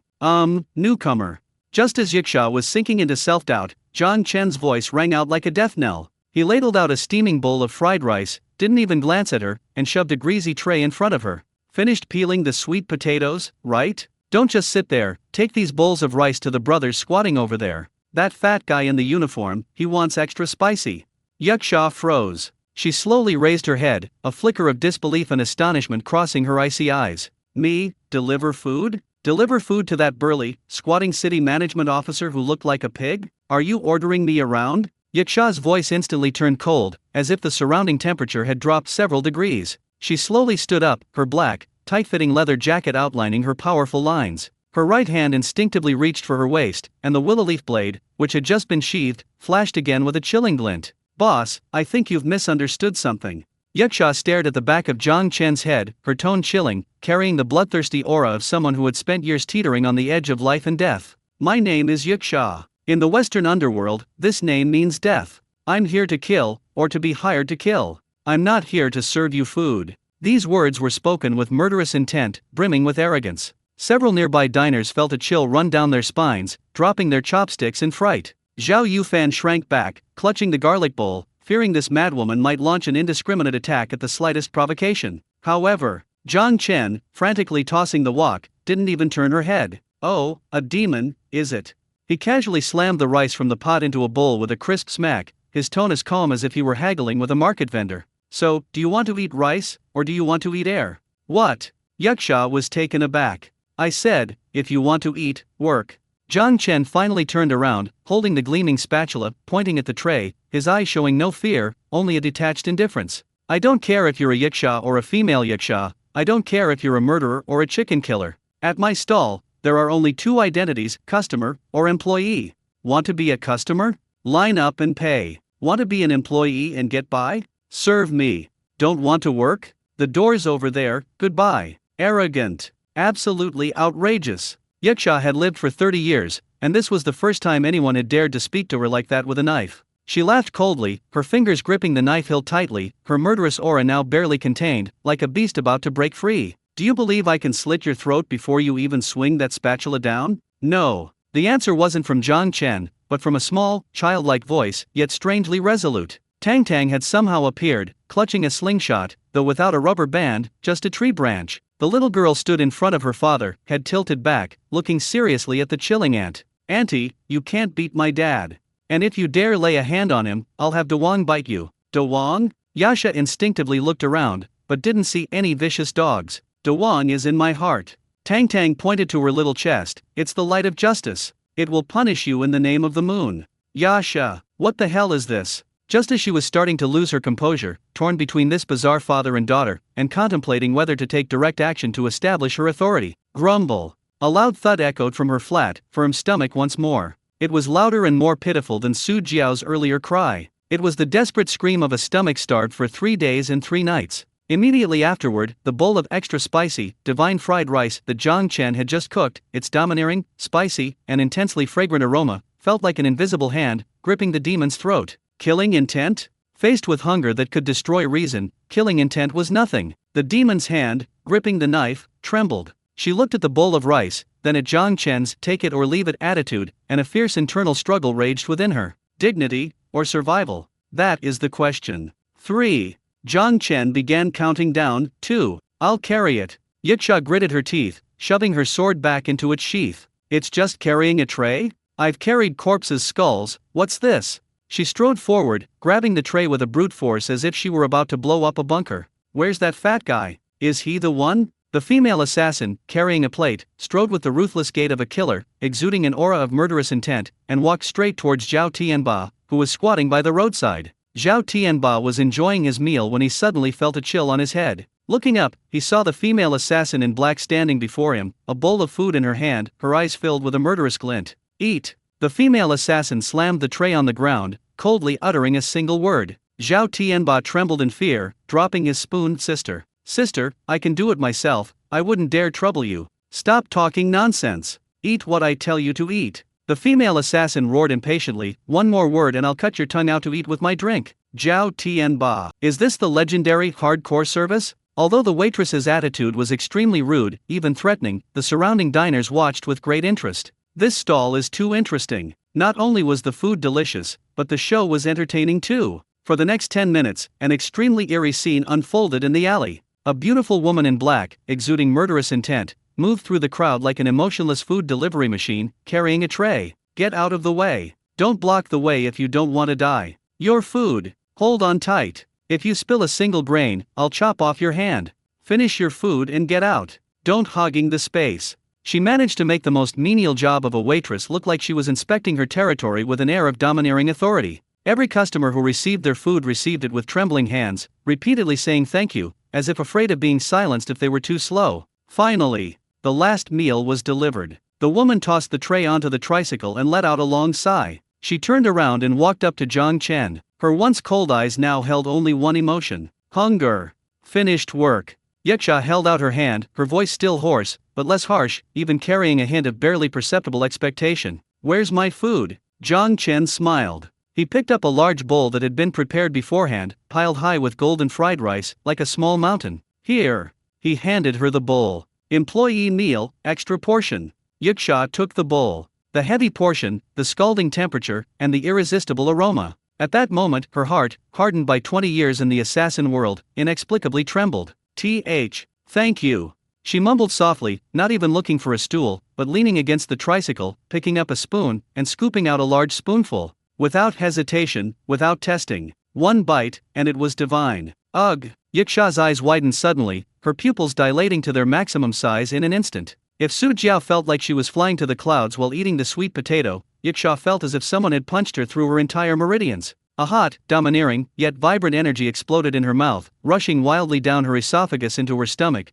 and then instantly spreading to every part of her body. Her lingering ailments from years of intense training and injuries, those old wounds that ached whenever it rained, were surprisingly soothed by the heat, experiencing a tingling, healing sensation. Yaksha stared in disbelief at the rice in her hands. This wasn't fried rice. This was clearly top-tier healing medicine. A life-giving force that could revive withered trees. So delicious. Those two words uncontrollably escaped the lips of this top assassin. The next second, she completely abandoned all restraint and image, unleashing a whirlwind of devouring the food. What? Number 1 on the assassin list? What? Aloof persona? Compared to this divine bowl of fried rice, everything else paled in comparison. Eat slowly, no one's going to take it from you. Zhang Chen shook his head helplessly, watching the woman eat without even looking up. Just then, his phone vibrated again. I'm at the alley entrance. Zhang Chen, you're dead. Zhang Chen's hand trembled, almost dropping the spatula into the pan. He abruptly looked up at the alley entrance, where a black van with a Beijing license plate,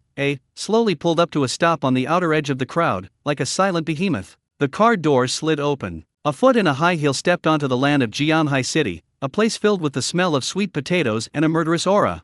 Clink! The stainless steel spoon scraped across the bottom of the bowl, producing a crisp, yet slightly melancholic sound. Yaksha froze. She stared down at the spotless, empty bowl, not a single grain of rice remaining, and fell into an unprecedented daze. That was it? She hadn't even had time to savor the savory flavor dancing on her tongue, hadn't even had time to feel the warm current seeping into her gut, and this large bowl of generously portioned fried rice had vanished into her stomach like air? Unsatisfied. A burning desire. It felt like a drug addict who had just tasted a bit of sweetness. The addiction just picked up, and then the supply was gone. What horrified her even more was the change in her body. As a top assassin who constantly walked the line between life and death, her body was riddled with wounds. On rainy days, the gunshot wound in her left shoulder, inflicted 3 years ago, would throb with pain, as if countless ants were gnawing at her bones. But now, the warm current spreading from her stomach felt like a pair of gentle hands, soothing that old wound. The pain vanished, replaced by a long-lost, tingling, and light feeling, as if a heavy burden carried for years had been lifted.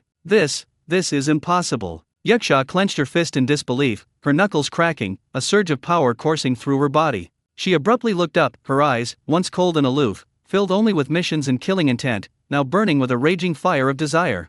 She stared intently at Zhang Chen, as if he were a priceless treasure. Boss. Yaksha's voice was still hoarse, but now it trembled slightly, not from fear, but from extreme excitement. Another bowl, please. Zhang Chen was staring intently at the black van at the alley entrance, cold sweat almost dripping down his forehead. Hearing this, he didn't even turn his head, wiping the table haphazardly with a rag, his words rapid and perfunctory. Gone. No rice, no eggs, not even scallions. If you want some, come early tomorrow. Now, right now, pack up. Are you kidding me? That she-devil Sukinga is already at my doorstep. If I don't run now, am I supposed to stay and wait to be turned into sliced beef and tripe? I don't believe it. The demon wasn't buying it. She stepped forward, her hand, gloved in a black tactical glove, slamming it onto the tricycle handlebars, effectively sealing off any chance of Zhang Chen's escape. There's still some in the pot. Her eyes were sharp as knives, precisely catching a glimpse of a small portion of fried rice left over through the crack in the lid, the last bit Zhang Chen had deliberately left for Tang Tang. That's for my daughter. Zhang Chen panicked, reaching out to push Yasha's hand away. Big sister, can't you be reasonable? You've already eaten a whole bowl. That's enough for 5 people. Even a pig couldn't eat as much as you. I don't care. Yasha's answer was simple and blunt, perfectly illustrating the law of irresistible allure. She flashed, her movements so fast even her afterimage was invisible, easily bypassing Zhang Chen's obstruction. Her other hand reached for the large iron pot with lightning speed. I'm not full yet. My body tells me it needs this. I'll do more work for you. Murder, arson, or even beat that fat guy up again, I'll do it all. Just give me food. Zhao Tianba, who was enjoying his meal, suddenly felt a chill down his spine and nearly choked. He looked at the female assassin in horror, thinking, what did I do to you, lady? I asked you to bring me my food. Hey, you mean auntie?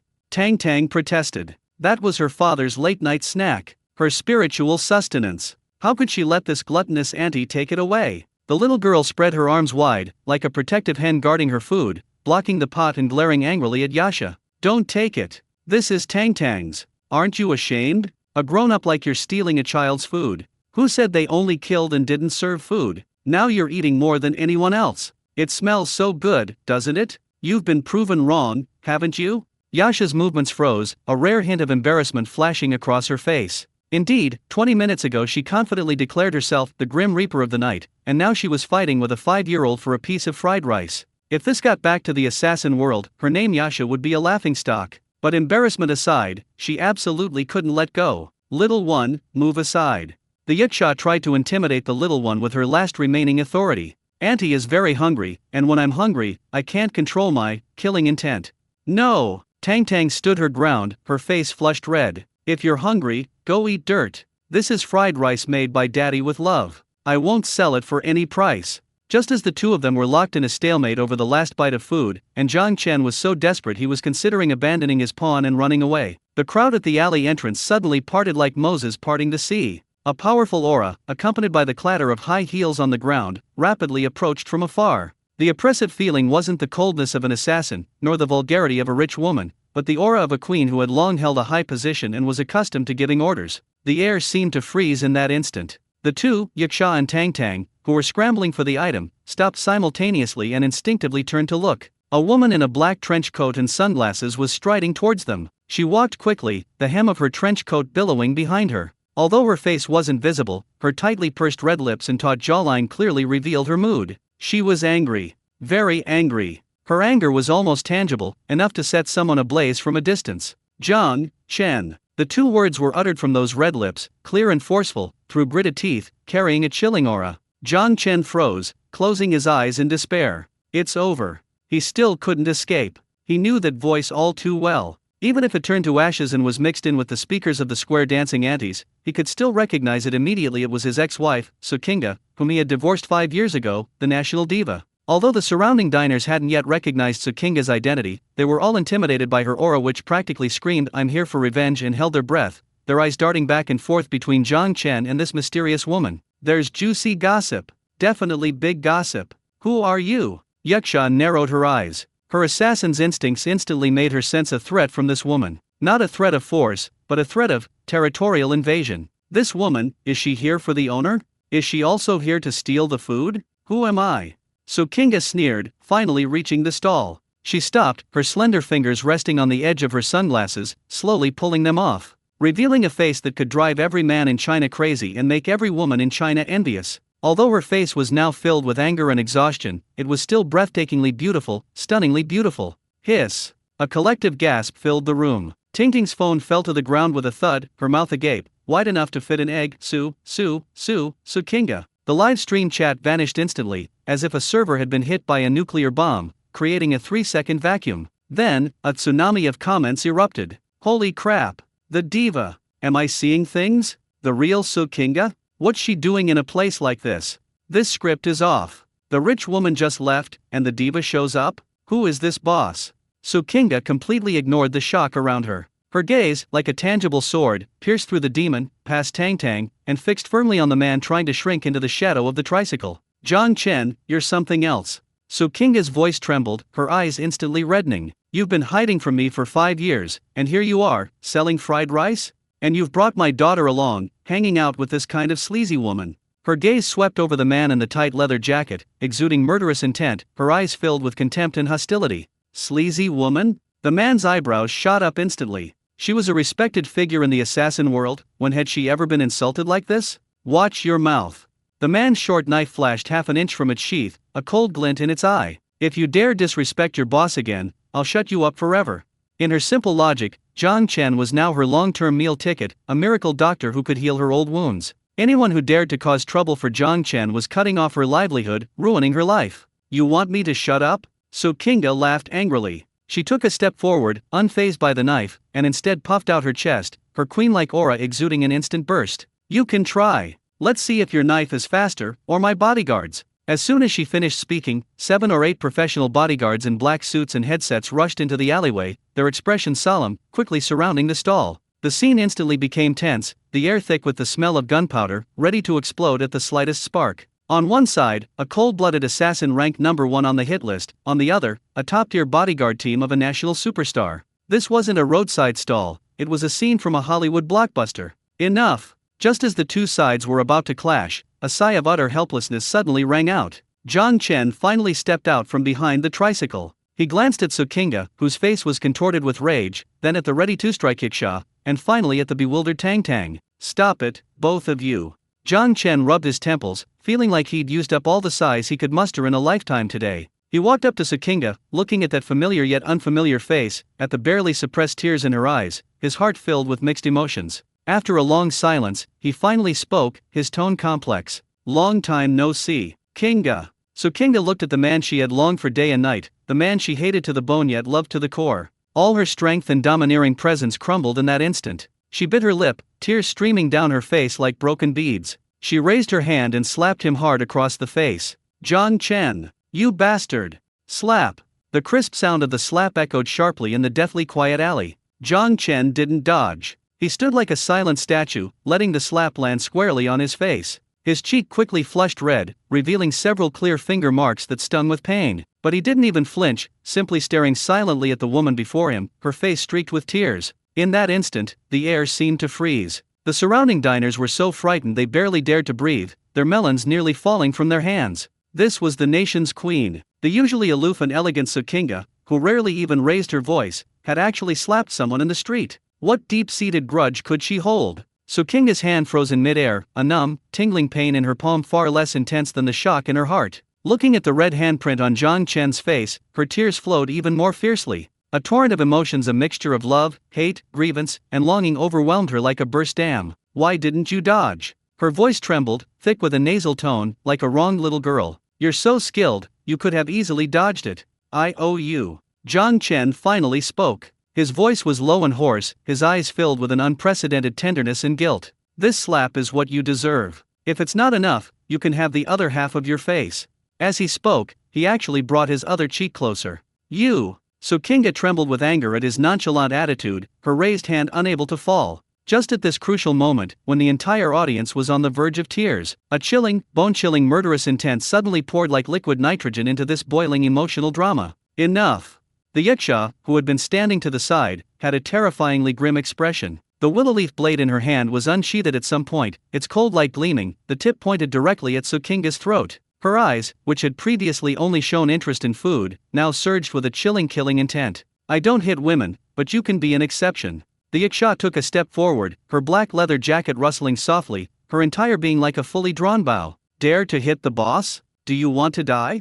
In her logic, things were simple. Zhang Chen was her long-term meal ticket, the miracle doctor who could heal her old injuries, and the only person in the world who could make delicious fried rice. Hit Zhang Chen? That was taking away her livelihood, cutting off her way out. Protect the boss. Sukinga's bodyguards reacted instantly. 7 or 8 burly men roared and rushed forward to block Sukinga, pulling out batons and stun guns from their chests, each one as if facing a formidable enemy. Want to touch Miss Su? You'll have to get past us first. The bodyguard captain's face was grim. He could sense the dangerous aura emanating from the woman in black before him. He'd seen that aura on the battlefields of the Middle East, the scent of a true grim reaper who had crawled out of mountains of corpses and seas of blood. A bunch of ants. Yiksha sneered, a bloodthirsty smile curving her lips. The short knife in her hand twirled nimbly between her fingers, leaving a silver afterimage. Since you're courting death, then I'll grant your wish. A bloody conflict seemed imminent. Ugh, so annoying. A small, childish voice, full of anger, suddenly boomed like a thunderclap in everyone's ears.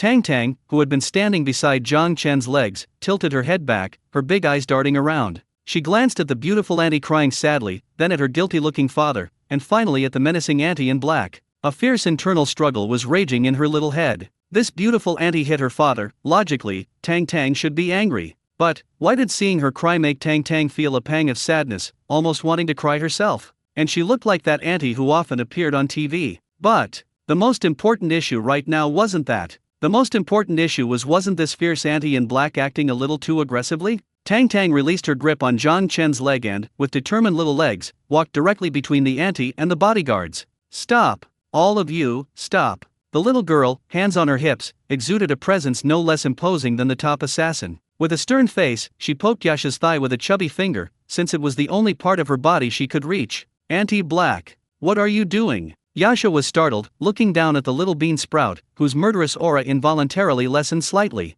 I'm helping your dad get revenge. Who asked you to get revenge? Tang Tang puffed out her cheeks, scrutinizing Yasha warily, her eyes like those of someone guarding against a thief trying to steal her beloved toy. This is my dad's family matter. That pretty auntie hit dad, but dad wasn't angry. Why are you angry? At this point, Tang Tang's big eyes narrowed, revealing a cunning and sharpness beyond her years. Oh, I know. She suddenly drew out her words, feigning sudden realization, and pointed at Yasha, shouting, You've got your eye on my dad, haven't you? You want to be my stepmother.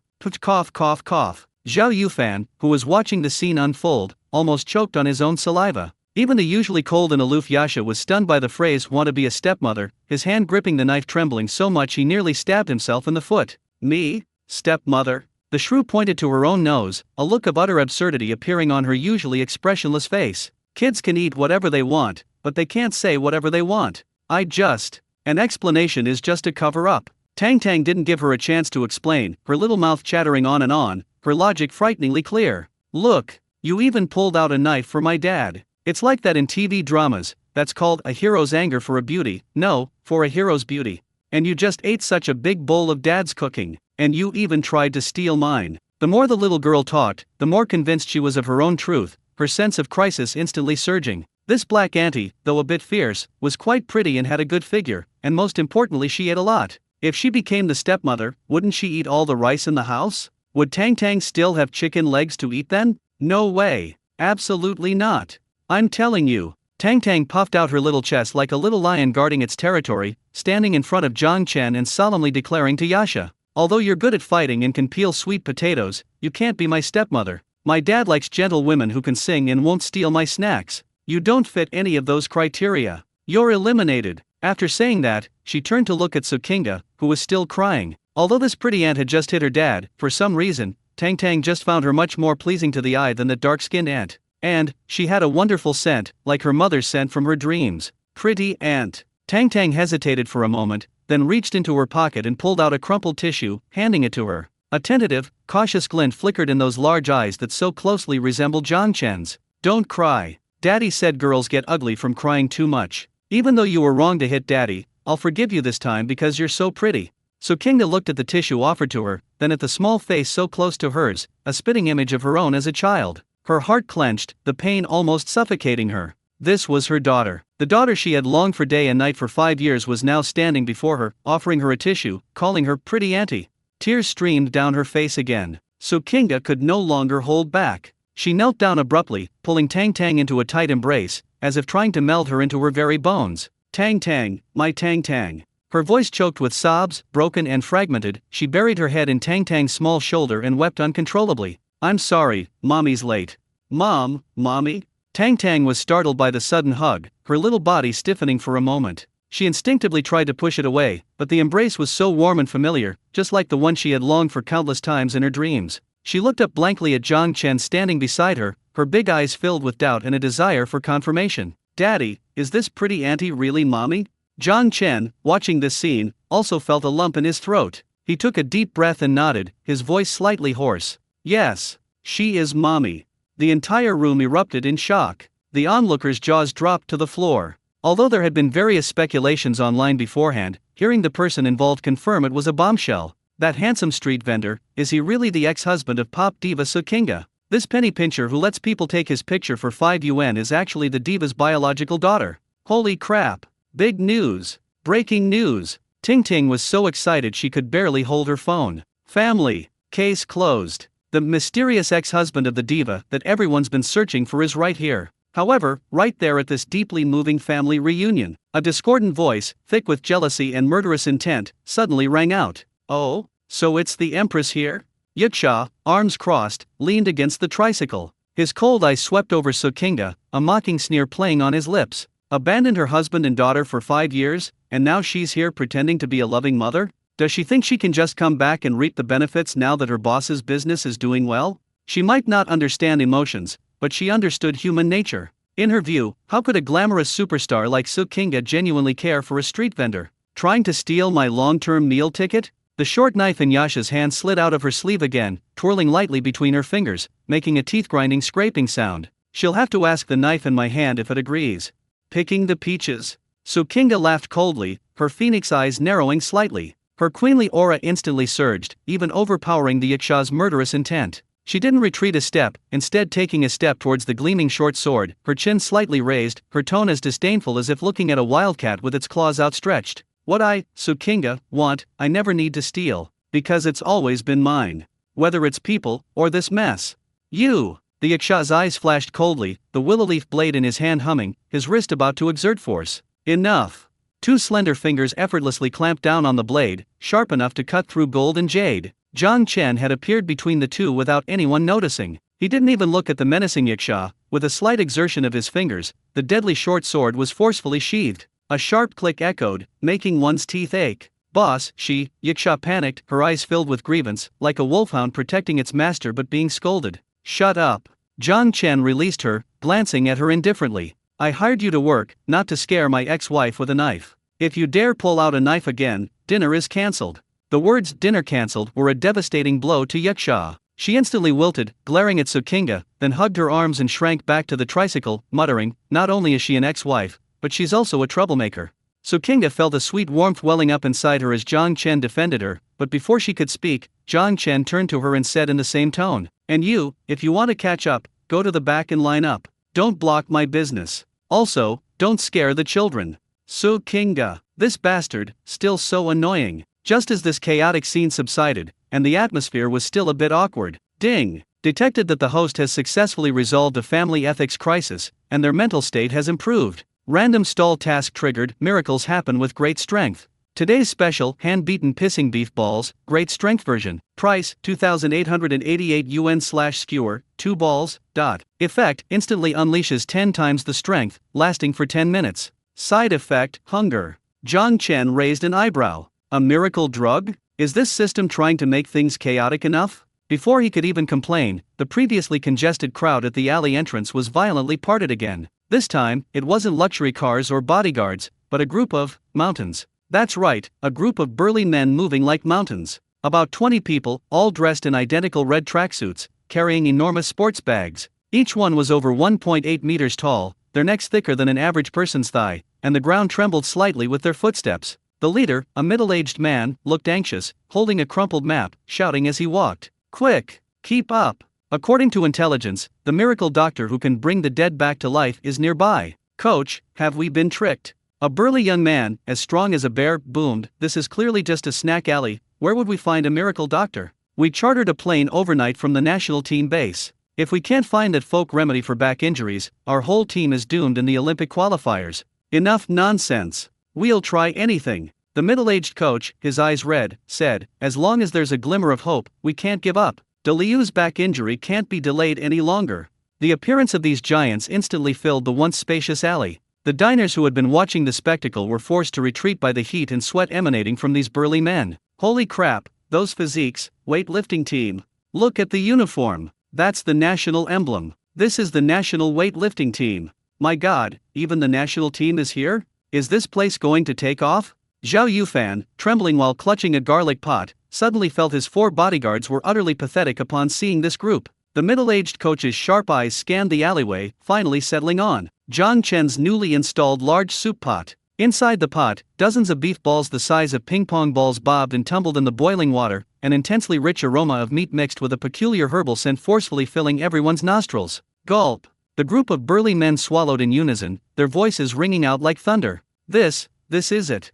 The coach looked at the rickety tricycle with a hint of disbelief, then at the sign that read, Mighty Beef Balls, Honest and Fair. Selling beef balls? Zhang Chen, scooping balls with a strainer, didn't even look up. Don't block the way if you're not buying. There's a line behind you. You! The burly man named Delu, with a fiery temper, stepped forward, his towering frame casting a large shadow. How dare you talk to the coach like that? We're from the national team. We're here to see a miracle doctor, not to eat this kind of roadside junk food. Junk food. Zhang Chen paused. He slowly raised his head, looking at the group of athletes before him, who, though muscular, all bore the marks of fatigue and pain in their eyes. Especially Delu, although he looked fierce, his left hand was constantly unconsciously supporting his lower back, and his posture was stiff, clearly indicating a serious back injury. These meatballs of mine are a cure-all, especially for those with bad backs. Zhang Chen tapped the strainer against the edge of the pot, making a crisp sound. 2,888 a skewer, no credit. Eat if you want healing, otherwise go back to the base and get some plasters. 2008. The coach's eyes nearly popped out of their sockets. Are these beef meatballs or some kind of elixir from Laozi? This is robbery. More effective than an elixir. Zhang Chen said calmly, eat my meatballs, and you'll be able to lift anything, from barbells to trucks. Bullshit. Delu was furious. As a weightlifting champion, he hated these charlatans. I want to see if these meatballs are made of diamond. If they don't work, I'll smash your truck. Saying this, he pulled out his phone and scanned a QR code his savings from the past 6 months. Give me a skewer. I'm going to expose you right now. Zhang Chen's lips curled into a playful smile. He scooped out a skewer of 2 beef balls and handed it to him. Eat it while it's hot, be careful not to burn your mouth, and be even more careful, if you use too much force, you'll fly yourself away. Delu snorted coldly, took the balls, and stuffed them into his mouth without even looking. I don't believe this thing can. Crunch. Before he could finish speaking, Deliu's face instantly changed. The meatball was incredibly bouncy, and the moment he bit into it, a burst of scalding broth exploded in his mouth. Immediately afterward, a violent surge of heat rushed down his throat to his stomach, then, like an atomic bomb exploding, swept through his entire body. Boom! Delu felt like his blood vessels were about to burst. His previously aching and weak lower back now felt like it had been injected with magma, burning hot. The pain vanished instantly, replaced by a terrifying power that felt like it could pierce a hole in the sky. Roar! Suddenly, Delu roared to the sky, a sound like a tiger's roar and a dragon's cry, shaking the windows of the alleyway. His muscles bulged and swelled visibly, stretching his oversized tracksuit to the point of tearing, veins bulging like earthworms beneath his skin. Power, unlimited power. Deliu's eyes were bloodshot, the feeling of power surging within him made him desperately need to release it. At that moment, he felt he could punch the earth to pieces. He looked around, his gaze finally settling on Zhang Chen's tricycle, loaded with goods weighing several hundred pounds. And there was Tang Tang, sitting in the back, holding a baby bottle and looking completely bewildered. Aha! Under everyone's horrified gazes, Delu charged forward like a runaway bull. Delu! What are you doing? Don't be impulsive. The coach was terrified, trying to pull him back but unable to. Run!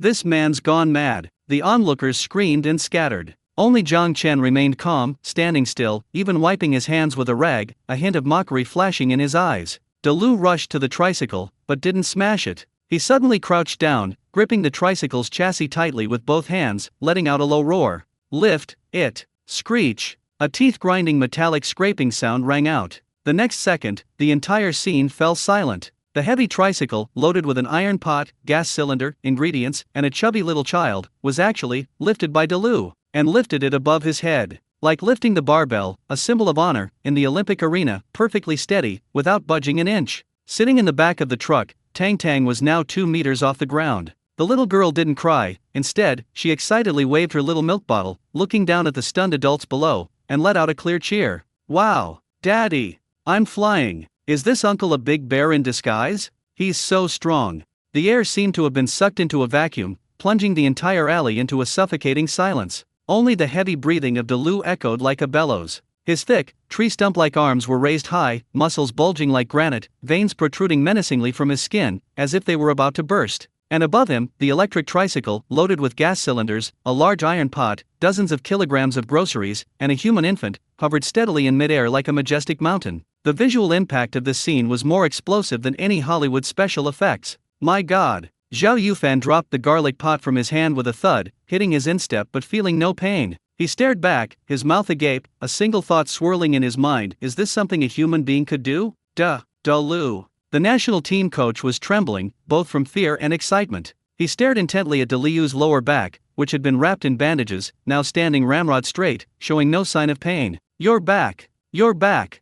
The coach's voice pierced through the air. You have a herniated disc and lumbar muscle strain. Lifting like that, are you going to ruin your back? Coach! I don't hurt. I don't hurt at all. De Liu's eyes were bloodshot, a near manic, excited smile plastered on his face. He felt like a volcano was erupting inside him, an endless stream of power surging from his dantian to every limb. He felt he could lift the earth and kick it like a ball, let alone a tricycle. Awesome! So awesome! I feel like I have inexhaustible strength. He even considered lifting the tricycle with one hand and performing a squat for everyone. Wow! Higher! Uncle, higher! Sitting in the truck bed, Tang Tang showed no fear whatsoever. Instead, she treated it like some kind of thrilling amusement park ride. The little girl gripped the edge of the truck bed, leaning half her body out, her two pigtails swaying with De Liu's movements, giggling happily. Daddy, look! I'm flying! Is this uncle a gorilla? It's even more fun than the spaceships at the amusement park. Jiang Chen stood below, rubbing his temples helplessly.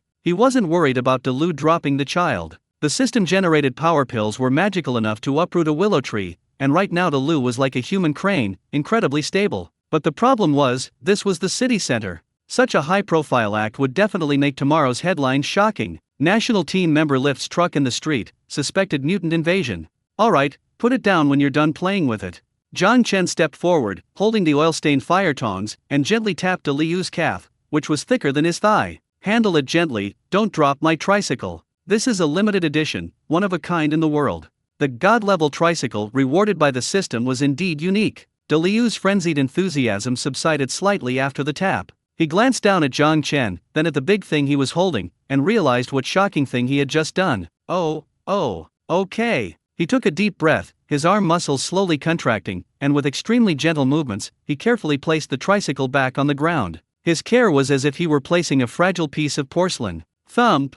The wheels landed with a soft sound. Tang Tang, still wanting more, jumped out of the back of the tricycle and patted De Liu's hard, iron-like thigh. Uncle, you're great. I'll ask you to play flying again next time. De Liu didn't have time to pay attention to the little girl's praise. As soon as he landed, he immediately began to wildly twist his waist, 3 circles to the left, 3 circles to the right, even doing a backflip on the spot. It's all better? Really all better? He touched his lower back, which had been so painful to the touch, and tears streamed down his face. That persistent, bone-deep aches and pains were completely gone. In their place was a warm, comfortable, and invigorating current. A miracle doctor. It really is a miracle doctor. De Liu whirled around, his towering frame crashing to his knees before Jiang Chen, kicking up a cloud of dust. Boss! No, benefactor! Please accept my bow. His kneeling was so sincere that the ground trembled. No, I'm just a meatball seller. Jiang Chen stepped aside. He didn't want to take on another such large adopted son, he'd be too much of a burden. Since your back is healed, the money wasn't wasted. No refunds. Refunds? Anyone who mentions refunds will have to deal with me. The coach finally realized what was happening. He rushed over like a madman, shoving through the crowd, his eyes gleaming with greed as he stared intently at the steaming pot of soup. Were those beef meatballs? No, those were gold medals. Honor. The hope for the national team to dominate the Olympics. Buy them all. The coach waved his hand, roaring with boundless pride, spitting all over the pot lid. I'll take the whole pot. How much? 100,000? 1 million? As long as it cures the players' injuries, I'll sell the training center building for you. The players behind him went crazy. As professional athletes, who doesn't have injuries? Watching De Liu jumping around so energetically was more exciting than giving them a ton of performance-enhancing drugs. Coach, let me go first. My knee is swollen. Get lost. I've had a rotator cuff tear for 6 months, let me eat first. Don't push. Those are my meatballs. Boss, I'll pay double. In an instant, the usually composed and serious national team men were a chaotic mess, jostling for beef meatballs. The scene was even more chaotic than supermarket aunties fighting over discounted eggs. Line up. Everyone line up. Tang Tang, holding a small megaphone, stood on a stool, shouting hoarsely to maintain order, her face flushed red. No cutting in line. You tall uncle, put your foot back. You're stepping on the flowers and grass. Watching this chaotic and surreal scene, Sukinga, who had been standing silently on the periphery, had an extremely complicated expression. She took off her sunglasses, and in her breathtakingly beautiful eyes, the initial anger and shock gradually transformed into a deep confusion and inquiry. Is this really Jiang Chen? The gold digger who, 5 years ago, only followed behind her, good for nothing but his good looks, even needing her to change a light bulb? The man despised by his family, ridiculed by the media as the man behind the diva, the coward who ultimately succumbed to the pressure and ran away? But the man before her was composed, calm, and even possessed an air of mystery that seemed to control everything. A bowl of fried rice he casually made could drive people crazy, his beef balls could cure a national-level athlete's incurable ailment, and even a top assassin would willingly serve him. What had he been through in these past 5 years? Zhang Chen. Su Qingda murmured to herself, her nails digging deeply into her palms. Looking at Zhang Chen's profile, still handsome, yet bearing the marks of time and determination, her heart pounded uncontrollably. A powerful urge to uncover all his secrets grew wildly within her, like weeds. Qingda, should we go over there? Lin Xiaoa, standing beside her, was already dumbfounded. She stammered, Is this still Zhang Chen? Has he been possessed by an alien? Whether it's an alien or a ghost possession. So Qingda took a deep breath, put her sunglasses back on, concealing the turbulent emotions in her eyes. She straightened the collar of her trench coat, regaining her cool and domineering diva demeanor. He's still my daughter's father, and my ex-husband who's still on my household registration. She strode towards the stall surrounded by a group of burly men, each step treading on the hearts of the crowd. Since he's so capable, then I can't let him go. Let's go try those 2,800 yuan meatballs, see if they can cure my heartache. Ding! WeChat payment received, 57,760 yuan. With a crisp, pleasant electronic notification, the national weightlifting team coach held a large stainless steel bowl overflowing with beef balls, beaming with an expression as if he just snagged a limited edition Hermes bag. Boss, this is what we agreed on. I'm bringing the second team tomorrow, you have to reserve some for me. The coach protectively held his treasure while warily watching the surrounding diners with their green eyes, afraid someone might suddenly appear and steal the food. Depends on my mood, depends on fate. Zhang Chen lazily draped the hand towel over his shoulder. His nonchalant manner made it seem as if the money that had just been deposited wasn't over 50,000 yuan but 5 yuan. De Liu's post-healing euphoria continued. He even wanted to perform another Thomas Flair for Zhang Chen, but was ultimately kicked onto the bus by the coach. As the national team, like a moving mountain, rumbled away, the air in the alley finally began to circulate again. But the frenzied atmosphere was even more intense than before. They'd even bought the entire national team. Even the weightlifting champion's back injury was cured.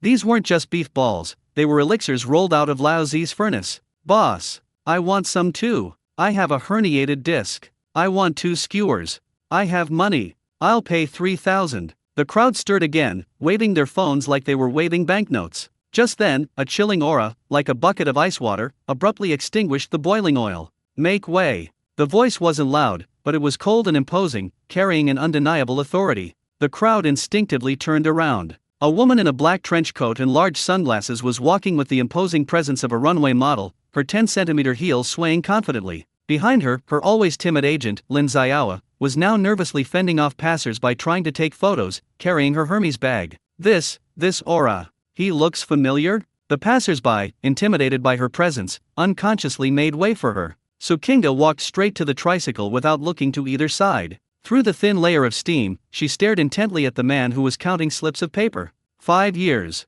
A full 5 years. She had dreamt of their reunion countless times. Perhaps at a high-class party, he would be looking disheveled, holding a wine glass. Perhaps on a street corner, he would be desperately dodging creditors. But she never imagined it would be in this alleyway filled with the smells of cooking oil, garlic, and sweat. And this man, far from being down on his luck, was dominating the scene? Zhang Chen. As Su Qingda parted her red lips to utter those 2 words, her teeth ached. Zhang Chen paused in counting the skewers. He didn't look up, but simply tossed the bamboo skewer into the container with a crisp snap. Scan the code to buy meatballs. No catching up. His voice was flat, even carrying a hint of aloof indifference. There are other people in line. Madam, please don't take up public resources. Madam? Su Qingda laughed in exasperation. The man who used to bring her water to wash her feet every night, who treated her like a precious gem, was now calling her this lady? She abruptly ripped off her sunglasses. That breathtakingly beautiful face, capable of taking the breath away of all of China, was now exposed to the air without any concealment. Exquisite features, cool and aloof eyes, and that signature beauty mark under her eye. The entire room fell silent instantly. Then, a tsunami of gasps erupted. Holy crap! Su Qingda! She's alive! She's the living queen! Mom, I've made it! I'm queuing at a roadside stall with the queen. Su Qingda completely ignored the screams around her. She braced herself against the edge of the greasy tricycle, leaning forward, her phoenix eyes fixed on Zhang Chen's, gritting her teeth. What did you just call me? Say it again? Zhang Chen finally looked up. Their eyes met. On one side, a furious national diva, on the other, a calm and collected street vendor. This extreme tension made the air around them thick and heavy. 2888.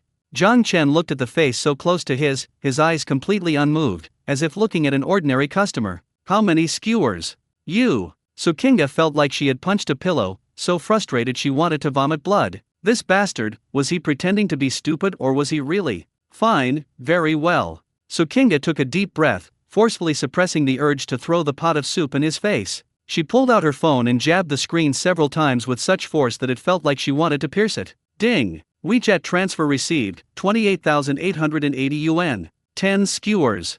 Sukinga shoved her phone screen in front of Zhang Chen, her eyes sharp. Give me 10 skewers. Now. Right now. She wanted to see what this man, who used to blow up the kitchen even when cooking instant noodles, had now managed to sell a pot of meatballs for such an exorbitant price. More importantly, she needed to confirm one thing, to confirm whether this man had truly changed. Zhang Chen stared at the transfer amount, his eyebrows barely twitching. He skillfully scooped up 10 skewers of meatballs, drained the water, packed them into a large takeout box, and handed it to her. Careful, it's hot. His movements were fluid and steady. Sukinga took the box. The scalding heat seeped through the cardboard box to her palm, and the rich aroma of meat instantly filled her nostrils, causing her stomach, which had been aching from years of dieting and stress, to convulse violently. So fragrant. It smells so good. Even as a diva accustomed to the finest cuisine, she had to admit that the aroma possessed an irresistible magic. She picked up a skewer, gazing at the two plump, slightly trembling beef balls. Should she take a bite? Sukinga hesitated for a mere fraction of a second, then opened her red lips and bit down hard. Puff! The scalding hot juices burst in her mouth. In that instant, Sukinga's eyes widened. Fresh. Exquisitely delicious. That flavor wasn't just a treat for the taste buds, it was a solace for the soul. A warm current then slid down her esophagus, miraculously relaxing the nerves that had been tense with anxiety and anger. The migraines that had plagued her for years, and the palpitations accumulated from overwork, felt as if gently soothed by a pair of large, tender hands. Comfort. An unprecedented comfort. Sukinga froze, holding the remaining half of the meatball, tears streaming down her face without warning. Not because it was hot, nor because it tasted good, but because of familiarity. This feeling of being cared for, of being treated gently. Is this why you've been avoiding me? Sukinga chewed on the meatball, tears streaming down her face, her voice choked with sobs. You'd rather cook meatballs for others here than come home and cook me a bowl of noodles? The onlookers were dumbfounded. This isn't how it's supposed to go. Wasn't she just a domineering queen? How did she become like this after just one bite of meatball? Does this meatball have tear-inducing properties? Daddy. Tang Tang, who had been hiding nearby, cautiously peeked out. She looked at the beautiful auntie crying her eyes out, then at her father's expressionless face, his expression filled with inner turmoil. Finally, she couldn't help but tug at Zhang Chen's sleeve and whispered, Daddy and Mommy, are you crying because the meatballs are too expensive? Maybe, we can give her the money back. This mommy, though soft, sounded like a thunderclap in the quiet room. Sukinga abruptly lowered her head. Looking at that miniature version of herself, at those clear, large eyes brimming with concern, her heart felt like it was being squeezed tightly by a giant hand, the pain making it hard to breathe. Tang Tang. Sukinga threw down the skewer in her hand, ignoring the oil and dust on the ground, and knelt down abruptly, pulling the soft little body into her arms. My Tang Tang, Mommy missed you so much. At this moment, all the airs of a superstar, all the resentment of being abandoned, went to hell. She was just a mother who had lost her daughter 5 years ago. Tang Tang was a little dazed from being hugged so tightly, her little hands frozen in midair, unsure what to do. She looked at Zhang Chen pleadingly. Zhang Chen sighed, stepped forward, and reached out to pull Sukinga away, but stopped when he touched her trembling shoulder. All right, stop crying. Zhang Chen's voice finally softened, tinged with helplessness. So many people are watching, aren't you afraid of losing followers? Sukinga suddenly looked up, her teary eyes fixed on him, gritting her teeth. Losing followers? I'm about to die. Zhang Chen, you bastard. If you don't give me a reasonable explanation today, I'll. She looked around, finally fixing her gaze on the large iron pot, issuing her final ultimatum. I'll take this pot home, so you can never set up your stall again. Take the blame?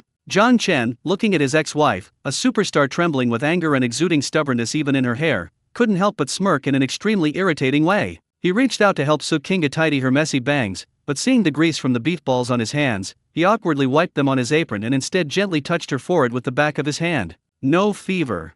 Jiang Chen's tone was languid, exuding a nonchalant air that infuriated anyone. This pot weighs at least 50 pounds, plus this haute couture trench coat and 10-centimeter stilettos. Queen Su, are you planning to switch careers and become a weightlifter, competing with Lao Qingwan for his job? You! Su Kinga slapped his hand away, her chest heaving with anger. Stop joking with me. Jiang Chen, I'm not kidding. If you do this today, SHH. Jiang Chen suddenly put a finger to his lips, making a shushing gesture. His expression softened instantly, his gaze passing over Su Kinga and landing on the CBD sky behind her, now shrouded in twilight. Stop arguing, it's time. What time? Su Kinga was startled and subconsciously followed his gaze. Don't try to change the subject. I'm telling you, even if the King of Heaven himself came, I'd take Tang Tang away today. You can take her away.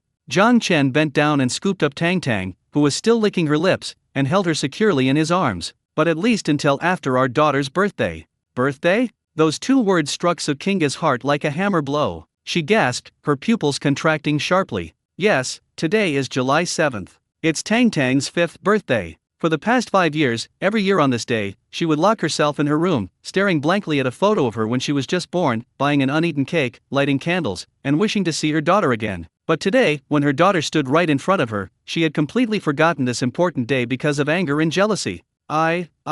Su Kinga panicked, overwhelmed by guilt. She was at a loss for words. She didn't even dare look Tang Tang in the eye. I'm sorry, Mommy forgot. Mommy didn't prepare a gift. It's okay. Tang Tang hugged Jiang Chen's neck, her eyes crinkling with a contented little angel smile. Mommy coming is the best gift. And Daddy said he prepared a super big surprise for me. A surprise? Su Kinga glanced at the dilapidated alley, then at the mess of garlic and sweet potato peels scattered on the ground, a flicker of suspicion in her eyes. Here, in this slum where even half the street lights are broken? What kind of surprise could there be? An extra tea egg? Jiang Chen, don't tell me your surprise is this pot of meatballs.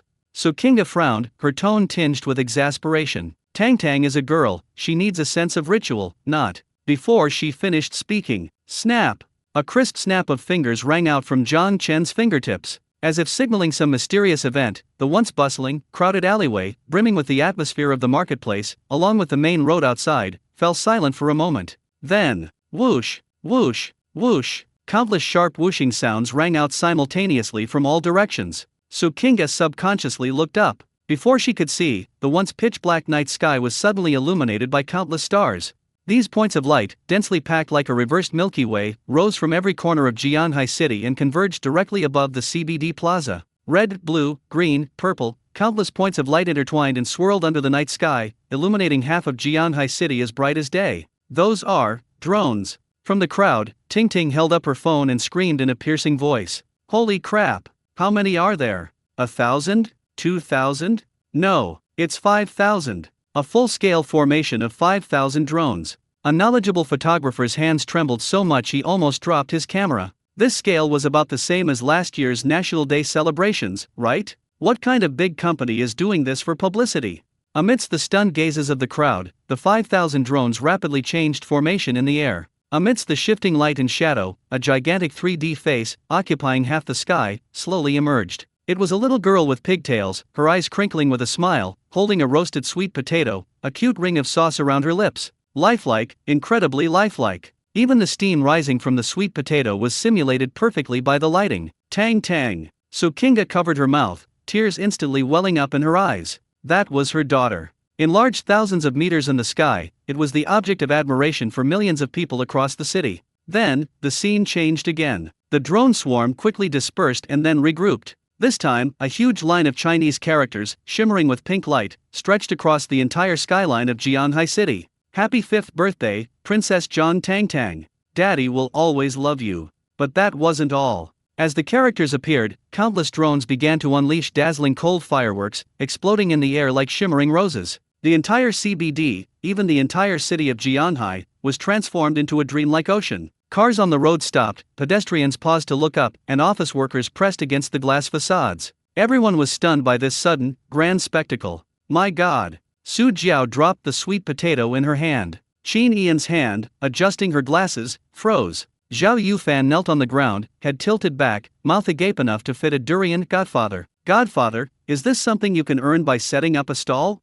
This wasn't a surprise. This was clearly RMB burning in the sky. At current market prices, a drone show of this scale costs hundreds of thousands per minute. This show alone would easily cost millions. And this was in the extremely strictly controlled CBD airspace. The connections and power behind obtaining the flight permit were unimaginable. Do you like it? Jiang Chen turned his head to look at the little dumpling in his arms, who was completely mesmerized, his eyes filled with tenderness. Wow! Tang Tang finally reacted, letting out an extremely excited scream. It's Tang Tang. There's a big Tang Tang in the sky. And she can eat sweet potatoes. She kicked her legs excitedly in Jiang Chen's arms, pointing at the sky, her face flushed. Daddy, did you conjure those up? They're so beautiful. Wah! Tang Tang loves them so much. Good that you like them. Jiang Chen kissed his daughter's forehead. Daddy promised you he'd pluck the stars from the sky for you. Now they're all yours. So Kinga stood to the side, trembling. She looked at the fireworks filling the sky, at the giant declaration of love, then at the man in front of her, wearing a cheap t-shirt and a greasy apron. A strong sense of incongruity overwhelmed her, making it almost impossible for her to think. Is this really the Jiang Chen who was dirt poor, only good at cooking and taking care of children? A drone show worth millions, launched without batting an eye? Could he really earn that by selling fried rice that costs 1,888 yuan a bowl? Jiang Chen. So Kinga stepped forward, her voice hoarse, her eyes filled with extreme complexity. You, where did you get the money? Did you borrow from loan sharks? Or? She bit her lip, her gaze sweeping over the adoring rich woman, Wang Meifeng, beside her. A terrifying thought flashed through her mind. Or are you really being kept by some rich woman? She couldn't think of any other reason. How could a street vendor possess such overwhelming wealth? Kept? Before Jiang Chen could speak, the woman beside him objected. She swiftly pulled out a short knife, stuffing the last bite of beef ball into her mouth while mumbling with murderous intent. Who dares to keep him as a mistress? I'll be the first to chop her up. The boss makes money through skill. This pot of meatballs alone sold for tens of thousands. With this kind of skill, forget drones, buying a real airplane is just a matter of time. Ting Ting also leaned in, holding her phone, her face flushed with excitement. That's right, Queen Su. You might not know, but Boss Jiang is now the god of wealth in Jianhai City. Just this morning alone, his revenue from tips and sales has exceeded 1 million. 1 million? So Kinga was stunned. She glanced at the dilapidated iron bucket, then at the still steaming pot. Half a day? 1 million? That's faster than her robbing people at her concerts. Basic procedure, don't be silly. Jiang Chen calmly waved his hand, his smug expression returning. After all, I'm a craftsman who earns a living with my skills. Unlike some people who only rely on their looks. You! So Kinga was speechless with anger, about to retort when the drone array in the sky suddenly changed again. This time, it wasn't text or Tang Tang's face, but a photo projection that made Kinga instantly blush, her heart race, and she even wanted to find a crack in the ground to disappear into. It was 5 years ago, the day they got their marriage certificate. A photo of Jiang Chen carrying her on his back in front of the Civil Affairs Bureau, the two of them laughing like two idiots. The huge projection floated in the night sky, covering the entire city. The entire scene erupted in uproar. Holy crap! That's So Kinga. It's confirmed. It really is her ex-husband. This display of affection is downright brutal. Jiang Chen looked at the photo in the sky, a hint of nostalgia flashing in his eyes. He then turned to the completely stunned woman, a sly smile playing on his lips. Even though we're divorced, she's still the mother of my child. I can use this opportunity to celebrate Tang Tang's birthday. You shouldn't mind, right? Jiang Chen. So Kinga, her face flushed crimson, stamped her foot in embarrassment and indignation, abandoning all pretense of her diva image, and lunged forward to cover his mouth. Turn it off right now. This is so embarrassing. Do you want the whole world to know how stupid I was before?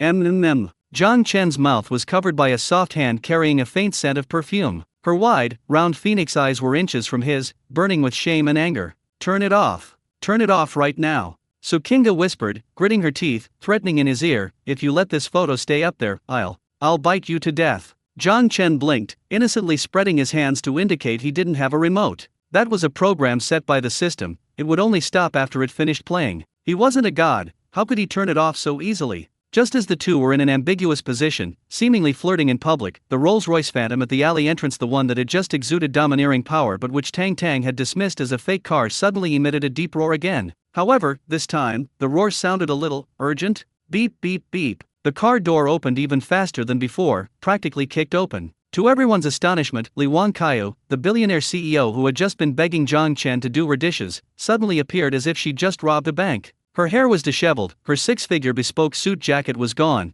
and she was only wearing a thin silk shirt with the sleeves rolled up to her elbows. Most outrageous of all, she was carrying two enormous yellow insulated boxes emblazoned with Manhwa delivery. The vibrant yellow of the boxes created a stark and surreal visual contrast with her top-tier business attire and the Rolls-Royce Phantom behind her. Get out of the way! Get out of the way! Lee Wan-kyu, in her 10-centimeter heels, ran at a sprinting pace, shouting as she went. We're late! We're going to be late! Get out of the way! The entire room fell silent once more. Even Sukinga, who was fighting with Zhang Chen, was stunned. She instinctively released her grip, staring blankly at the seemingly mad woman-like female CEO. Ms. Lee. Ms. Lee? A white-collar worker from the financial industry who recognized her nearly had his eyes pop out. Are you experiencing life? Lee Wan-kyu didn't have time to pay him any attention. She rushed to the stall like a whirlwind, slamming two enormous insulated boxes onto the ground with a loud thud that shook the floor. Huff, huff. Lee Wan-kyu, hands on her knees, gasped for breath, wiping the sweat from her brow without any regard for appearances.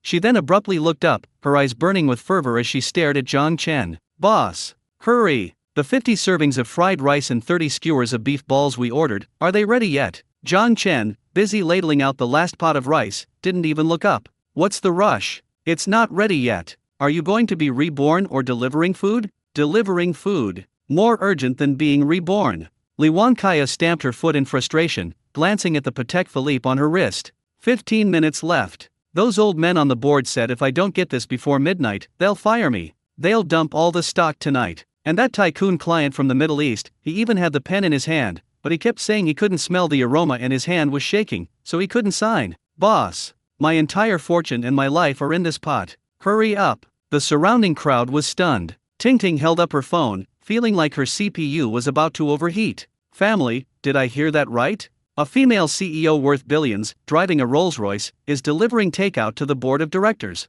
Is this the business warfare of the top billionaires? No spies, no hackers, just controlling the board with fried rice. What exactly did Boss John put in this fried rice? Is this a biological weapon? Sukinga stood to the side, listening to this absurd conversation, her brows furrowing deeper and deeper. She used to mingle in top-tier social circles, so she had naturally heard of Lee Wan-kyu's name, a ruthless figure known as the Iron Lady of the business world, with decisive and efficient methods. How could she possibly be so anxious over a few servings of fried rice? Zhang Chen. Sukinga couldn't help but speak, her eyes filled with complex emotions. What kind of spell did you cast on them? A spell. Zhang Chen packed the last serving of fried rice into a lunchbox, expertly closed the lid, and casually handed it to Lee Wan-kyu. Then he turned to his ex-wife, a faint smile playing on his lips. That's called skill. Just like how your singing can make people cry, my cooking can make people go crazy. All right, all done.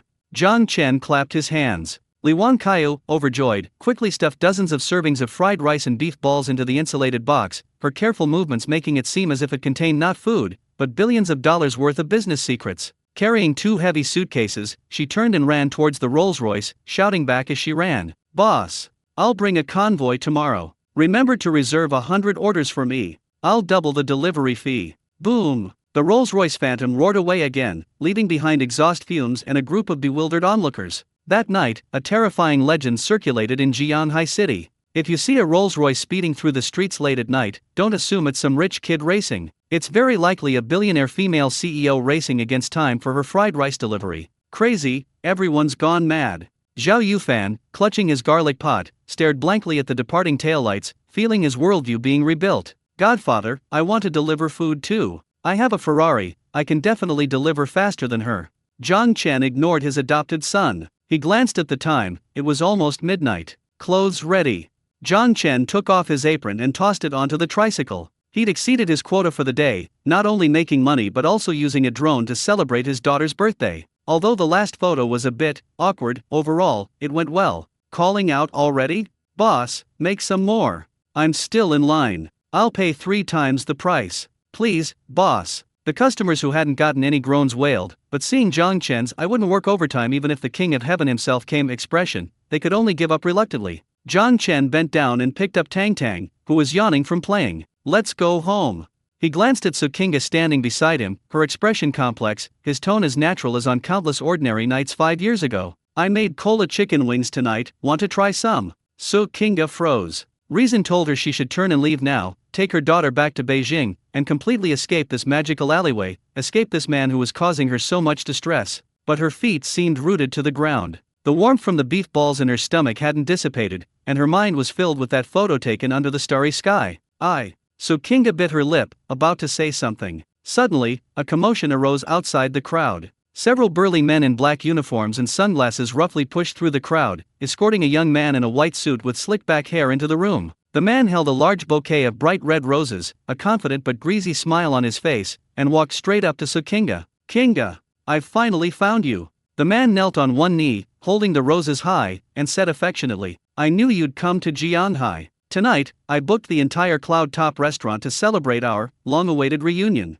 The entire room fell silent instantly. Zhao Yufan's eyes widened. Holy crap! Isn't that Ye Liangchen, the eldest son of the Ye family from Beijing? How did he manage to follow me here? Zhang Chen narrowed his eyes slightly as he looked at this suddenly appearing love rival. Before he could speak, Tang Tang in his arms stirred. The little girl rubbed her sleepy eyes, glanced at the kneeling greasy uncle, then at the tacky bouquet of red roses, pouted, and let out a disgusted sound. Ew. Then, she turned her head, hugged Zhang Chen's neck, and asked in a childish voice, "Daddy, who is this uncle? Why is he proposing next to the garbage dump? Is he a rag picker?" Puffed. Sukinga, who was about to get angry, was amused by her daughter's question. Ye Liangchen, kneeling on the ground, instantly froze his smile, which gradually cracked. He, the eldest young master of the prestigious Ye family in Beijing, the future heir to the family headship, was being mistaken for a rag picker by a 5-year-old child. "What did you say?" Ye Liangchen abruptly stood up, his eyes fixed on Tang Tang with a sinister glint, then he glared fiercely at Zhang Chen. "Whose bastard is this?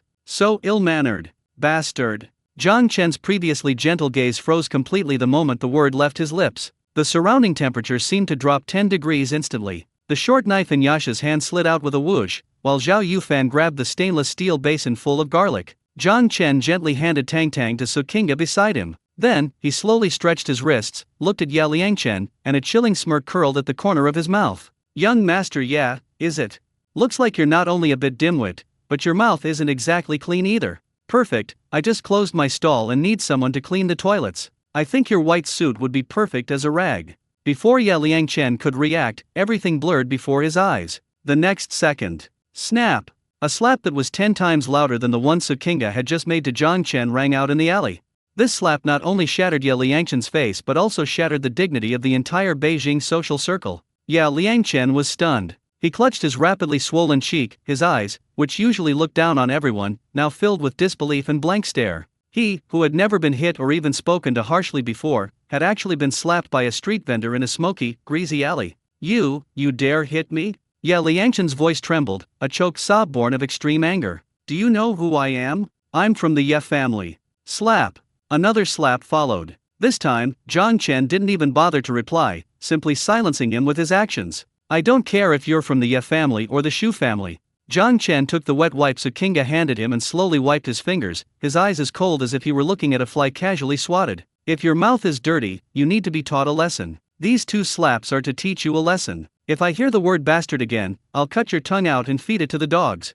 "Good. Well done." Zhao Yufan, who had been unable to contain himself any longer, banged his stainless steel garlic bowl loudly like a cheerleader captain. "Godfather is mighty. This kind of guy who spews filth deserves a good beating. I don't even like the look of his white suit, he looks like he's attending a funeral." Yiksha even twirled his willow leaf blade, flashing it in front of the black-clad bodyguards who were about to rush forward. "Get out if you don't want to die." Her voice was hoarse, her murderous intent almost tangible. "The boss said he doesn't want any bloodshed today. Don't force me to break my vow." The bodyguards were experts. Just by looking at the way Yasha gripped her knife and the bloody aura emanating from her, they knew she was a truly ruthless character who had seen life and death. Looking at Zhang Chen beside her, who, though seemingly lazy, had just acted with lightning speed, the bodyguards exchanged glances, none daring to be the first to step forward. Ye Liangchen, seeing his bodyguards cower in fear, was so angry he almost vomited blood. But he wasn't stupid. A wise man doesn't fight a losing battle. He glared viciously at Zhang Chen, then gave a deep look to Sukinga, who stood behind Zhang Chen with a complex expression, and gritted his teeth, squeezing out a sentence.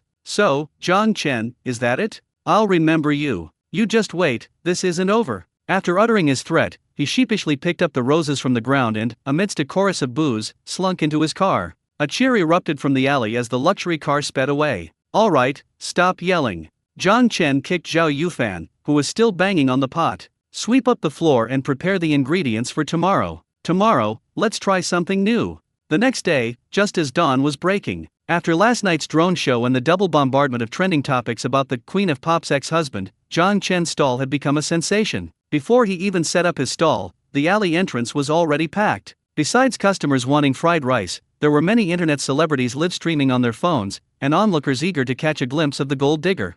Here he comes. Boss Zhang is here. With a commotion, the familiar battle-damaged tricycle reappeared. However, today, a brand new cardboard sign appeared on the stall. A line of large, flamboyant characters, written in marker, the handwriting messy yet exuding a wild and unrestrained spirit, read, "New rule today, every pretty lady can receive an extra beauty egg for free. Judgment criteria, the boss decides." Boom! The moment this sign was displayed, the scene erupted in excitement. Holy crap! Eggs based on looks? That's so real! This boss knows marketing. This is blatant looks-based discrimination. But I love it. Beauty egg? Is that the magical egg that cured acne yesterday? Oh my god, I want it. I absolutely have to. The girls who had been queuing with restraint instantly lost their composure. While an egg itself isn't worth much, the pretty certification is priceless. In this looks-obsessed era, who wouldn't want to be certified as beautiful? Especially by such a handsome boss himself. Boss, look at me.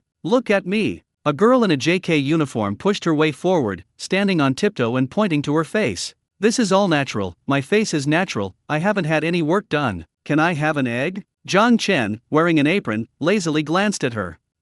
Not bad. He picked up a slotted spoon and scooped a golden brown, 5-colored braised egg from the pot, placing it in her bowl. Here, take this, get some collagen.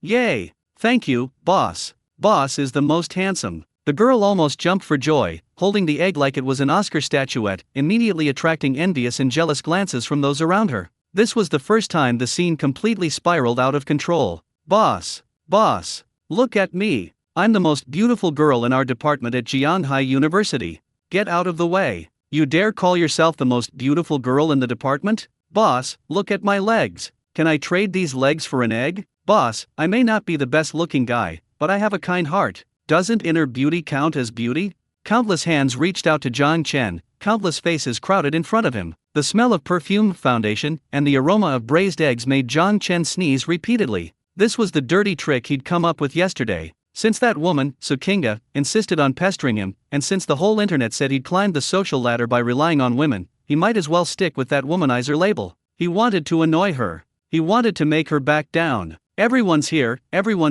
don't rush. Zhang Chen, like a tyrannical emperor selecting concubines, held a strainer and pointed at the women. Your makeup is too heavy, it's cakey. Next.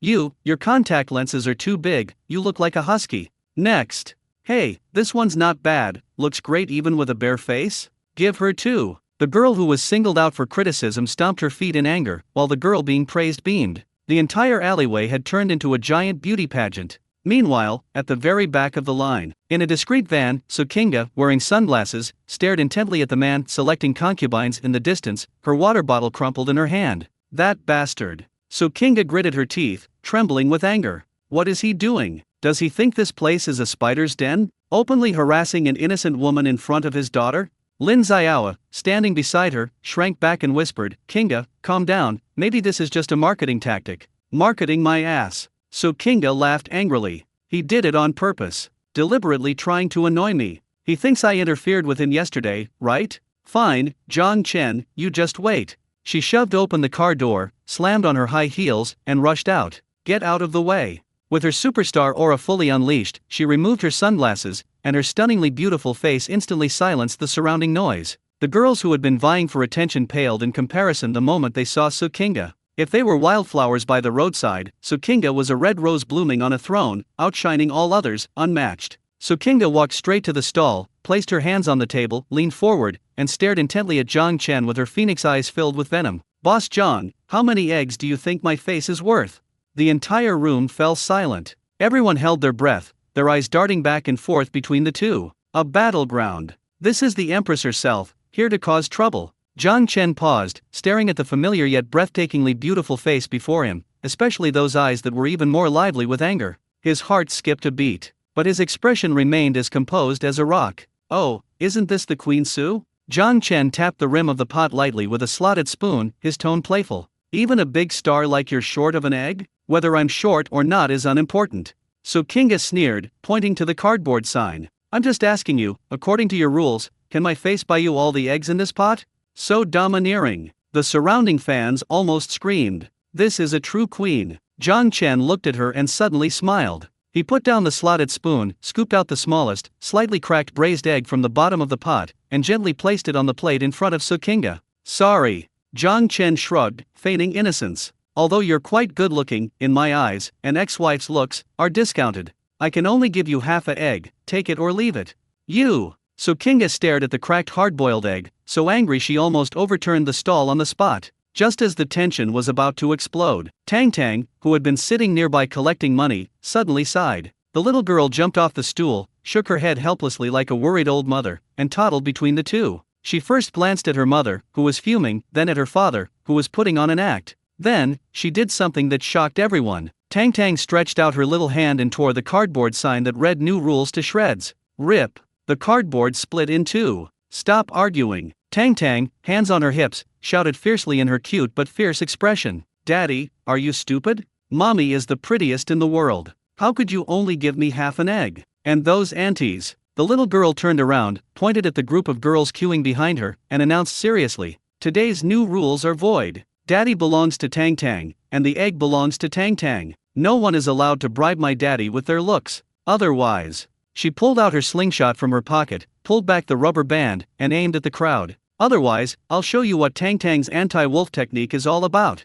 Although Tang Tang's shout was domineering and her slingshot was pulled out quite skillfully, she ultimately underestimated the obsessive desire of adult women for becoming beautiful. That wasn't just an egg, it was a ticket to the pinnacle of beauty, the official certification from the mysterious stall owner of Jianhai City. Hey, little girl, stop fooling around. A social media influencer with a snake-like face and a chin so sharp it could pop a balloon didn't back down. Instead, she used her height advantage to push Tang Tang aside. This is an adult matter, kids, go play in the mud. Boss, look at me. I spent 500,000 on this face, isn't that beautiful? 500,000? You think you're worthy? A woman in a low-cut top and with false eyelashes that seemed to fan the wind immediately objected, shoving the snake-faced woman aside. Your nose implant is practically see-through, and you still dare to ask for eggs? Boss, look at me. This is a completely natural nose. Bullshit. You just had it done in Korea last month, the stitches are still there. You old hag. You dare expose my past?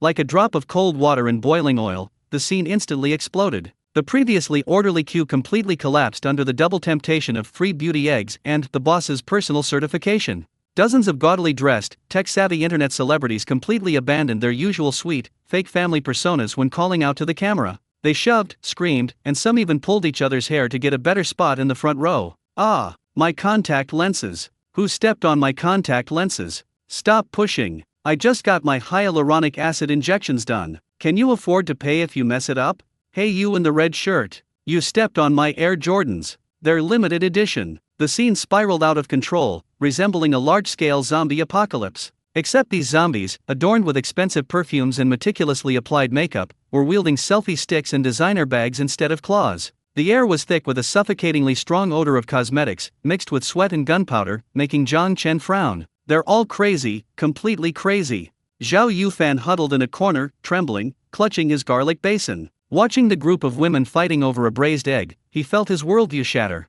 Godfather, was this part of your plan?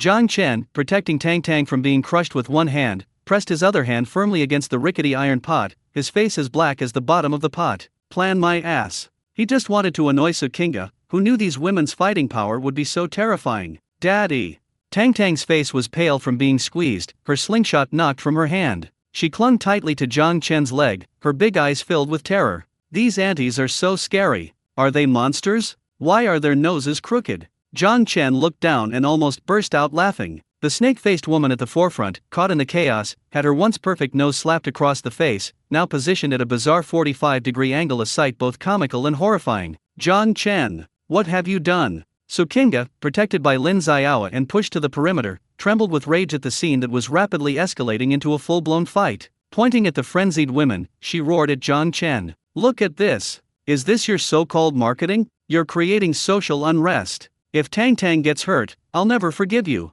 How was I supposed to know they were so easily provoked? Jiang Chen, equally helpless, shielded himself from a flying high heel while shouting, Stop it, all of you. If you hit me again, I won't sell anymore. I'll block you all. Unfortunately, his voice was instantly drowned out by the women's screams. The situation was no longer about an egg, it was a battle for dignity over who was the most beautiful woman in Jianhai. The boss said, "You're ugly. Why aren't you getting out?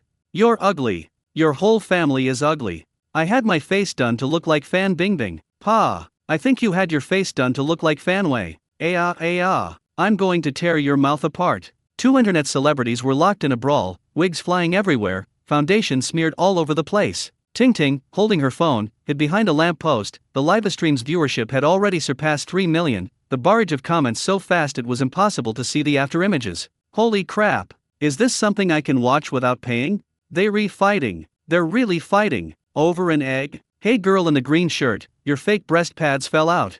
This is too gruesome. Is this the Ragnarok of the plastic surgery world? Just as the scene was about to completely spiral out of control, with someone even trying to reach into the boiling broth to grab the egg. Boom! A loud crash. John Chen, unable to bear it any longer, grabbed his long-handled iron ladle and slammed it hard against the edge of the large iron pot. The shout, imbued with inner strength, resonated like a booming bell, making everyone's eardrums ache. The chaotic crowd instinctively paused for a second. John Chen scooped Tang Tang up with one hand and placed her on the relatively safe roof of the tricycle, then turned around. His previously languid eyes were now as cold and sharp as knives. He casually grabbed a bottle of mineral water from the stove and splashed it directly onto the two women, one with the snake-like face and the other in a low-cut dress, who were still pulling each other's hair. The icy water instantly extinguished half of their anger and washed away their thick makeup. Two pale, swollen faces, even bearing scars, were now exposed to the sunlight without any concealment. Ah! Two piercing screams almost tore through the sky. The two internet celebrities frantically covered their faces, desperately shrinking into the crowd like vampires who couldn't bear the light. Had enough of this? John Chen's voice wasn't loud, but it carried a chilling undertone. He stood before his stall, his posture upright, holding a large iron ladle yet exuding the aura of a war god wielding a halberd. "My rules, it seems you've all ignored them." John Chen coldly swept his gaze across the crowd, and the previously arrogant internet celebrities lowered their heads, avoiding his eyes. "I said, the pretty ones can get eggs. But look at yourselves now." He pointed to the two women whose makeup was ruined, resembling a scene from a horror movie, his tone full of undisguised disdain. "Is this what you call pretty? Pretty through plastic surgery? Pretty through Photoshop? Or pretty through street brawls like shrewish women? To me, pretty isn't just about a face, it's about having a face. You've thrown away all human decency for an egg? You're shameless, but I still have business to do." These words were extremely harsh, practically tearing away the fig leaf from all the surgically enhanced faces present. A deathly silence fell over the scene, broken only by the suppressed sobs of the woman with the snake-like face. Sukinga stood on the periphery, watching the man at the center of the storm, who now seemed somewhat domineering, his anger gradually subsiding, replaced by a complex expression. This man, when did he become so principled? In the past, he probably would have hidden behind her in this situation, right? And another thing. John Chen suddenly changed the subject, his gaze piercing through the crowd, landing precisely on Sukinga not far away. A wicked smile curled at the corner of his lips, the newly established authority instantly crumbling, reverting to his usual despicable, infuriating demeanor. "Who just said I was deliberately trying to annoy her? Queen Su, aren't you being a bit presumptuous?" Sukinga was taken aback, then her pretty face flushed red as she glared back fiercely. "Isn't that what I meant?" "Of course not." John Chen shrugged, pointing slowly at the remaining braised eggs in the pot with his iron spoon. "This is called a business strategy. See, after their commotion, haven't my beauty eggs become famous? Even if I don't give them away tomorrow, do you believe people will still be scrambling to buy them for 10,000 yuan apiece?" Sukinga was speechless with anger. You're a shrewd businessman. Thank you for the compliment." John Chen chuckled, turned around, and took Tang Tang off the roof of the car. "All right, the farce is over. We're done with today's eggs, let's pack up." "That's it." Someone in the crowd shouted unwillingly, "Boss, we haven't bought any yet." "That's it." John Chen didn't even glance at them, untying his apron as he said, "Besides, look at all of you, covered in dust and dirt. Go back and touch up your makeup, don't be an eyesore here." The internet celebrities were speechless, and could only disperse angrily. The farce finally came to an end. Looking at the mess of wigs, contact lenses, and flattened high heels, Zhao Yufan couldn't help but exclaim, "Godfather, this isn't a street stall, it's like you're undergoing a tribulation." John Chen ignored him, simply bending down to brush the dust off Tang Tang's dress. "Were you scared?" he asked softly. "No." Tang Tang shook her head, her big eyes sparkling. Instead of being afraid, she looked at John Chen with adoration. Daddy was so cool splashing water. Like a firefighter putting out a fire. Sizzle and those monster aunties showed their true forms. Zhang Chen chuckled and pinched her little nose. Let's go home. He picked up his daughter, glanced at Sukinga who was still standing there, and said casually, as if greeting an old friend, "What are you standing there for? Didn't you say you wanted cola chicken wings? If you're late, there will only be bones left." Sukinga bit her lip, watching the father and daughter's departing figures. The setting sun cast long shadows of them, overlapping, creating a warm and serene scene. She took a deep breath, quickly following in her high heels, still grumbling. "Who wants your chicken bones? Zhang Chen, let me tell you, this isn't over yet. You have to explain to me clearly what's going on with that rich woman who wanted to keep you as a mistress? And why did that female assassin call you boss?"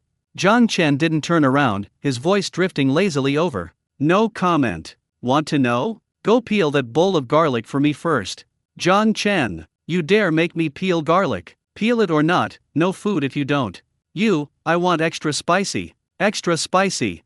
The alleyway was no longer just lively, it was a veritable battlefield. What started as a scramble for a so-called beauty egg escalated into a chaotic scene as someone ripped off a girl's wig. Like a domino effect, the situation spiraled out of control. The air was thick with the pungent stench of expensive perfumes, enough to make anyone sneeze. Screams, curses, and the clatter of high heels on the concrete created a cacophony of noise. "Ah, my nose. Don't touch my nose. I just had rib implant surgery." A social media influencer in a sundress screamed, clutching her face, her voice as shrill as a pig being slaughtered. "Who stepped on my foot? Are you blind? This is a limited edition I managed to snag from a reseller." Another meticulously made-up girl wasn't to be outdone, shoving the person next to her while protecting her bag. Zhang Chen stood behind the tricycle, his spatula clenched in his hand, completely numb. He stared at the group of women before him, usually so glamorous in front of the camera, now wrestling like madwomen, and his head was spinning. This was supposed to be a street stall? This was clearly a scene from a magical battle in a spider's web.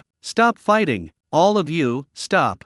Zhang Chen shouted, trying to use his authority as the stall owner to calm the situation. However, his voice was drowned out by the high-decibel screams. Like a drop of water falling into the ocean, it didn't even make a sound. The women were already blinded by rage, they couldn't hear a word he was saying. The situation was no longer just about the egg, it was about face, a battle for dignity over who was the prettiest girl on the street. "Godfather, what do we do?" Zhao Yufan, clutching his garlic basin, huddled in the corner, trembling. The usually arrogant and domineering rich kid, now looking at the group of incredibly powerful women before him, his eyes were filled with fear. "It hurts just watching." That girl's double eyelid tape was ripped off.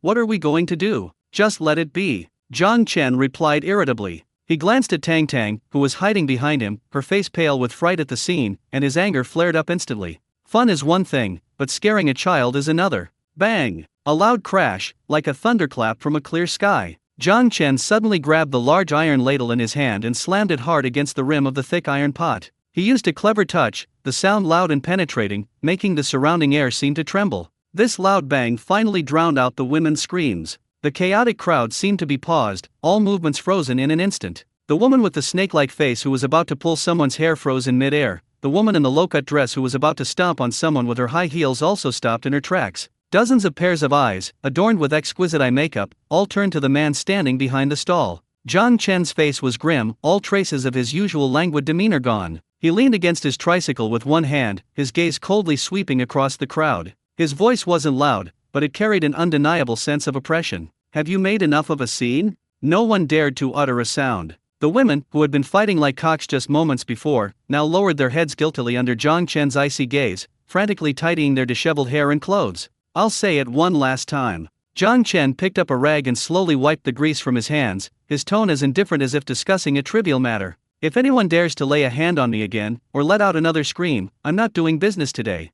I may not have any other skills, but I do know how to pack up and go home. If you think fighting is more important than beauty eggs, then you can continue. I'm taking my daughter home to sleep." This move, cutting off their supply lines, was a decisive blow. For these women who would do anything for beauty, not being able to buy the legendary radiant fried rice and eggs was worse than death. "No, boss, don't pack up. We're not fighting anymore. Really, we're not fighting anymore. Sorry, boss, we were just exchanging pleasantries." The women who were just fighting fiercely instantly transformed, becoming as docile as kindergarten children waiting for candy. They quickly lined up and even helped each other straighten their misaligned collars. This speed of transformation left Zhao Yufan, standing nearby, dumbfounded, exclaiming, "You're an expert." "That's more like it." Jiang Chen snorted coldly, his expression softening slightly. He bent down, picked up Tang Tang, and placed her on a special high stool, gently comforting her. Don't be afraid, the aunties are, practicing martial arts. Tang Tang blinked her big eyes, looked at the group of bruised aunties, and nodded as if she understood. Their martial arts are so weird, they specifically grab hair. A burst of awkward chuckles came from the surrounding crowd. Standing on the periphery, Sukinga looked at the man who had subdued the entire scene with just a few words, a complex light flashing in her eyes. She knew Jiang Chen all too well from 5 years ago. Back then, though gentle, he possessed an underlying carefree, even somewhat cowardly, air. In a situation like this, he would most likely choose to smooth things over or simply hide. But now, he stood there like a pillar of strength. He didn't need to shout or yell, a single glance or word was enough to control the entire situation. This unfamiliar power of control made Sukinga's heart flutter, yet she couldn't help but want to get closer. Looks like you've improved quite a bit these past few years. Sukinga stepped forward, arms crossed, her tone still haughty, but the anger in her eyes had subsided considerably. You can even handle a scene like this, you must attract quite a few admirers. Jiang Chen was serving rice to a customer. Hearing this, he didn't even turn around and handed her the bowl he had just served. Thank you for the compliment. Life's tough, after all, I have to raise a daughter, and I can't be like some people who just cry when things go wrong. You! Sukinga was taken aback and was about to explode when she saw Jiang Chen turn around, raise an eyebrow at her, and put on that familiar mischievous smile. What? Even the queen of pop wants a beauty egg? Let me make it clear, while your looks are good enough, you still need to work on your temper, or you'll get wrinkles. Jiang Chen, is that mouth of yours rented? In a hurry to return it? Sukinga was so angry she wanted to bite someone, but seeing the crowd of onlookers holding their phones, she had to forcefully suppress her anger. She took a deep breath, preparing to find a seat and interrogate this bastard about his whereabouts over the past 5 years. Just then, a van silently pulled up at the alley entrance. The door opened, and a woman wearing huge sunglasses and a sexy, tight-fitting halter dress stepped out. Her appearance caused another small commotion. That's that newcomer actress, Lin Lulu. It looks like her. She's been quite popular lately in that period drama. She's going for a sexy image. Lin Lulu swayed her hips and walked with a cat-like gait to the stall. She had clearly come prepared. She had heard the stall owner was an extremely handsome man and had dressed particularly revealingly today. She took off her sunglasses, revealing a pair of exquisitely made-up, alluring eyes that winked at Jiang Chen, her voice so sweet it could melt your heart. Boss brother, I've been waiting in line for so long, my legs are sore. As she spoke, she deliberately leaned forward, her snow-white figure dazzling under the lights. I heard you have everything here. Lin Lulu traced circles on the table with her bright red nail-polished finger, her eyes fixed on Jiang Chen, her tone incredibly suggestive. Then, could I have a sausage? I want to eat your kind. These suggestive words caused an instant silence. Zhao Yufan dropped the garlic in his hand, staring dumbfounded at his colleague, thinking, is the entertainment industry this cutthroat now? Going to such lengths for a bite to eat is a bit too much. Sukinga's face darkened, her bag almost crumpled in her hand. This isn't someone who came to buy food, this is clearly someone who came to cause trouble. Just as everyone was waiting to see how Jiang Chen would respond, Tang Tang, who had been counting money nearby, suddenly perked up her little ears. The little girl abruptly raised her head, her big eyes instantly igniting a fierce fighting spirit. She grabbed the spatula from the table, jumped off her stool, and charged at Lin Lulu like an angry little warrior, pointing the spatula at the flamboyant woman and shouting, "Bad woman! Stay away from my daddy! You bad woman! Stay away from my dad!" With this fierce yet adorable shout, Tang Tang's oil-splattered spatula flashed through the air, landing squarely between Lin Lulu's ample, snow-white breasts. This sudden turn of events caused Lin Lulu's exquisitely surgically enhanced face to freeze for a moment. But being in the entertainment industry, her expression control was impeccable. The next second, she adopted an expression of utter injustice, her eyes slightly reddening, her voice so soft it could split a mosquito split. Oh dear, little sister, what are you doing? Lin Lulu didn't back down. Instead, she took the opportunity to bend over, her already barely held-up neckline swaying precariously, revealing a large expanse of her cleavage. Ignoring Tang Tang's warning, she continued to glare at Jiang Chen with those sweet, cloying eyes, saying in a pitiful voice, "I'm just hungry, I want to eat the sausages you make, brother." Little sister, have you misunderstood something? I'm not a bad person, you know. As she spoke, she swayed her hips, trying to bypass Tang Tang, this little roadblock, her nail-painted fingers once again reaching restlessly towards Jiang Chen's arm. Misunderstand? Tang Tang's cheeks puffed up like a pufferfish in anger, wielding the spatula with ferocious force, forcing Lin Lulu to withdraw her hand. I think you're a weasel paying respects to a chicken. Daddy said the less you wear, the worse your intentions. You're practically naked, you must be a big bad guy. Puffed. The onlookers couldn't help but chuckle. This little girl was practically a human tea-tasting machine, spotting everything perfectly. Standing on the periphery, Sukinga's face was as black as the bottom of a pot. The innocent water bottle in her hand, after her vigorous crumpling, had been completely reduced to scrap plastic, making a crackling sound. Shameless. Sukinga gritted her teeth, her nails almost digging into her flesh. Dress like this in public to seduce men? Are the standards for female celebrities this low these days? Lin Xiaoa, standing beside her, tightly gripped her arm, fearing this young lady might impulsively tear the green tea bitch apart, and was sweating profusely with anxiety. Kinga, calm down. This is a live broadcast. If you rush in, tomorrow's headlines will be Queen of Pop beats up 18th tier actress in the street, and our image will be ruined. What image do I need? My husband is about to be eaten alive. So Kinga's chest heaved with anger. Meanwhile, Zhao Yufan, squatting in the corner, casually peeled the last few cloves of garlic while complaining to his bodyguard. See that? This is what you call a low-level game. Same tactics as that Lu Ruyan from before, even worse than Lu Ruyan. At least Lu Ruyan knew to pretend to be an ex-girlfriend. This woman just went straight for the kill, all about technology and ruthlessness, no skill whatsoever. The bodyguard noddedly, young master is right, Godfather has much better composure. In the shadows of the tricycle, Yasha was slowly and gently wiping a short knife in her hand with a piece of deerskin cloth. Her gaze was fixed on Lin Lulu's slender, fair neck, her eyes as cold as if she were looking at a piece of dead flesh. She silently calculated the angle and force in her mind. Could she cut here, avoiding the carotid artery and only severing the vocal cords? After all, the boss said he didn't want to see blood today, but he didn't say she couldn't shut up. Just as Lin Lulu, taking advantage of her height, was about to force her way through Tang Tang's defenses and was practically pressed against Zhang Chen, a long, strong hand suddenly reached out. Zhang Chen scooped up Tang Tang, who was about to headbutt him, and gently placed his daughter on her designated high stool, casually handing her a bottle of AD calcium milk. Sit still and drink your milk. Don't bother with this kind of ante, it'll lower your IQ. After calming his daughter down, Zhang Chen turned around. He didn't get angry as everyone expected, nor was he smitten by her beauty. His face still wore his signature lazy expression. Want some sausage? Zhang Chen picked up the tongs and took a sizzling, crispy, crackled pure meat sausage from the grill beside him.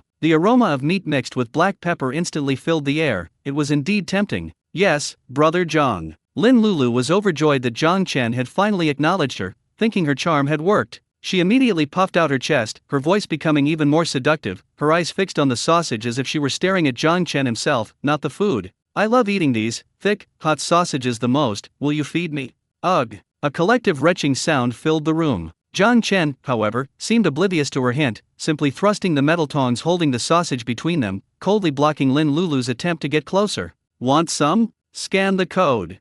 Zhang Chen pointed to the QR code next to him, his tone flat and emotionless. Our specialty handmade black pork sausage is 2,000 each. No credit, and we don't offer feeding services. Also, his gaze swept over Lin Lulu's restless hand like a blade, his voice suddenly dropping several octaves. Pay up, don't touch me. This apron is freshly washed, I don't want any cheap foundation on it. 2,000 each. Lin Lulu's fawning smile froze instantly. Although she was there to ride the wave of popularity and was prepared to be ripped off, 2,000 for a single sausage was outrageous. And what was this man's attitude? Was he complaining about her cheap foundation? Her foundation cost thousands of dollars a bottle. Brother Zhang, you're really joking. Lin Lulu's lips twitched as she tried to salvage the situation. I can afford 2,000 yuan, but could you be a little gentler?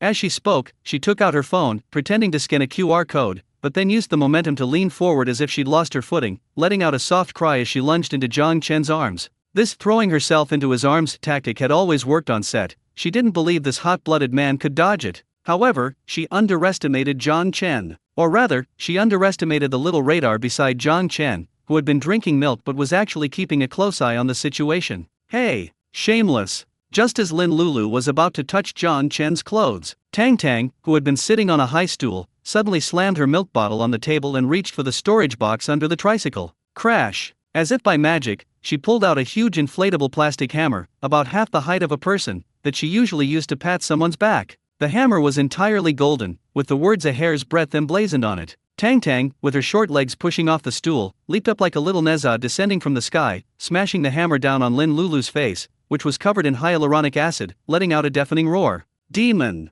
Take this from your old grandson! Bang! Although it was an inflatable hammer, this strike, imbued with all of Tang Tang's daddy-protecting maniac rage, landed on Lin Lulu's technologically advanced face with a dull, comical sound. Ah! Lin Lulu was completely taken aback that this little girl would actually dare to attack, and even more surprised that this usually soft and cute little dumpling possessed such strength. She gasped, instinctively trying to back away, forgetting that she was wearing sky-high heels and that Zhao Yufan was squatting behind her, cleaning up the mess. Crack! The heel of her high heel snapped mercilessly on the uneven concrete. Lin Lulu lost her balance, spinning wildly like a top before collapsing backward in an extremely ungraceful manner. My garlic! Zhao Yufan let out a heart-wrenching scream. But he wasn't feeling sorry for the beautiful woman, he was feeling sorry for the bowl of garlic he'd painstakingly peeled all afternoon, even splitting his fingernails. Unfortunately, it was too late. Splash, pft. Lin Lulu's expensive haute couture halter dress landed precisely in the large stainless steel bowl filled with garlic cloves and peels.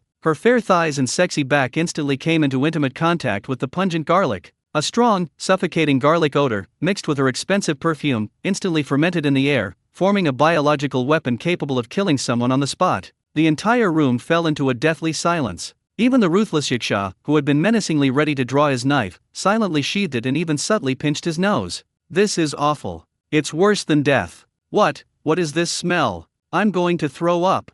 Lin Lulu sat in the pile of garlic, completely stunned. She struggled to stand up, but her skirt, soaked in garlic juice, became sticky and comical, making her look like a swan that had fallen into a vat of soy sauce. Ha ha ha ha. After a brief silence, a deafening roar of laughter erupted from the crowd. Amazing! That hammer blow was a stroke of genius. Is this the legendary garlic-scented socialite? I can smell it even through the screen. Ting Ting, holding her phone, laughed so hard her hands were shaking, yet she still managed to explain to her viewers in the live stream. Did you see that, everyone? This is what they call the wicked get their comeuppance. Want to dine and dash? Want to harass innocent men? Did you even ask our little princess Tang Tang's hammer? Tang Tang didn't let her guard down after defeating her enemies. The little girl, one hand on her hip and the other slamming a giant inflatable hammer on the ground in a theatrical pose, pointed menacingly at Lin Lulu on the ground. You little devil. Now you know how powerful you are, right? Daddy said, only aunties who dress properly are good aunties. You tried to steal my sausage dressed so scantily, this is your punishment. You're bullying me. Lin Lulu finally broke down. Looking at the mocking gazes around her and feeling the lingering smell of garlic on her body, she completely lost her composure. I'm not eating it. What a lousy sausage. What a lousy handsome guy. You just wait. She scrambled to her feet, covering her face, ignoring her broken heel, and limped through the crowd, scrambling into her van and fleeing. Her retreating figure looked 10 times more disheveled than Lu Ruyan's earlier. Yay! Victory! Tang Tang jumped up happily, turning and throwing herself into Zhang Chen's arms, begging for praise. Daddy, wasn't Tang Tang great? She chased the demon away. Zhang Chen looked at the little bundle of joy in his arms, her survival instincts blazing, then at the flattened stainless steel basin beside her, and shook his head helplessly. Great job, our Tang Tang is the best. He picked up the volcanic rock sausage that Lin Lulu hadn't gotten from the grill, blew on it to warm it, and held it to his daughter's lips. This is a reward for you, be careful it's hot. Tang Tang took a big bite of the sausage, her mouth dripping with oil, and still managed to declare her ownership in a muffled voice. So delicious. Daddy's sausages are the best. Only Tang Tang and Mommy can eat them. Standing on the sidelines, Sukinga watched this scene, her previously tense expression finally easing. Looking at her daughter's protective little face, she felt both gratified and a pang of jealousy. This little ungrateful thing, so protective of her dad, why didn't she protect me like this before? Sister Linear. Sukinga turned to her agent beside her, a hint of barely perceptible pride in her voice. Buy Tang Tang a real hammer later, a pure gold one. This plastic one doesn't feel good to use, don't let it hurt her hand. Lin Xiaoa. Is this the education method of top-tier wealthy families? I've learned something. Zhao Yufan squatted on the ground, looking at the bowl of garlic that had been sat on and rotted, on the verge of tears. Godfather, my garlic is dirty. Zhang Chen glanced at him and said calmly, if it's dirty, just throw it away and buy another bag. Consider this a work injury, you'll get an extra chicken leg tonight. Thank you, Godfather. Zhao Yufan instantly revived, happily going to clean up the mess. Just as the atmosphere in the alley had returned to cheerful, and everyone was preparing to continue queuing to buy grilled sausages, a sudden, sharp, piercing siren wailed from afar. Woo woo woo. The alternating red and blue flashing lights of the police cars were particularly glaring in the twilight of the alleyway. The crowd instantly stirred. What's going on? Why are the police here? Did those internet celebrities call the police? Oh no, this is really bad. I knew those blows were too hard. Zhao Yufan was so frightened he almost dropped the garlic bowl he was holding and instinctively tried to hide behind his bodyguard. Holy crap, that bastard Lu Dezhuai really called the police? I only kicked him twice, is it really necessary? Sukinga's expression also changed. Although she wasn't afraid of trouble, she had sneaked out now. If she were taken away by the police and asked to give a statement, tomorrow's headlines wouldn't be Queen of Pop's ex-husband sets up a stall, but Queen of Pop suspected of participating in a gang fight. John Chen. Sukinga instinctively rushed forward, trying to shield the father and daughter. Don't be afraid, I'm here. The legal team will be here soon. However, John Chen remained calmly flipping the sausage, not even lifting an eyelid. What's the panic? They're not here to arrest me. As soon as he finished speaking, 3 police cars pulled up at the alley entrance. The car door opened, and 7 or 8 uniformed police officers stepped out with serious expressions, quickly parting the crowd and striding towards the stall. Leading them was a young female police officer in a criminal investigation uniform, with short, shoulder-length hair. She was extremely beautiful, but her beauty was different from Sukinga's cold elegance or Su Jiao's vitality. It was a sharp, heroic beauty. Her high, straight nose, tightly pursed thin lips, and especially her eyes sharp like a newly drawn dagger made it seem as if a single glance from her would expose even the deepest secrets. Qin Ruoxiu, the youngest captain of the Jianhai City Criminal Investigation Detachment, a well-known cold-faced tyrant in the police force. She strode to the stall, her gaze sweeping over Yacha and Zhao Yufan before finally settling on Zhang Chen, who was wiping Tang Tang's mouth. The air froze instantly. Zhao Yufan's legs went weak, and Sukinga's hand reached for the phone. Just as everyone thought the policewoman was about to pull out handcuffs, Qin Ruoxiu suddenly pulled a photo from her pocket and held it up in front of Zhang Chen. A strange, incongruous embarrassment appeared on her usually stern face. Ahem. She cleared her throat, her voice low but still stiff and businesslike. You're Zhang Chen, right? I was introduced by Aunt Wu. Although it's not exactly official working hours, she said you'd definitely be setting up your stall at this hour. Zhang Chen's tissue paused. He looked up blankly at the smartly dressed policewoman, then at the photo in her hand. The photo showed himself, with the dilapidated tricycle in the background. Aunt Wu. Zhang Chen's mind flashed back to the overly enthusiastic neighborhood committee aunt next door, and a sudden, ominous premonition rose in his heart. Why did she introduce you here? To buy sausages? Qin Ruoxiu took a deep breath, as if making a difficult decision, and said with a forced smile, No, she said you're a single father, honest and skilled, a good match for a stable life. So, I'm here for a blind date.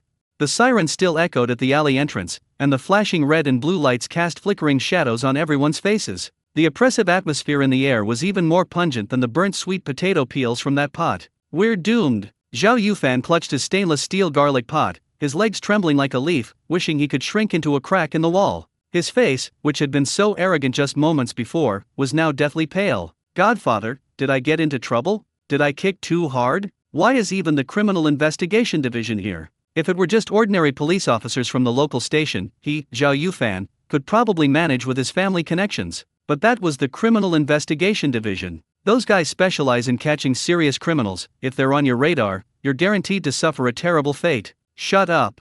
Zhang Chen stuffed the last sausage into Tang Tang's mouth, casually grabbing a tissue to wipe the grease from his daughter's lips. His calm demeanor was so unsettling it made you want to punch him. A clear conscience fears no accusation. What you did was self-defense, at most a mutual fight. What's there to be afraid of? But Zhao Yufan wanted to say something, but then the police team had already parted the crowd and was striding towards the stall. The synchronized footsteps on the concrete felt like each one was pounding on everyone's hearts. The onlookers, including internet celebrities and diners, instinctively backed away. The once bustling livestream chat was now half empty. Everyone was stunned by the tense atmosphere. Sukinga watched the approaching police, her heart leaping into her throat. She didn't care if Zhang Chen was feigning composure, she only knew that she absolutely couldn't let her child see her father being arrested. Sister Lin, call Attorney Wang. Now! Sukinga shouted, then strode forward in her high heels, arms outstretched, blocking Zhang Chen's path like a lioness protecting her cubs. She removed her sunglasses, her phoenix eyes fixed on the female officer at the front. Her voice trembled slightly, but her tone was unusually firm. Officer, this is Sukinga. If it's for operating without a license or obstructing the road, we'll pay the fine, whatever it is. But if you're trying to arrest people arbitrarily, my legal team will be here within 10 minutes. The entire room erupted in commotion. The queen of the entertainment industry is indeed a queen of the entertainment industry. She doesn't back down even when confronting the police. However, the leading female officer Qin Ruoxiu seemed to have completely ignored Sukinga's words. She stopped 2 meters from the stall, her sharp, hawk-like eyes sweeping past the aggressive Sukinga and ignoring the woman beside her, whose hand was already on the hilt of her knife. Her gaze was fixed on the man squatting on the ground, picking up trash. Captain. The young officer beside her was about to speak when Chin Ruoxiu raised her hand to stop him. She took a deep breath, as if making an extremely difficult decision. Then, to everyone's astonishment, this criminal investigation captain, known as the cold-faced heroine, slowly removed her police cap. Her neat short hair fluttered in the wind, revealing a delicate yet aloof face. Years of exposure to the sun and wind during missions had given her a healthy tan, but this did not diminish her beauty. Instead, it added a wild, heroic air. She reached into her coat. Zhao Yufan screamed in terror, crouching down and covering his head. "Don't shoot. I'll confess. I peeled the garlic, I shot the man, it has nothing to do with my godfather." So Kinga clenched her fists nervously. However, Chin Ruoxiu didn't pull out handcuffs, nor a pistol. It was a photograph. A crumpled, poorly printed photograph, clearly taken from surveillance footage. The photograph showed Zhang Chen riding his beat-up tricycle at breakneck speed in the sunset. Ahem. Chin Ruoxiu cleared her throat somewhat awkwardly. The icy aura that could terrify even the most ruthless criminals in the interrogation room cracked slightly. She held the photograph up to the image of Zhang Chen before her, a complex light flashing in her eyes. You're Zhang Chen, right?" Zhang Chen straightened up, tied a knot in the trash bag, and tossed it into Zhao Yufan's arms before lazily dusting off his hands. "It's me. What, a speeding ticket ended up here?" A suspicious blush appeared on Chin Ruoxiu's cheeks at a visible speed, but the blush vanished instantly, forcibly suppressed. She straightened her back, trying to regain her authority as an enforcer, but her words caused the jaws of the hundreds of people present to drop. "It's not a ticket." She bit her lip, her voice deliberately lowered, but still clearly audible in the quiet alley. "I was introduced by Aunt Wu. Although it's not exactly legal during working hours, Aunt Wu said you'd definitely be setting up your stall at this time, so I thought I'd drop by." "Aunt Wu?" Zhang Chen was stunned. That Aunt Wu from the neighborhood committee who lived next door, who was always so enthusiastic about bringing him pickled vegetables and was determined to help him with his personal life. "What are you looking at?" Zhang Chen, his mind not quite processing it, blurted out, "Looking at my fried rice." Chin Ruoxiu took a deep breath, her usually cold and aloof face finally breaking into a forced, extremely awkward expression of embarrassment. "Looking at you. Aunt Wu said you're a single father, honest, and a good cook. Although you're a bit poor, you're suitable for a stable life. She showed you my picture, and said you don't object." Boom! These few sentences were incredibly revealing, completely shattering the atmosphere. The tense atmosphere from just moments ago instantly became eerie and gossipy. Zhao Yufan slowly stood up, his mouth agape. A blind date. Ting Ting nearly smashed her phone in her face, and the live stream chat exploded. "Holy crap! I never expected this plot twist. Police in patrol cars, a whole squad, here for a blind date at a roadside stall?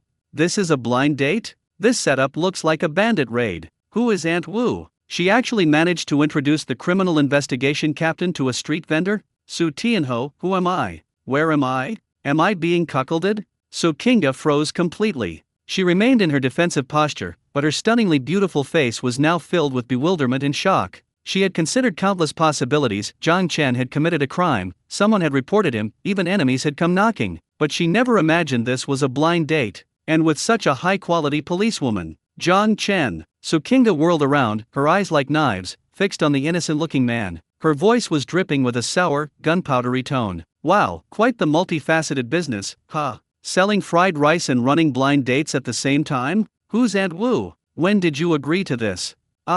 Zhang Chen was equally bewildered. He was truly innocent. The enthusiastic Aunt Wu had indeed told him she wanted to introduce him to someone, but he was busy washing diapers for Tang Tang, not really, and casually said, okay, you decide." Who knew she'd act so quickly? And the person she introduced him to was the head of the criminal investigation team? Wasn't that a bit too much of a leap? "It's a misunderstanding, purely a misunderstanding." Zhang Chen helplessly spread his hands, looking at Chin Ruoxiu. "Well, officer, although Aunt Wu meant well, look at me." He pointed to Tang Tang behind him, then to the smoking grill, and finally to Su Kinga's murderous expression. "With a family to support, it's really not suitable. Perhaps, you could find someone else to harass." Chin Ruoxiu was rejected, but she actually breathed a sigh of relief. She had only come because her family was pressuring her to get married, and Aunt Wu was constantly nagging her. But seeing Zhang Chen's unyielding attitude, a strange feeling rose in her heart. "Alright, we'll talk about the blind date later." Chin Ruoxiu's expression turned serious, instantly switching back to her decisive and efficient criminal investigation captain mode. She took a step forward, her high-heeled police boots clicking crisply on the ground, only half a meter away from Zhang Chen. Actually, the blind date was just an excuse. Chin Ruoxiu lowered her voice, speaking quickly in a hushed tone, only the two of them could hear. I have something urgent to ask you. Could you come back to the station with me? John Chen frowned slightly and took a half step back, looking at her warily. No. I have to run my business and take care of my child. Besides, why would I, a law-abiding citizen, go to the station? To have tea? It's not tea. Chin Ruoxu's eyes showed a hint of anxiety and pleading. It's a case. A serial case that has been troubling us for half a month. We found some very strange mechanical devices at the scene. I heard you're an expert in mechanical modification? You can even handcraft a nuclear-powered refrigerator? We need your brains. No. John Chen refused decisively, without even a second's hesitation. He turned around, picked up a rag, and continued wiping the large iron pot that had just served its purpose. His tone was as indifferent as rejecting a gym flyer. I'm busy. Hundreds of people are waiting for meals, my daughter is waiting to pay her tuition, and my ex-wife, my ex-wife is waiting to cause trouble. Me go to the station with you to solve a case? Who will take care of this mess? Who will compensate for all the losses this day? This is a case of life and death. Chin Ruoxu was alarmed. She had never seen a citizen so disrespectful to the police before. She stepped forward, her cold, beautiful face filled with anxiety, her voice hoarse from suppressed frustration. Just last night, another mechanical explosion occurred in the west of the city. The suspect is a madman, he doesn't use gunpowder or detonators, only clockwork and gears. Our bomb disposal experts went to the scene, stared at that pile of jumbled parts for 3 hours, and still couldn't bring themselves to cut the wires. At this point, Chin Ruoxu took a deep breath, her gaze fixed intently on John Chen's hand. The technical department analyzed that nuclear-powered refrigerator video online. They said that the person who can piece together a few scrap metal and soda cans into that kind of circuit has an absolutely masterful understanding of mechanical structures, even surpassing current knowledge of physics. Right now, in the entire Jianhai city, only you can understand that madman's device. The surrounding diners listened, stunned. Mechanical explosion? Clockwork gears? Isn't this something out of a steampunk novel? How did it actually happen here? What does this have to do with me? John Chen remained unmoved, even yawning. I'm a fried rice vendor, not a bomb disposal expert. If you're hungry, I'll fry you some rice. If you want your refrigerator fixed, get in line. As for saving the world, go find Ultraman. How can you have no sense of social responsibility at all? Chin Ruoxu's chest heaved with anger, her crisp uniform stretched taut. As a criminal investigation team leader, she was used to orders and obedience. Faced with this stubborn, unyielding man, her patience finally ran out. John Chen, I'm not asking you, I'm summoning you. Chin Ruoxu's face darkened, her decisive and domineering aura erupting instantly. She abruptly reached out to grab John Chen's arm, intending to use politeness first, then force him to come back. Given your special skills and potential technical connection to this case, please cooperate with the police investigation. However, before her fingertips even touched John Chen's sleeve, clang! A faint yet piercing metallic scraping sound abruptly rang out between the two. A gleaming short knife, like a venomous snake poised to strike, appeared without warning, positioned before Chin Ruoxu's wrist. If she moved even an inch further, the sharp blade would instantly sever her tendons. Take your hand away.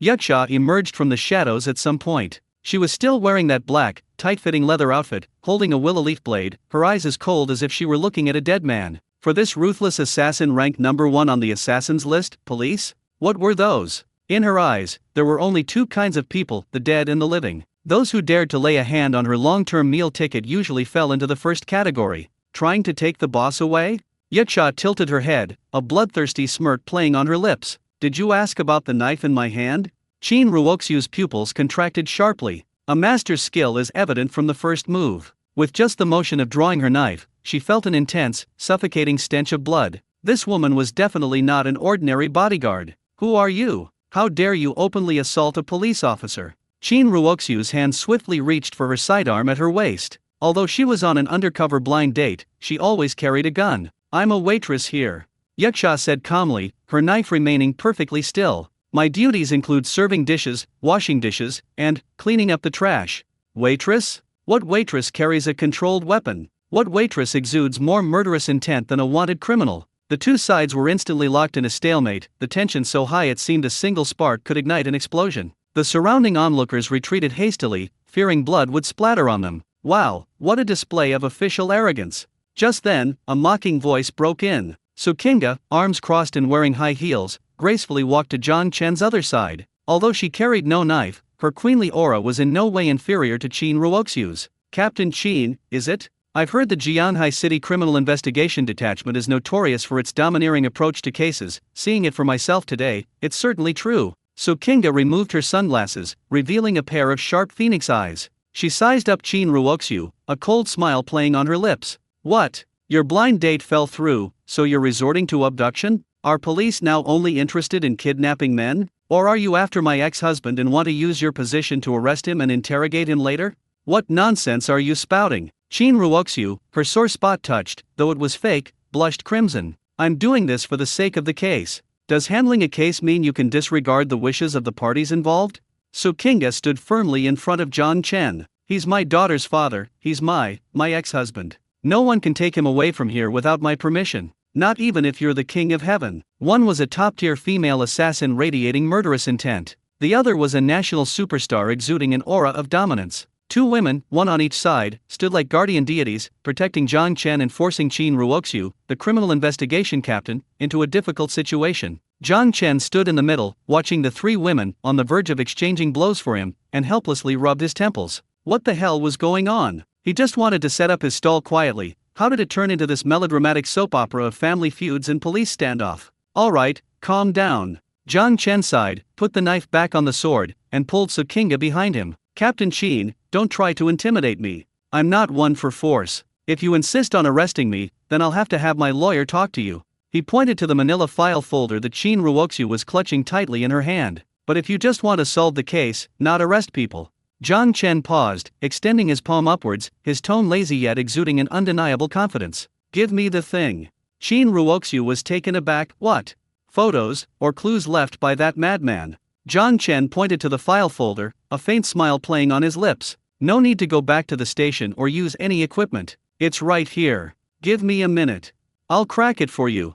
Chin Ruoxiu handed over the brown paper bag sealed with a top-secret stamp with a hint of skepticism. Although reason told her that handing over such crucial evidence to a roadside vendor was madness, the man's confident, almost languid expression inexplicably eased her tension. Perhaps, it was worth a shot? After all, the bald, elderly experts in the technical department had spent 3 whole days studying these fragments, only to come up with the useless conclusion that the structure is very complex, without uttering a single word. John Chen casually took the file bag, not even bothering to wipe the sweet potato dust off his hands. Splash! He dumped the photos inside onto the metal table of the tricycle, next to a pile of freshly peeled sweet potato skins. Chin Ruoxiu's eyelids twitched at the sight. She desperately wanted to rush forward and snatch the evidence back. This was first-hand information from the crime scene. If she messed it up, she'd have to write a 10,000-word self-criticism. Don't be nervous, it's just a few photos. John Chen glanced at her, casually picking up a blurry close-up of a metal fragment. In that instant, a stream of eerie blue data, visible only to himself, flashed across the depths of his pupils. Ding! High-precision mechanical fragment detected. God-level mechanical mastery triggered. Scanning. Reconstructing. In John Chen's vision, the twisted, deformed, and charred gears, springs, and linkages in the photo seemed to come alive. They automatically floated in mid-air, rotating, piecing together, and restoring the original incomplete fragments, rapidly completing a delicate yet eerily beautiful mechanical device in the blink of an eye. This wasn't an ordinary time bomb. It was a work of art modified using an ancient clock escapement mechanism and modern hydraulic transmission. Interesting. John Chen's lips curled into a playful smile. He put down the photo without even glancing at it a second time, instead picking up the fire tongs and poking at the embers in the iron bucket. His nonchalant manner made it seem as if he had just looked at a roadside advertisement for a men's health clinic, not a top-secret case file from the Major Crimes Unit. That's it? You're done looking at it? Chin Ruoxiu's eyes widened, her cold, beautiful face filled with disbelief and a hint of mocked anger. John Chen, are you kidding me? You only looked at it for less than 10 seconds. The surrounding onlookers murmured in disbelief. I knew it. The owner's cooking is great, but solving cases is the police's job. They can't treat it like this. Exactly. What can you tell from a glance? Can you tell if the bomb is male or female? So Kinga stood to the side with her arms crossed, silent but her eyes showing concern. This jerk has to know when to show off. This is in front of the criminal investigation captain. Who said I'm done looking? John Chen flipped the sweet potato, speaking without looking up, his voice as calm as casual conversation. The suspect is a man, about 1.68 meters tall, left-handed. He has an old injury in his left leg and walks with a slight limp. His occupation, well, he used to be a watch repairman, and a master at repairing old-fashioned clocks. Also, he's probably hiding in the basement of that abandoned textile factory in the west of the city.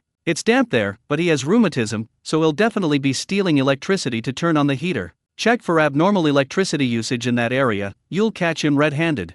The entire room fell silent. Shin Ruoxu's beautiful mouth slowly opened wide, finally freezing at a size large enough to fit an egg. She stared at Zhang Chen as if he were a monster, her mind blank, even forgetting to breathe. How could this be? You're talking nonsense. Shin Ruoxu stammered, her voice trembling. How could you possibly discern so many details from just a few fragmented photos? Height? Left-handed? Do you think you're Sherlock Holmes reincarnated? Sherlock Holmes? That foreigner doesn't understand mechanics.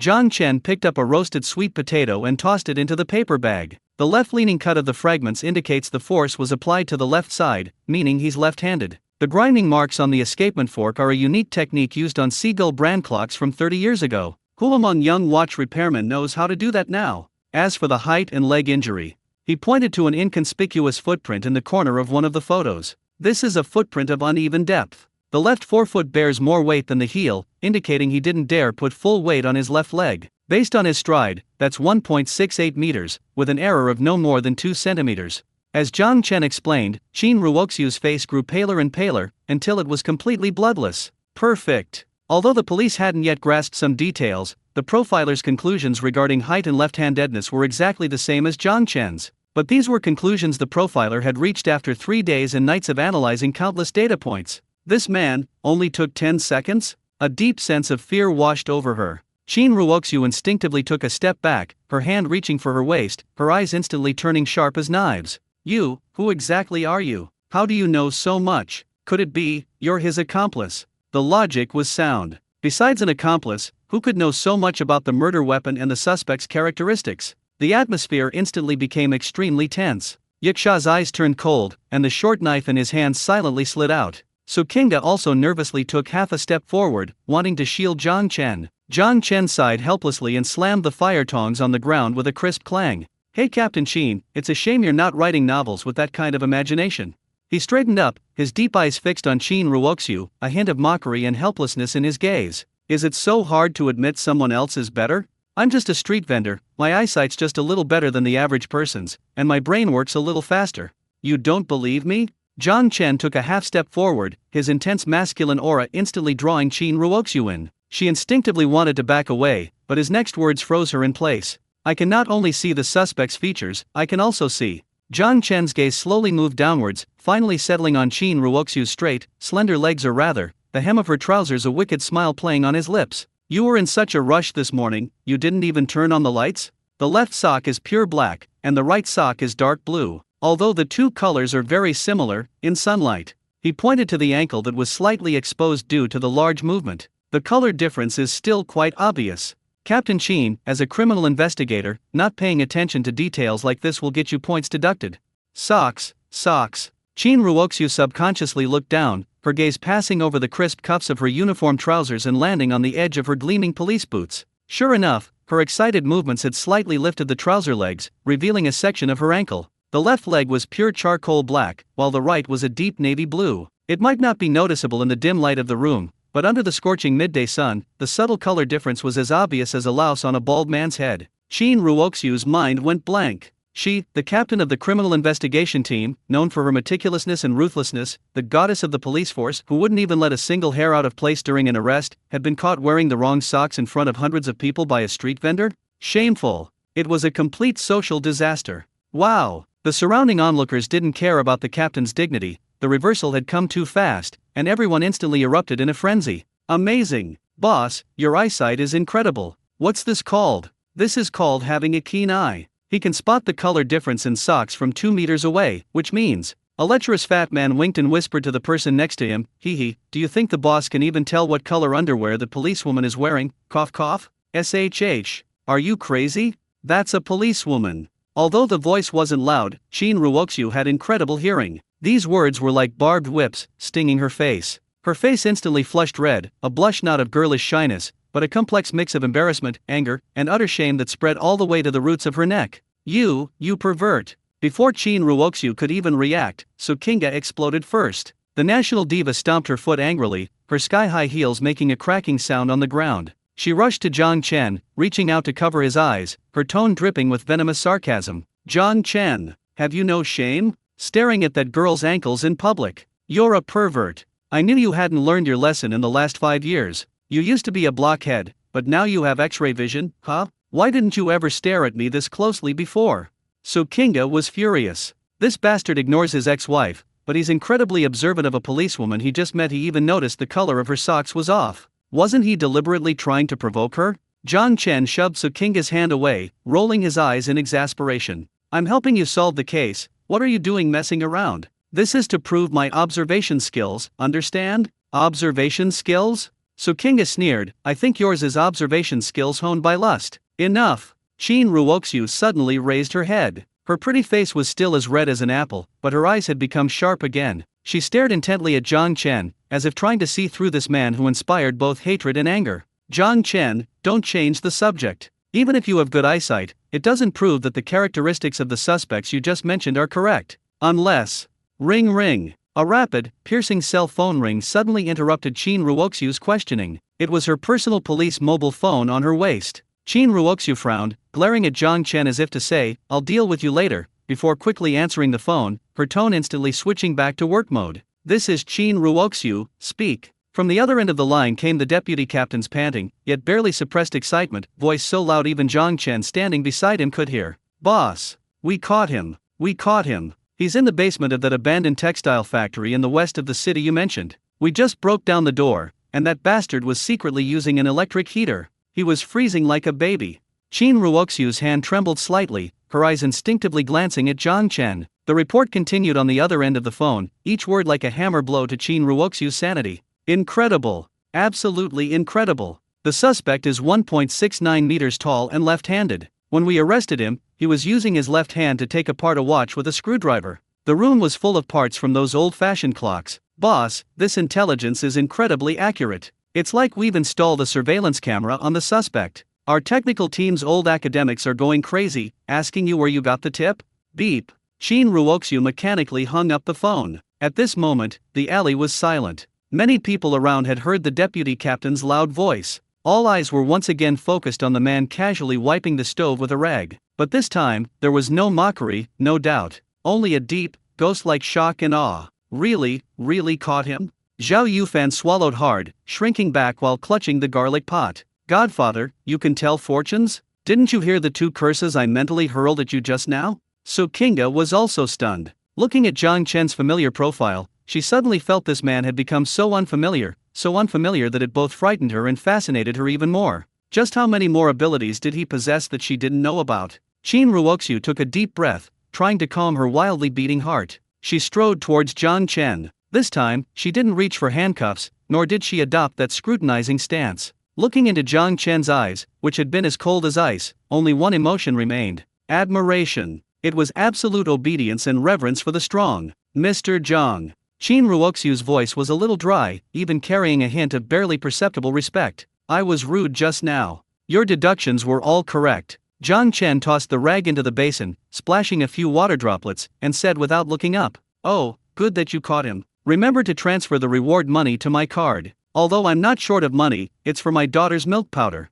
Definitely. Chin Ruoxiu nodded heavily. Looking at this unfathomable man, a strong impulse suddenly welled up inside her, wanting to recruit this talent back into the police force. But remembering his just want to set up a stall attitude just now, she swallowed the words back. I have things to do at the station. I need to go back to interrogate him. Chin Ruoxiu straightened her police cap, put it back on, and resumed her image as a dashing criminal investigation captain. She turned and took 2 steps, then suddenly stopped. With her back to Zhang Chen, a suspicious pink tinge appeared on the tips of her ears again.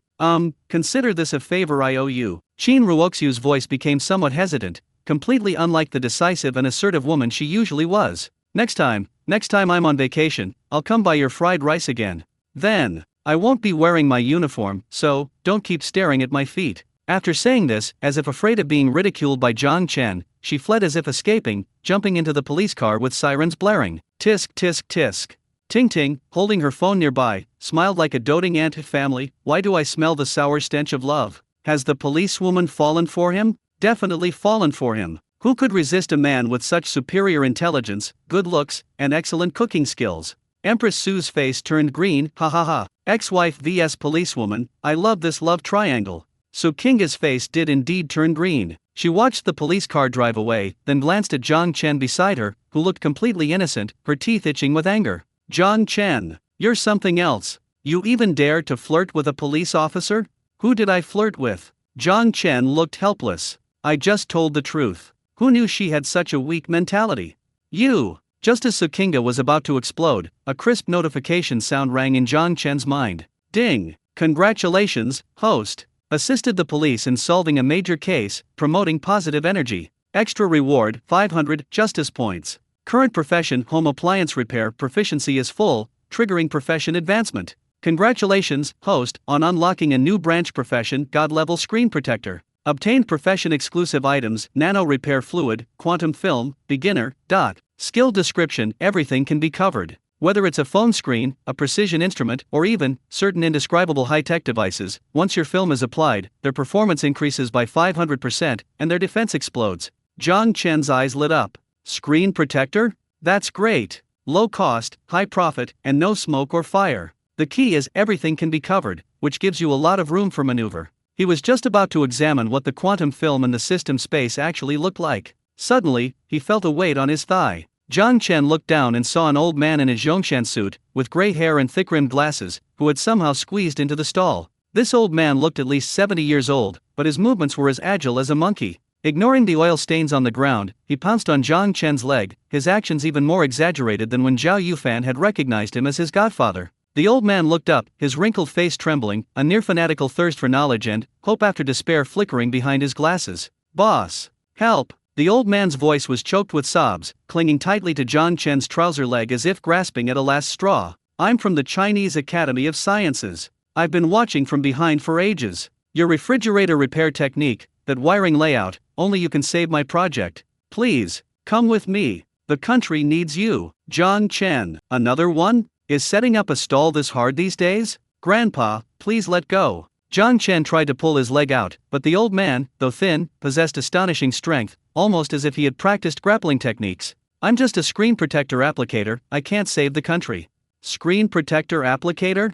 The old man paused, then his eyes lit up as if he had thought of something unbelievable. Screen protector applicator is great. It's right up my alley. Boss, to be honest, the lens on our lithography machine cracked. A lithography machine? The lens is cracked? Zhang Chen looked down at the old man clinging to his leg, his brows furrowed so deeply they could trap a fly. Although he possessed the God-level screen protector application skill given by the system, he'd never heard of this thing being able to repair a lithography machine. That's top-tier national strategic equipment, its precision measured in nanometers. It sounds like fixing a rice cooker. Grandpa, could you please get up? Zhang Chen sighed helplessly and tried to pull his leg out, but the old man, though thin and bony, had an incredibly strong grip, like someone who had practiced eagle claw kung fu. I'm just a street vendor. If your phone screen is broken or you want a screen protector for your reading glasses, I can help you. But for high-tech gadgets like lithography machines, you should find a professional. No, I'm only asking you. The old man was as stubborn as a mule, clinging tightly to Zhang Chen's trouser leg, his eyes behind his glasses filled with a frightening fervor.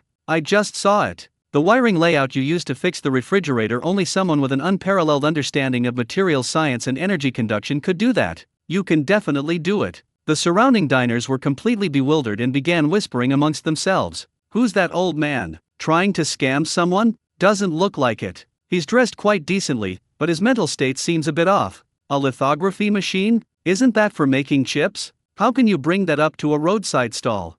Zhang Chen was getting a headache from the noise. He simply ignored the old man, who was like a mere ornament. He could just drag him along. Make way, everyone. Zhang Chen dragged the old man to the side of the tricycle and pulled a brand new piece of cardboard from under the cargo bed. With a marker, he quickly and skillfully wrote several large characters on the paper. Heirloom quantum explosion-proof film. 10,000 yuan per sheet, no bargaining. Features, drop-proof, explosion-proof, anti-peeping, with built-in naked eye 3D effect. The moment the sign was hung up, the whole place erupted in an uproar. The attention of the crowd, who had just been discussing whether the old man was trying to scam someone, was immediately drawn to the outrageous price. A steal. 10,000 yuan apiece? An elderly woman carrying a shopping basket was so shocked her dentures almost fell out. Young man, is this screen protector made of gold or studded with diamonds? Even robbery wouldn't be this fast. Exactly. Wang Ermezi at the street corner only charges 10 yuan for a tempered glass screen protector. Quantum explosion proof? And naked eye 3D? Boss, you're exaggerating a bit, aren't you? This is just ordinary plastic. A chorus of doubts and mockery rose and fell. While everyone admitted that Zhang Chen's fried rice and sweet potatoes were indeed miraculous, screen protectors were industrial products. Selling a plastic screen protector for 10,000 yuan was just insulting everyone's intelligence. Take it or leave it.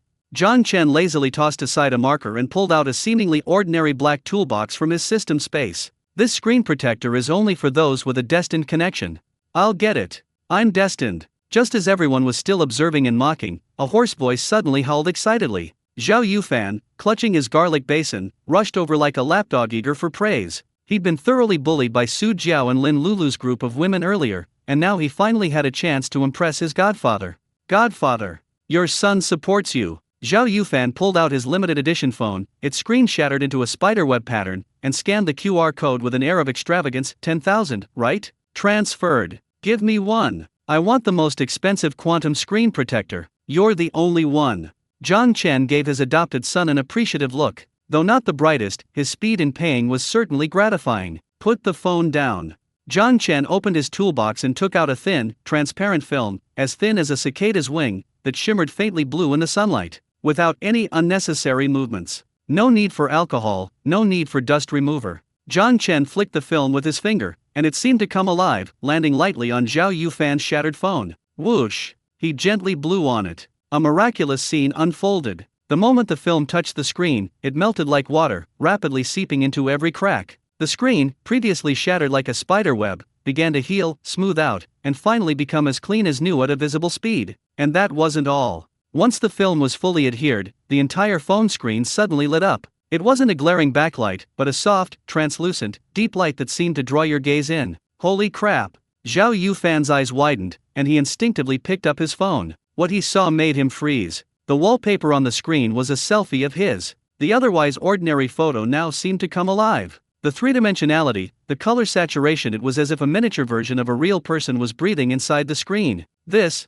is my phone? Zhao Yufan's hands were trembling. He tried shaking the phone, and the image on the screen actually produced a realistic depth of field effect as the viewing angle changed. Naked eye 3D. It really is naked eye 3D. Zhao Yufan's voice cracked with excitement as he held up the phone and jumped around like a madman. This is amazing. Godfather.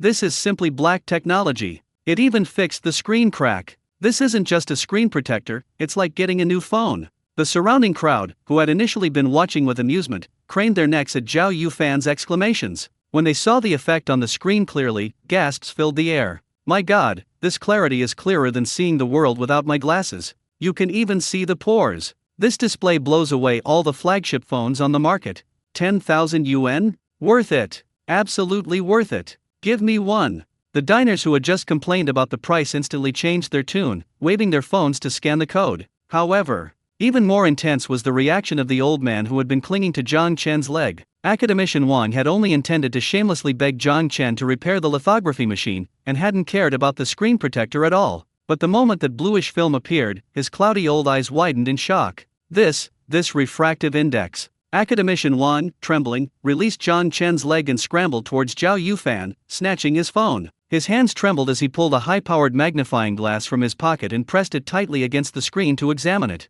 100% light transmittance, and even achieved light gain due to quantum entanglement.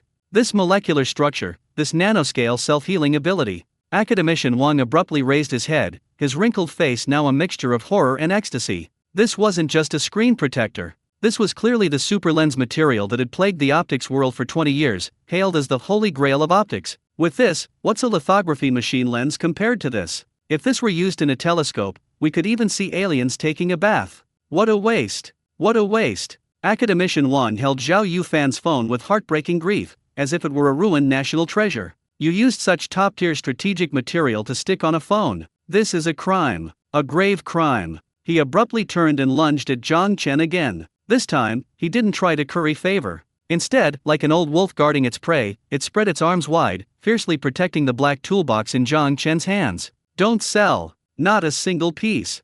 Academician Wang, his face flushed and neck bulging, roared at the diners around him, who were holding out their phones to scan the QR codes. This is a state secret. It's a strategic resource. I'll fight anyone who dares to buy it. Then he turned to Zhang Chen, his eyes burning with a fanatical rage. Young man, I want this box. I'll hand it over to the state. How much do you want? What honors do you want? I'll apply for them all for you. Is an academician title enough? If not, I'll give you a Nobel Prize nomination. John Chen. He looked at the old man who had suddenly gone mad, clinging tightly to his toolbox, then glanced at the stunned crowd around him and sighed helplessly. Sir, are you escalating this scam to a whole new level? John Chen poked academician Wang's shoulder with a finger, his voice brimming with exhaustion. You were just sucking up to someone, now you're robbing them? Can you even take a beating with that build? A staged accident? Before the old man could retort, several young men in black suits, sweating profusely, rushed into the alleyway. They looked flustered and carried silver metal cases, clearly equipment from a classified unit. Upon seeing the old man slumped on the tricycle, desperately protecting his toolbox, they were terrified. Old Wang, what are you doing here? Quick, help old Wang up. The ground is cold. Several assistants rushed forward to help the old man up, only to find him seemingly glued to the tricycle, impossible to pry off. Don't touch me. Don't touch me. Academician Wang roared at his assistants, kicking his legs, his powerful voice hardly befitting a 70-year-old. Who sent you? Don't disturb my technical discussion with the bigwigs. This is a national-level strategic negotiation. Negotiation? The head assistant looked bewildered at the greasy sweet potato stall, then at Zhang Chen, who was wearing an apron and looked helpless. Professor Wang, are you having a hypoglycemic episode? This is a sweet potato stall. Bullshit. What sweet potato stall? Academician Wang finally let go of the tricycle and stood up shakily. He straightened his disheveled Zhongshan suit, pushed up his thick-rimmed glasses, pointed at Zhang Chen, and said in an almost reverent tone, "This is a reclusive master of material science, a god in the field of optics." After saying that, he turned to face the stunned onlookers and pulled a red badge from his pocket, slamming it on the table. "Look carefully. I am Wang Guoqiang, the chief person in charge of the lithography machine project at the Chinese Academy of Sciences. I swear on my honor that the film that young man just applied is the most advanced and perfect optical material in the world. Without a doubt." Boom! If everyone was just watching the spectacle before, this was utter shock. An academician of the Chinese Academy of Sciences? The chief engineer of the lithography machine project? This is a national treasure who frequently appears on the news. And now he's at a roadside stall, clinging to a street vendor's leg and calling him a master? Holy crap, I've made it big. I've met a real academician. Zhao Yufan's phone fell to the ground with a thud again. This time, he didn't even bother to pick it up, just staring blankly, mouth agape. "Godfather, just how many amazing things have you done behind my back?"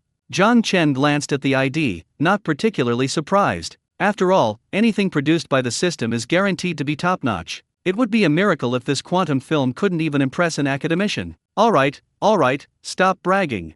Zhang Chen pulled out the toolbox that academician Wang had flattened and dusted it off. "Sir, are you here to buy film or for an awards ceremony? If you're not buying, don't block the way, there are people queuing behind you." "Buy. Of course I'll buy." Wang Guoqiang's hands were trembling with excitement. He suddenly remembered something, turned around, and yelled at his assistant, "The box. Bring that damn box over here." The assistant hesitated for a moment, then quickly handed over the silver metal combination lockbox. Wang Guoqiang entered the password, and with a click, the lid popped open after fingerprint verification. Inside lay not gold or silver treasures, but a palm-sized, crystal-clear glass lens with a tiny crack in the center. Although just a piece of glass, it was surrounded by thick shock-absorbing foam, clearly priceless. "This is..."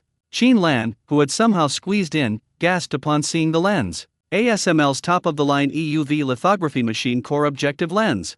"You know your stuff." Wang Guoqiang carefully picked up the lens, his eyes instantly reddening as if he were looking at his own child who had died. "This is an experimental sample we spent 300 million yuan and went through countless hardships to obtain. And then, during last week's experiment, it cracked because it couldn't withstand the impact of the high-energy laser. Because of this crack, our country's chip development progress will be delayed by at least 3 years. The old man's voice choked with emotion, and the surrounding crowd fell silent. That was the nation's pain, a thorn in the hearts of all researchers. "Boss." Wang Guoqiang abruptly raised his head, his eyes filled with a desperate resolve. He presented the lens to Zhang Chen with both hands. "That screen protector you used earlier could repair cracks in phone screens and improve light transmission. So, could you also put a screen protector on this lens? If you can fix it, you'll be a national hero. I'd kowtow to you." The stubborn old man bent his knees, about to kneel down. No.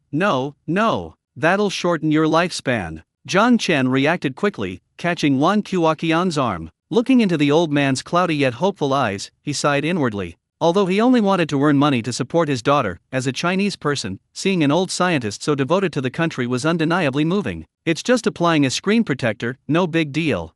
Zhang Chen took the lens, worth 300 million, with one hand, weighing it in his hand as if it were a piece of ordinary glass. But let me make this clear from the start, the screen protector is chargeable. 10,000 per sheet, no credit. Give it to me. 100,000 for sure. Wang Guoqian nodded eagerly. Zhang Chen didn't waste any words. He pulled out another quantum explosion-proof film from his toolbox. This time, instead of blowing on it, he gently ran his index finger across its surface. A barely perceptible glint of light flashed from his fingertip. God-level screen protector application technique activated. Target high-precision optical lens. Material analysis complete. Crack depth 0.03 micrometers. Matching repair plan. Quantum filling activated. Snap. The thin film floated lightly onto the lens surface. No unnecessary movements, no complicated instruments. The moment the thin film touched the lens, the visible crack melted and healed instantly, like ice meeting the blazing sun. The previously somewhat dull lens surface suddenly burst forth with a dazzling blue light, pure and seemingly without a trace of impurity. All done. Zhang Chen casually tossed the lens back into Wang Guoqian's arms, grabbed a rag, and wiped his hands. Be careful next time you use it, this thing is fragile. Wang Guoqian frantically caught the lens, nearly having a heart attack. Trembling, he pulled a portable laser detector from his pocket and shone it on the lens. Beep! The testing instrument emitted a sharp beep, and the numbers on the screen jumped wildly. Transmittance, 99.9999%. Surface smoothness, atomic level perfection. Heat resistance, improved by 500%. This. Wang Guoqian stared at the testing instrument, frozen in place as if struck by lightning. Not only was the crack completely repaired, but all the data indicators even directly broke through the physical limits. This wasn't just a repair, it was clearly a cheat code applied to this lens. With this lens, the precision of domestically produced lithography machines could be improved by at least 2 generations. A miracle, this is a miracle. Tears streamed down Wang Guoqian's face, his hands holding the lens trembling violently. He suddenly looked up at Zhang Chen, his gaze no longer that of a person, but that of a living god of scientific research. Boss, please. Wang Guoqian, no longer caring about his academician's dignity, grabbed Zhang Chen's oil-stained apron. The conditions here are too rudimentary. I'm sorry to trouble you. Come with me, to the Chinese Academy of Sciences, to our national-level laboratory. We have a newly assembled domestic lithography machine that only needs the final lens assembly. Please, go, and put a protective film on the whole machine. If you're willing to overcome the technological barriers that are holding us back, you can break through them today with just this one film. The surrounding assistants also reacted, their eyes gleaming with fervor as they surrounded Zhang Chen, practically wanting to lift him up and run. Mr. Zhang, the country needs you. The lab has air conditioning, coffee, and special funding. Zhang Chen, surrounded by this group of enthusiastic scientists, felt even more uncomfortable than being surrounded by a group of internet celebrities scrambling for eggs. He reluctantly pulled the apron back from Wang Guoqian's hand, pointed to Tang Tang who was still eagerly waiting to buy sausages, and then to the still-smoking grill. No. Zhang Chen's refusal was decisive. It's too far. I have to pick up my daughter from school. Oh wait, take my daughter to set up a stall. Besides, can we sell sausages in the lab? Can we sell sweet potatoes? Wang Guoqian was dumbfounded. What kind of reason was that? He was turning down an opportunity to save the nation's semiconductor industry just to sell a few sausages? Mr. Zhang, the greater good is at stake. Wang Guoqian stamped his feet anxiously. Just come. I'll have the cafeteria serve you a Manchu Han Imperial feast every day, not just sausages. I don't eat Manchu Han Imperial feasts. My daughter loves my cooking. Zhang Chen waved his hand, plopped down on a small stool, and fanned himself with a palm leaf fan. Alright, stop trying to persuade me. I'm particular about my bed and my location. If you want to apply the screen protector, do it here. Once we're outside this alley, my hands will shake and I won't be able to apply it evenly.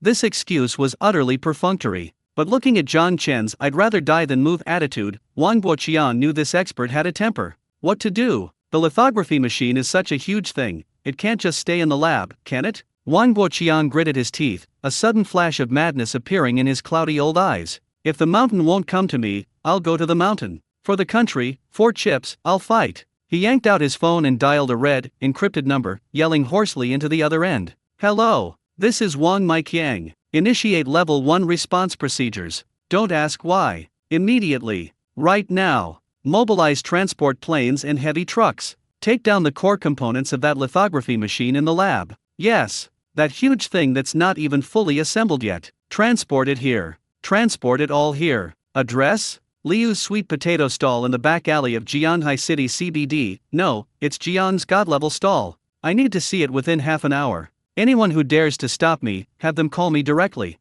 After hanging up, Wang Guoqiang turned to look at the dumbfounded Zhang Chen with a "you can't escape" smile. Since you refuse to go get that machine, I'll bring it over for you. This film, you have to apply it today, whether you like it or not. After Wang Guoqiang's furious phone call ended, a brief vacuum hung in the alley. Then, like a drop of water falling into a pot of boiling oil, the atmosphere instantly exploded. Ting Ting, hiding behind a telephone pole, was trembling. She glanced at the number of viewers in the upper right corner of the live stream. It had jumped to an astonishing 5 million and was still skyrocketing at a rate of tens of thousands per second. The live stream title had been urgently changed by the moderators to shocking. Academician of the Chinese Academy of Sciences calls for help on the street. Core components of the lithography machine are about to be airdropped to a sweet potato stall. Normally, this title would have been criticized as clickbait and reported, resulting in account suspension. But now, looking at the excited, flushed-faced academician on screen and the calm, handsome stall owner wiping the table, millions of netizens felt their worldviews collapsing and being rebuilt. Holy crap! Is this for real? They're really going to transport the lithography machine to a roadside stall for repairs. This is a plot even sci-fi movies wouldn't dare to film. National strategic equipment, and he's just putting a screen protector on it in this garbage-strewn area. I don't believe it. Unless I see an official document. This is a lithography machine. That thing is more valuable than gold. Who can afford to pay for it if it gets damaged? Don't argue. Upstairs. Look at academician Wang's eyes. He looks at him like he's a savior. This stall owner is definitely a reclusive big shot. The comments refreshed so fast that you couldn't even read the words. All you could see was a blur of white after images. Weibo, Douyin, WeChat moments, all social media platforms were instantly dominated by the hashtag Jianhai City Screen Protector Guy. Hashtag fried rice stall owner repairs lithography machine hashtag surged to the top of the trending topics, followed by a bright purple explosive sign. Countless keyboard warriors transformed into Sherlock Holmes, frantically digging into Zhang Chen's background. Did you find out? Which prestigious university did this guy graduate from? MIT? Or Harvard? Search my ass. I used all my connections, even hacked into Jianhai City's talent pool, and the result, no such person found. How is that possible? A tech genius of this caliber would have an S-level encrypted file. Maybe he's a wallfacer secretly trained by the state. Wallfacer my foot. I just checked his records from 5 years ago, and it seems, he was just an undergraduate at an ordinary university, majoring in marketing. The more netizens dug, the more confused they became, and the more unfathomable this man seemed. A marketing undergraduate who disappeared for 5 years and then returned, making fried rice with one hand and applying screen protectors with the other, and even had an academician from the Chinese Academy of Sciences begging him to come out of retirement? This script is something even a wish fulfillment novel wouldn't dare write. Standing on the outskirts of the crowd, Sukinga was gripping her sunglasses so tightly her knuckles were white. Listening to the almost frenzied discussions around her, looking at the man whom everyone regarded as a god, her heart felt like a jumbled mess of emotions. A stranger. He was so unfamiliar. Was the Zhang Chen before her really the same man who used to fawn over her, even hesitating for ages between half-sweet and full-sweet when buying her a milk tea? Before, he was mild-mannered, easygoing, even somewhat timid, like a greenhouse flower needing to cling to her like a giant tree to survive. But now, he was like a sharp sword, sheathed for years, suddenly unsheathed, its brilliance dazzling, stinging her eyes. Kinga. Agent Lin Xiao leaned closer, her voice trembling. Did we miss out on $1 billion? No, we missed out on a god. So Kinga opened her mouth, but found her throat too dry to utter a sound. She wanted to say, he's just a street vendor, isn't he? But the old face of the academician from the Chinese Academy of Sciences, red with excitement as he directed his assistants to clear the area, felt like a resounding slap to her conscience. Just how many secrets he's hiding? So Kinga murmured to herself, her eyes filled with extreme complexity. Just then, a series of neat, heavy footsteps suddenly came from all directions of the alley. The onlookers, who had been watching the spectacle and snapping photos with their phones, suddenly felt an invisible pressure. Then, dozens of muscular men in plainclothes, with buzz cuts and sharp eyes, appeared out of nowhere. They moved swiftly and professionally, without a word, immediately setting up a cordon around the area. Back off. Everyone back off. Special mission ahead. All unauthorized personnel, please evacuate immediately. Although dressed in plain clothes, their steely and ruthless aura immediately revealed their origins. Special police. Even the military. Holy crap. They're serious? The special police are out? Of course. Those are lithography machine parts. Top secret national secrets. What if they get sabotaged by spies? Get out of here. Get out of here. We can't watch this anymore, or we'll be called in for questioning. The previously crowded throng quickly and orderly retreated under the plainclothes officer's guidance, soon clearing a large area around the stall. The atmosphere in the alley instantly transformed from a popular photo spot into a solemn military restricted zone. Only Jiang Chen remained unfazed. He sat on a small stool, patiently inserting a straw into Tang Tang's bottle of AD calcium milk. Daddy, those uncles are so fierce. Tang Tang nestled in Jiang Chen's arms, looking at the expressionless men in black around them, and whispered, "Are they trying to steal our sweet potatoes?" "No." Jiang Chen handed his daughter the bottle, gently rubbing her head. His tone was unusually gentle, contrasting sharply with the tense atmosphere. "They're here to protect Daddy's guests. Like the guards protecting the king in those old cartoons." "Wow, is that old man the king?" "Yes, he's the king of the scientific world."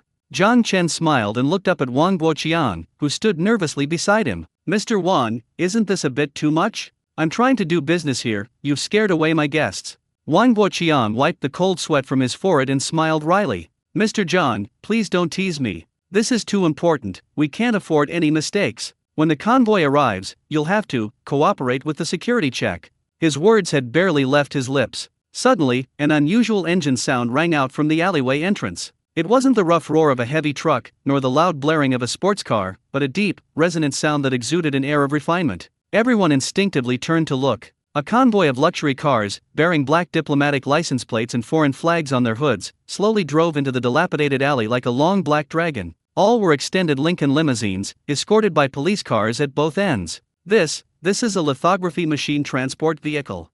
Zhao Yufan, hiding in a corner, nearly popped his eyes out. Is the Chinese Academy of Sciences being treated this well now? Using a diplomatic convoy to transport parts? No! Su Qingga's eyes narrowed. Having seen the world, she immediately noticed something was amiss. That flag, it looks like some kind of Middle Eastern royal family. The convoy stopped smoothly 10 meters from the stall. Black-clad bodyguards quickly got out and opened the car doors. No sophisticated instruments were unloaded. Instead, a foot adorned in a diamond-studded high heel stepped out first. Immediately afterward, a group of foreigners dressed in exotic robes, white headscarves, and adorned with jewels filed out. The leader was a young woman. Her face was veiled, revealing only a pair of deep, ocean-like emerald eyes. She wore an elaborate, luxurious silk dress, and her wrists and neck were adorned with pigeon egg-sized gemstones that glittered dazzlingly in the sunlight. The aura emanating from her head, "I'm rich, I'm extremely rich, I have more money than I can spend," instantly overshadowed Wang Meifeng, the woman who had driven the Lamborghini. "Oh, God above." The veiled woman looked at Jiang Chen not far away, a flicker of surprise in her emerald eyes. She spoke to the translator beside her in broken but still fluent Chinese. That legendary man who can cook the most delicious food in the world, is that him?" The translator, a middle-aged man in a suit, looked shrewd and capable. He strode to the stall, glancing first at Academician Wang, whose face was covered in grease but who was still diligently guarding his toolbox, then at the plainclothes officers around him, armed to the teeth. His forehead twitched involuntarily. What kind of amazing stall was this? But being professionally trained, he quickly adjusted his expression, gave Jiang Chen a slight bow, and spoke with respect but not without arrogance. "Sir, are you Jiang Chen? Standing before you is Princess Elsa from the Kingdom of Sibyl. The princess heard that your cooking possesses the magic to heal the soul, and specially traveled a great distance just to taste a quintessentially Chinese royal delicacy." "Royal delicacy?"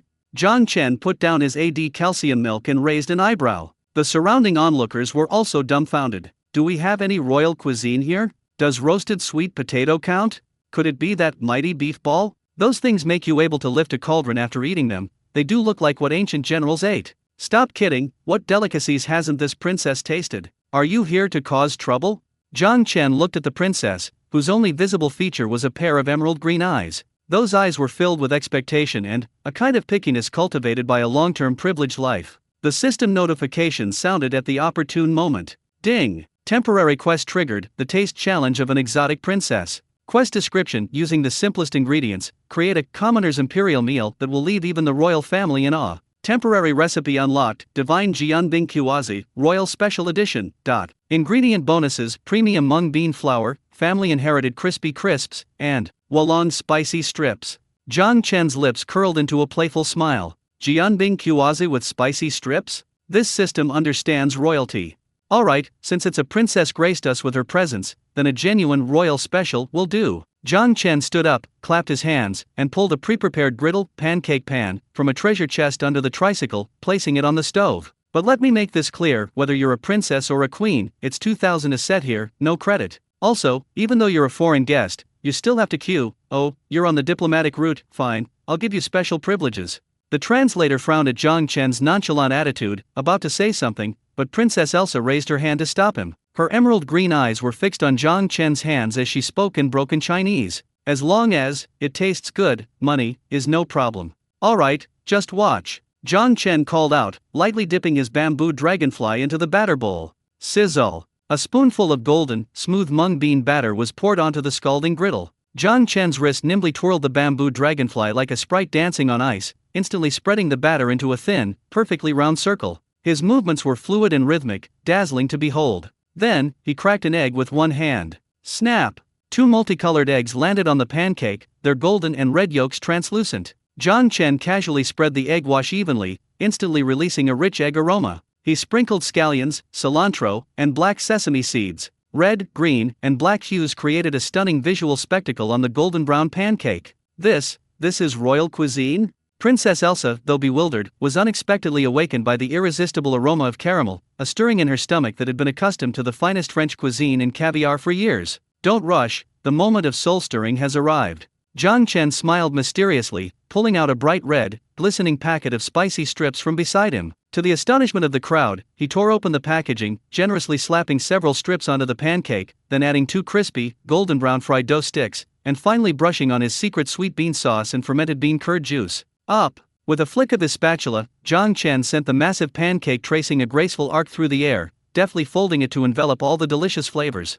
A steaming, fragrant, and even slightly luxurious Jianbing Kuazi, Chinese crepe, was born. Try it, the mysterious power from the east. Jiang Chen wrapped it in oil paper and handed it to the jewel-adorned princess. Princess Elsa hesitated. She looked at the sizzling, fragrant but extremely rough-looking food in her hand, then at her own lace-gloved hands, and for a moment, she didn't know how to begin. This was so unladylike. In her country, people use knives and silver forks to eat. Who eats with their hands? Princess, shall I cut it for you? The translator, quite perceptive, produced a small silver knife he carried with him. No need. Elsa took a deep breath. The complex aroma of spicy strips, eggs, and sauce was relentlessly assaulting her senses. She felt her salivary glands were out of control. She gently lifted a corner of her veil, revealing half of her exquisitely beautiful face and rosy lips. Then she closed her eyes and tentatively took a small bite. Crunch! The crisp sound of the crackling filling the quiet alley was exceptionally clear. Next came the soft, chewy crust, the tender egg, the savory sauce, and the sweet and spicy kick from that spicy strip, a sensation that shot straight to the top of her head. Several distinct textures collided intensely in her mouth, yet blended perfectly, like a grand symphony playing on her tongue. Elsa's eyes snapped open, her emerald green pupils filled with incredulous shock. This taste was richer, more stimulating, and more irresistible than any top-tier cuisine she had ever tasted. Ugh! She didn't care about royal etiquette anymore, nor whether the oil stains would get on her priceless veil. The second bite, the third bite. Just moments ago, the dignified and elegant foreign princess was now like a country girl visiting the city for the first time, oblivious to her surroundings, munching on a jianbing, Chinese crepe, with bulging cheeks and sweet bean sauce smeared on her lips. Eat slowly, no one's going to take it from you.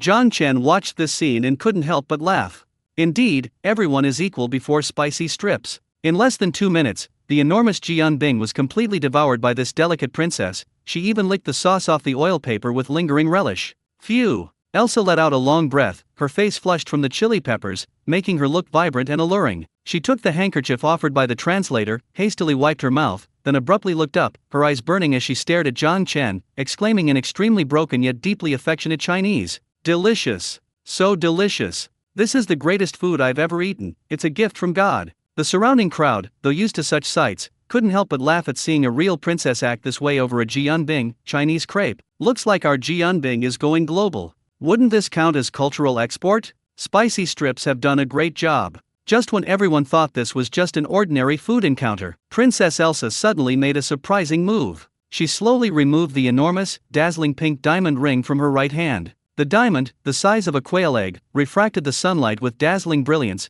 clearly a priceless treasure. Smack! She slammed the ring heavily onto Jiang Chen's greasy cutting board, making a dull thud. Then, the noble princess, hands on the table, leaned forward, her emerald eyes flashing with an almost frenzied possessiveness, fixed on Jiang Chen. "This is for you." She pointed to the ring, then to Jiang Chen, her tone firm and unwavering. "You, come with me. I'm taking you back to my country. To be my personal chef. No, I'm making you my prince consort." The prince consort? These two words struck like a thunderbolt, leaving everyone present stunned and speechless. The interpreter's legs nearly gave way, and he almost knelt before Jiang Chen. Wiping the cold sweat from his brow, he nervously revised the princess's words, trying to make this shocking statement sound even slightly more tactful. "Ahem, Mr. Jiang. Her Highness means that she is deeply captivated by your culinary skills and your personal charm. If you are willing to return to the kingdom of Sibyl with us, you will not only receive the position of royal chief chef, but also, you will also have the right to pursue the princess first." "No, not pursue." Princess Elsa was clearly dissatisfied with the interpreter's subtlety. She shoved the interpreter aside and took a step forward, her jewels jingling. She removed her veil, revealing her exotic and breathtakingly beautiful face. Her high-bridged nose, deep-set eyes, and wildly red lips instantly outshone all the other pretty-faced women present. "I want you to be my husband. My man." Elsa pointed at Jiang Chen, her emerald eyes burning with an unyielding determination. Her tone was utterly unreasonable. "If you nod, my 3 oil fields are yours. My private island is yours. Even my Boeing 747 is yours. In our country, men only need to be handsome and cook, I'll take care of the rest." Hiss. A collective gasp filled the room. All the men clutched their chests, their eyes revealing a complex mix of disappointment and a desire to take her place. What kind of divine script is this? 3 oil fields? A private island? And a Boeing 747? This isn't just recruiting a son-in-law, it's sending you straight to the end of your life. Godfather. Say yes. Say yes now. Zhao Yufan was so excited his face turned red, he almost rushed forward to nod for Jiang Chen. "That's an oil field. With an oil field, who'd be peeling garlic here?" However, Jiang Chen, at the center of the storm, merely glanced indifferently at the diamond ring that could buy half of Jianhai City. He picked up a rag and slowly and deliberately moved the ring aside, as if removing a stumbling block. "Sorry, I'm not interested in going abroad." Jiang Chen's tone was languid, even carrying a hint of annoyance at being interrupted. "Besides, I'm a light sleeper and can't sleep well in unfamiliar places. Most importantly, I have a daughter and don't want to find her a stepmother who doesn't speak the language." "I can learn Chinese," Elsa said eagerly. "I'll learn anything for you. You can take the child with you, and I'll treat her like my own princess." "No." Just then, a childish yet authoritative roar interrupted the foreign princess's heartfelt confession. Tang Tang jumped down from the high stool. The little girl, with an air of nonchalance, stormed to the table. She reached out her chubby little hand, grabbed the priceless pink diamond ring, and shoved it back into Elsa's hand without even glancing at it. "Take it! Take it! Who wants your worthless stone?" Tang Tang put her hands on her hips, tilted her head back, and her big eyes burned with fierce protectiveness. "My dad is Tang Tang's private property. He's not for sale. No amount of oil fields could sell him." And the little girl sized up the bejeweled princess, her lips pursed, and delivered a devastating blow. "Auntie, although you're very rich and pretty, you're incredibly rude. The men who want to marry my dad line up all the way to France, even my own mother is in line. What right do you have to cut in line? Just because you're rich? Humph, my dad isn't that kind of shallow man." These words were spoken with unwavering conviction. Princess Elsa was stunned. She had always gotten whatever she wanted, and this was the first time she'd been rejected, especially by a 5-year-old girl who lectured her for being rude. Do you know who I am?" Elsa asked, somewhat annoyed. "I don't care who you are." Tang Tang stood ramrod straight, refusing to budge. "Here, there are only aunties queuing for numbers, no princesses with special privileges. If you want to chase after my dad, go to the back and get a number first." Puffed. The surrounding onlookers couldn't hold back any longer and burst into laughter. "This little girl is too much. No matter which country's princess you are, in front of this sweet potato stall, you have to be submissive, whether you're a dragon or a phoenix." Just as Princess Elsa was rendered speechless, her face turning pale and then red, Sukinga, who had been watching the show from the sidelines and now finally felt a deep sense of crisis, could no longer sit still. If Su Jiao and Lin Lulu were just minor squabbles, this foreign princess who came with an oil field and an army was definitely a heavyweight rival. If Jiang Chen really got kidnapped and taken abroad to be a prince consort, where would she go to cry? Tap, tap, tap. Sukinga, in her high heels, walked step by step to the stall. She reached out and pulled Tang Tang into her arms, then looked up, removing her sunglasses. Her cool, phoenix-like eyes stared directly at Elsa, emanating a powerful aura only a queen could possess. "Your Highness, So Kinga's voice was calm and measured, yet carried an undeniable chill. While bride kidnapping might be common in your country, in China, everything has its order. I am his ex-wife, and the child's mother. She pointed at Zhang Chen, then at herself, a cold, assertive smile playing on her lips. Even if he wants to remarry, he'll have to ask for my consent first. After all, we haven't settled our scores yet. As for you. So Kinga glanced at Elsa from head to toe, her eyes filled with disdain. Take your ring and the oil field and go back to your castle. You can't handle this man.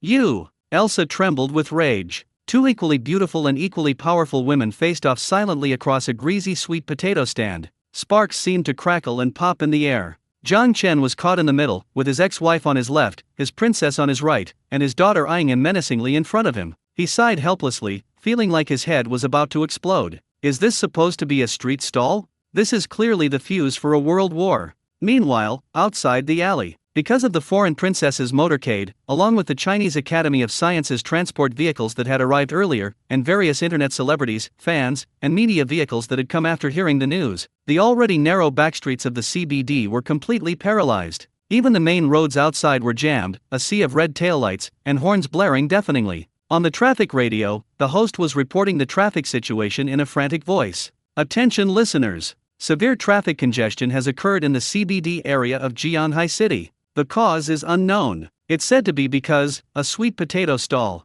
If you didn't see it with your own eyes, who would believe this is Jianhai City's most expensive CBD? For 3 whole days and nights. This back alley, originally just a place for white-collar workers to smoke and relax, has been completely transformed into a refugee camp. Colorful tents, like mushrooms, have sprung up from one end of the alley all the way to the pedestrian crossing on the main road. Sleeping mats, sleeping bags, and folding chairs have crammed every inch of the concrete. The air is thick with the smells of mosquito repellent, instant noodles, and the unique, sweltering heat of thousands of people gathered together. Move over a bit. Is it going to kill you to shift your position? Don't cut in line. Hey you with glasses. I'm talking to you. I got this number after waiting all night. May scalpers die a horrible death. I'll fight anyone who tries to sell their number. The noise could be heard even 3 blocks away. Even the surrounding property prices have skyrocketed along with this outrageous phenomenon. Across the alley from the sales office, several real estate agents were enthusiastically pulling clients through the doors, pointing excitedly towards Zhang Chen's booth.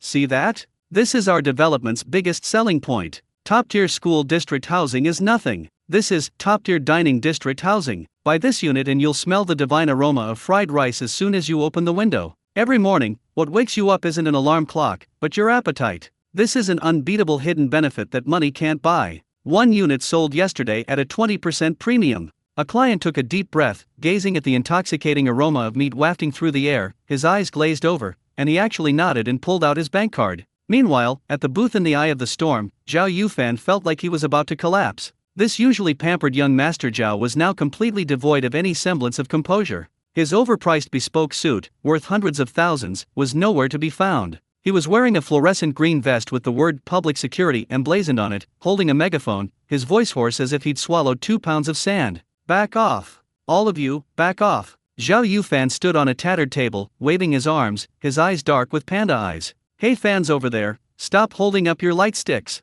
They're blinding. And you trying to climb over the wall? Do you think this is a zombie apocalypse? If you try again, I'll have the bodyguards unleash the dogs. His dozens of black-clad bodyguards, exhausted like dead dogs, were supporting each other, barely maintaining the shaky cordon. Godfather, I can't go on. While taking a break to drink water, Zhao Yufan turned back to Zhang Chen, who was applying a screen protector to his phone, and cried out, tears welling in his eyes. This isn't setting up a stall, this is a full-blown siege. I've only slept 4 hours in the past 3 days. If this keeps up, you'll be bringing me fried rice from the ICU. Zhang Chen didn't even look up, steadily applying the screen protector to the phone screen, and casually said, young people's physical condition isn't good. Look at Delu, he can do squats while holding a tricycle, and you're already exhausted from maintaining order. Delu is an animal. I'm a human. Zhao Yufan roared in despair, and there are just too many people. The line stretches all the way to the 5th Ring Road. Indeed, the traffic situation wasn't just congested, it was paralyzed. Completely paralyzed. Every road within a 5-kilometer radius had become a giant parking lot. Red taillights stretched into a sea of red, and the blaring of horns created a despairing symphony. The Jianhai City Traffic Police Brigade was already fully mobilized. Even those on leave and retired were brought back to work overtime. Traffic officers stood at intersections, their whistles worn out and their hand signals nearly cramping, but it was still a drop in the ocean against the surging tide of traffic. Move! Move the car in front! A young traffic officer, sweating profusely, pounded on the hood of a Maybach. Brother, you've been parked here for half an hour, can't you move it?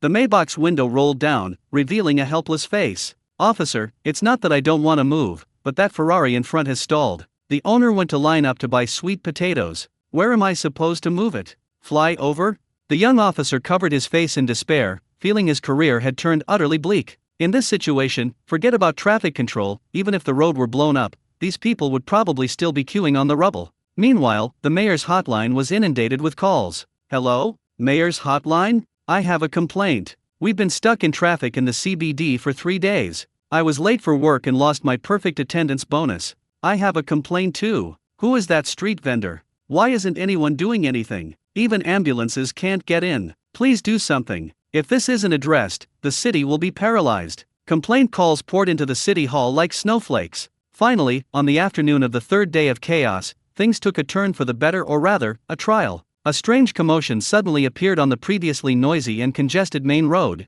Make way! Make way! Several traffic police on motorcycles frantically cleared a path, squeezing a gap through the congested traffic. Immediately afterward, a jet-black Audi A6, devoid of any decorations but bearing an extremely distinctive license plate, slowly drove into view. The moment this car appeared, the drivers who had been shouting and cursing instantly fell silent. Those in the know understood what this car represented. The license plate, Jong A00001, gleamed with a chillingly authoritative light in the sunlight. That was the mayor's #1 car. Holy crap, the mayor's here. Oh no, this is really bad, even the mayor has been alerted. I knew this was bound to cause trouble. Now, Boss Jiang's business is probably going to be completely wiped out. A panicked whisper erupted from the crowd. While everyone loved to eat, they knew their limits. The commotion these past few days had indeed been too intense, seriously disrupting city order. Now that the top official had personally arrived, the situation had completely changed. Zhao Yufan, standing on the table watching the slowly approaching Audi A6, was so frightened his legs gave way and he fell off the table.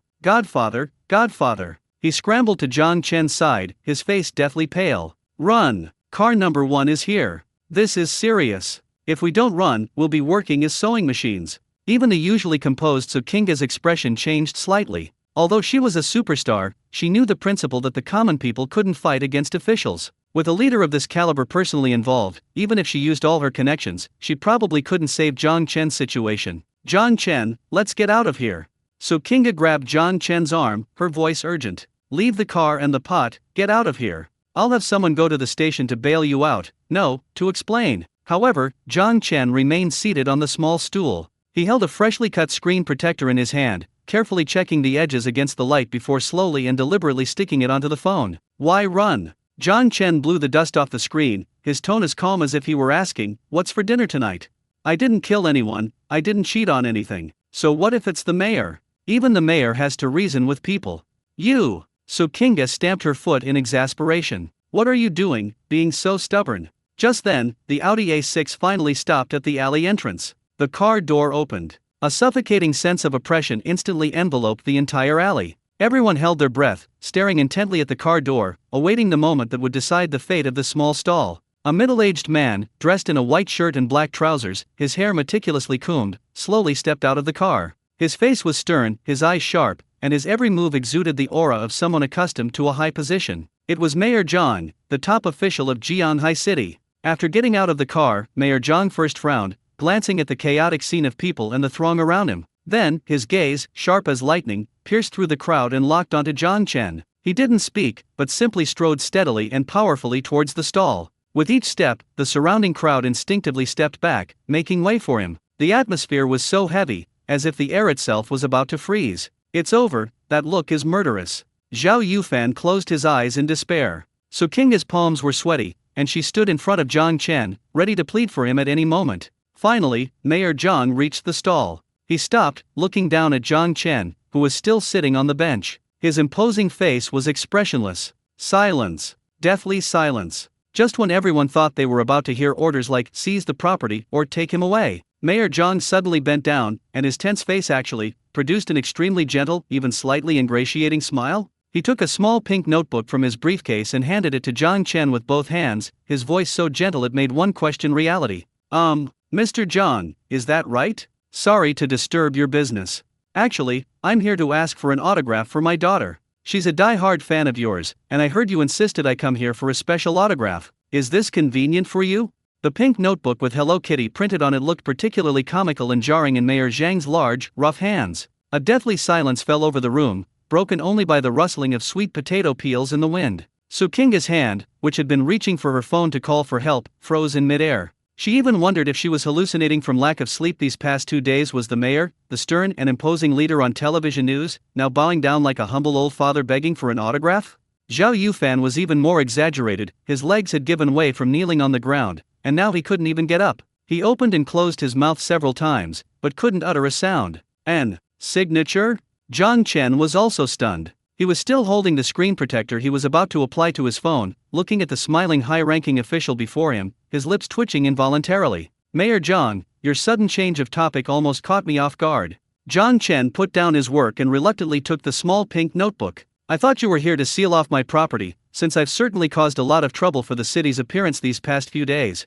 Hey, you can't say that. Mayor Zhang's expression turned serious, and he immediately adopted a proud tone, saying in a booming voice, "What do you mean by trouble? This is called popularity. This is called traffic. This is called a city's calling card." He turned around, pointed to the sea of people queuing behind him, and addressed his secretary and several bureau chiefs, beginning his impassioned on-the-spot work. Look at this. What is this? This is vibrant life. This is the vitality of consumption. In just 3 days, hotels around the CBD have reached 100% occupancy. Restaurant revenue has tripled. Even that unfinished housing project that had been stagnant for years sold out yesterday. Whose credit is this? It's Mr. Jiang's. Mayor Jiang became increasingly excited, even reaching out to shake Jiang Chen's greasy hand. Mr. Jiang, this isn't just setting up a stall, you've single-handedly boosted Jianhai City's entire quarter's tourism GDP. I'm here to thank you. The surrounding onlookers were completely dumbfounded. This logic seems flawless, but something feels off?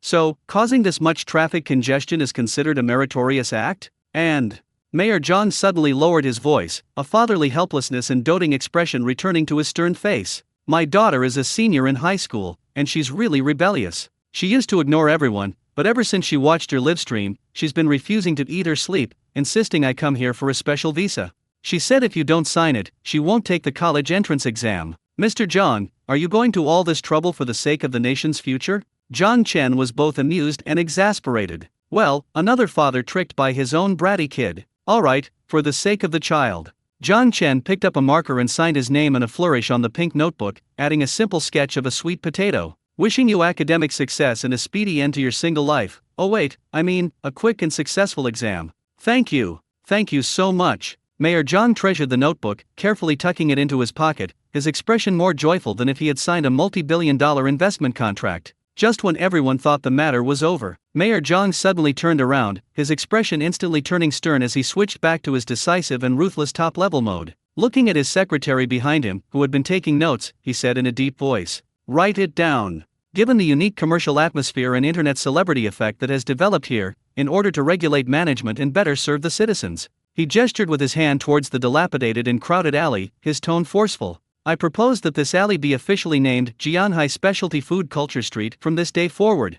Mr. Jiang Chen is here with special permission to legally operate without being restricted by conventional road occupancy regulations. The Traffic Police and Urban Management Bureau must fully cooperate to manage traffic and maintain order in the surrounding area. From now on, this will be the new landmark of Jianhai City. Boom! If asking for autographs earlier had only dislocated everyone's jaws, this decision completely blew everyone's minds away. Special permission? Legal road occupancy? It's become a cultural landmark? What does this mean? It means Jiang Chen can walk around here with impunity. It means this stall won't be shut down. Instead, it's become an officially certified golden signboard. Mayor is brilliant. Long live the mayor. Zhao Yufan reacted the fastest, instantly jumping up and leading the applause and cheers. I knew it. My godfather's influence is off the charts. Good. Support. From now on, this is our holy land. The crowd erupted in thunderous applause and cheers, the atmosphere as lively as New Year's. Those diners who were initially worried about the stall being shut down now stood tall, feeling they weren't queuing for sentiment, but for culture.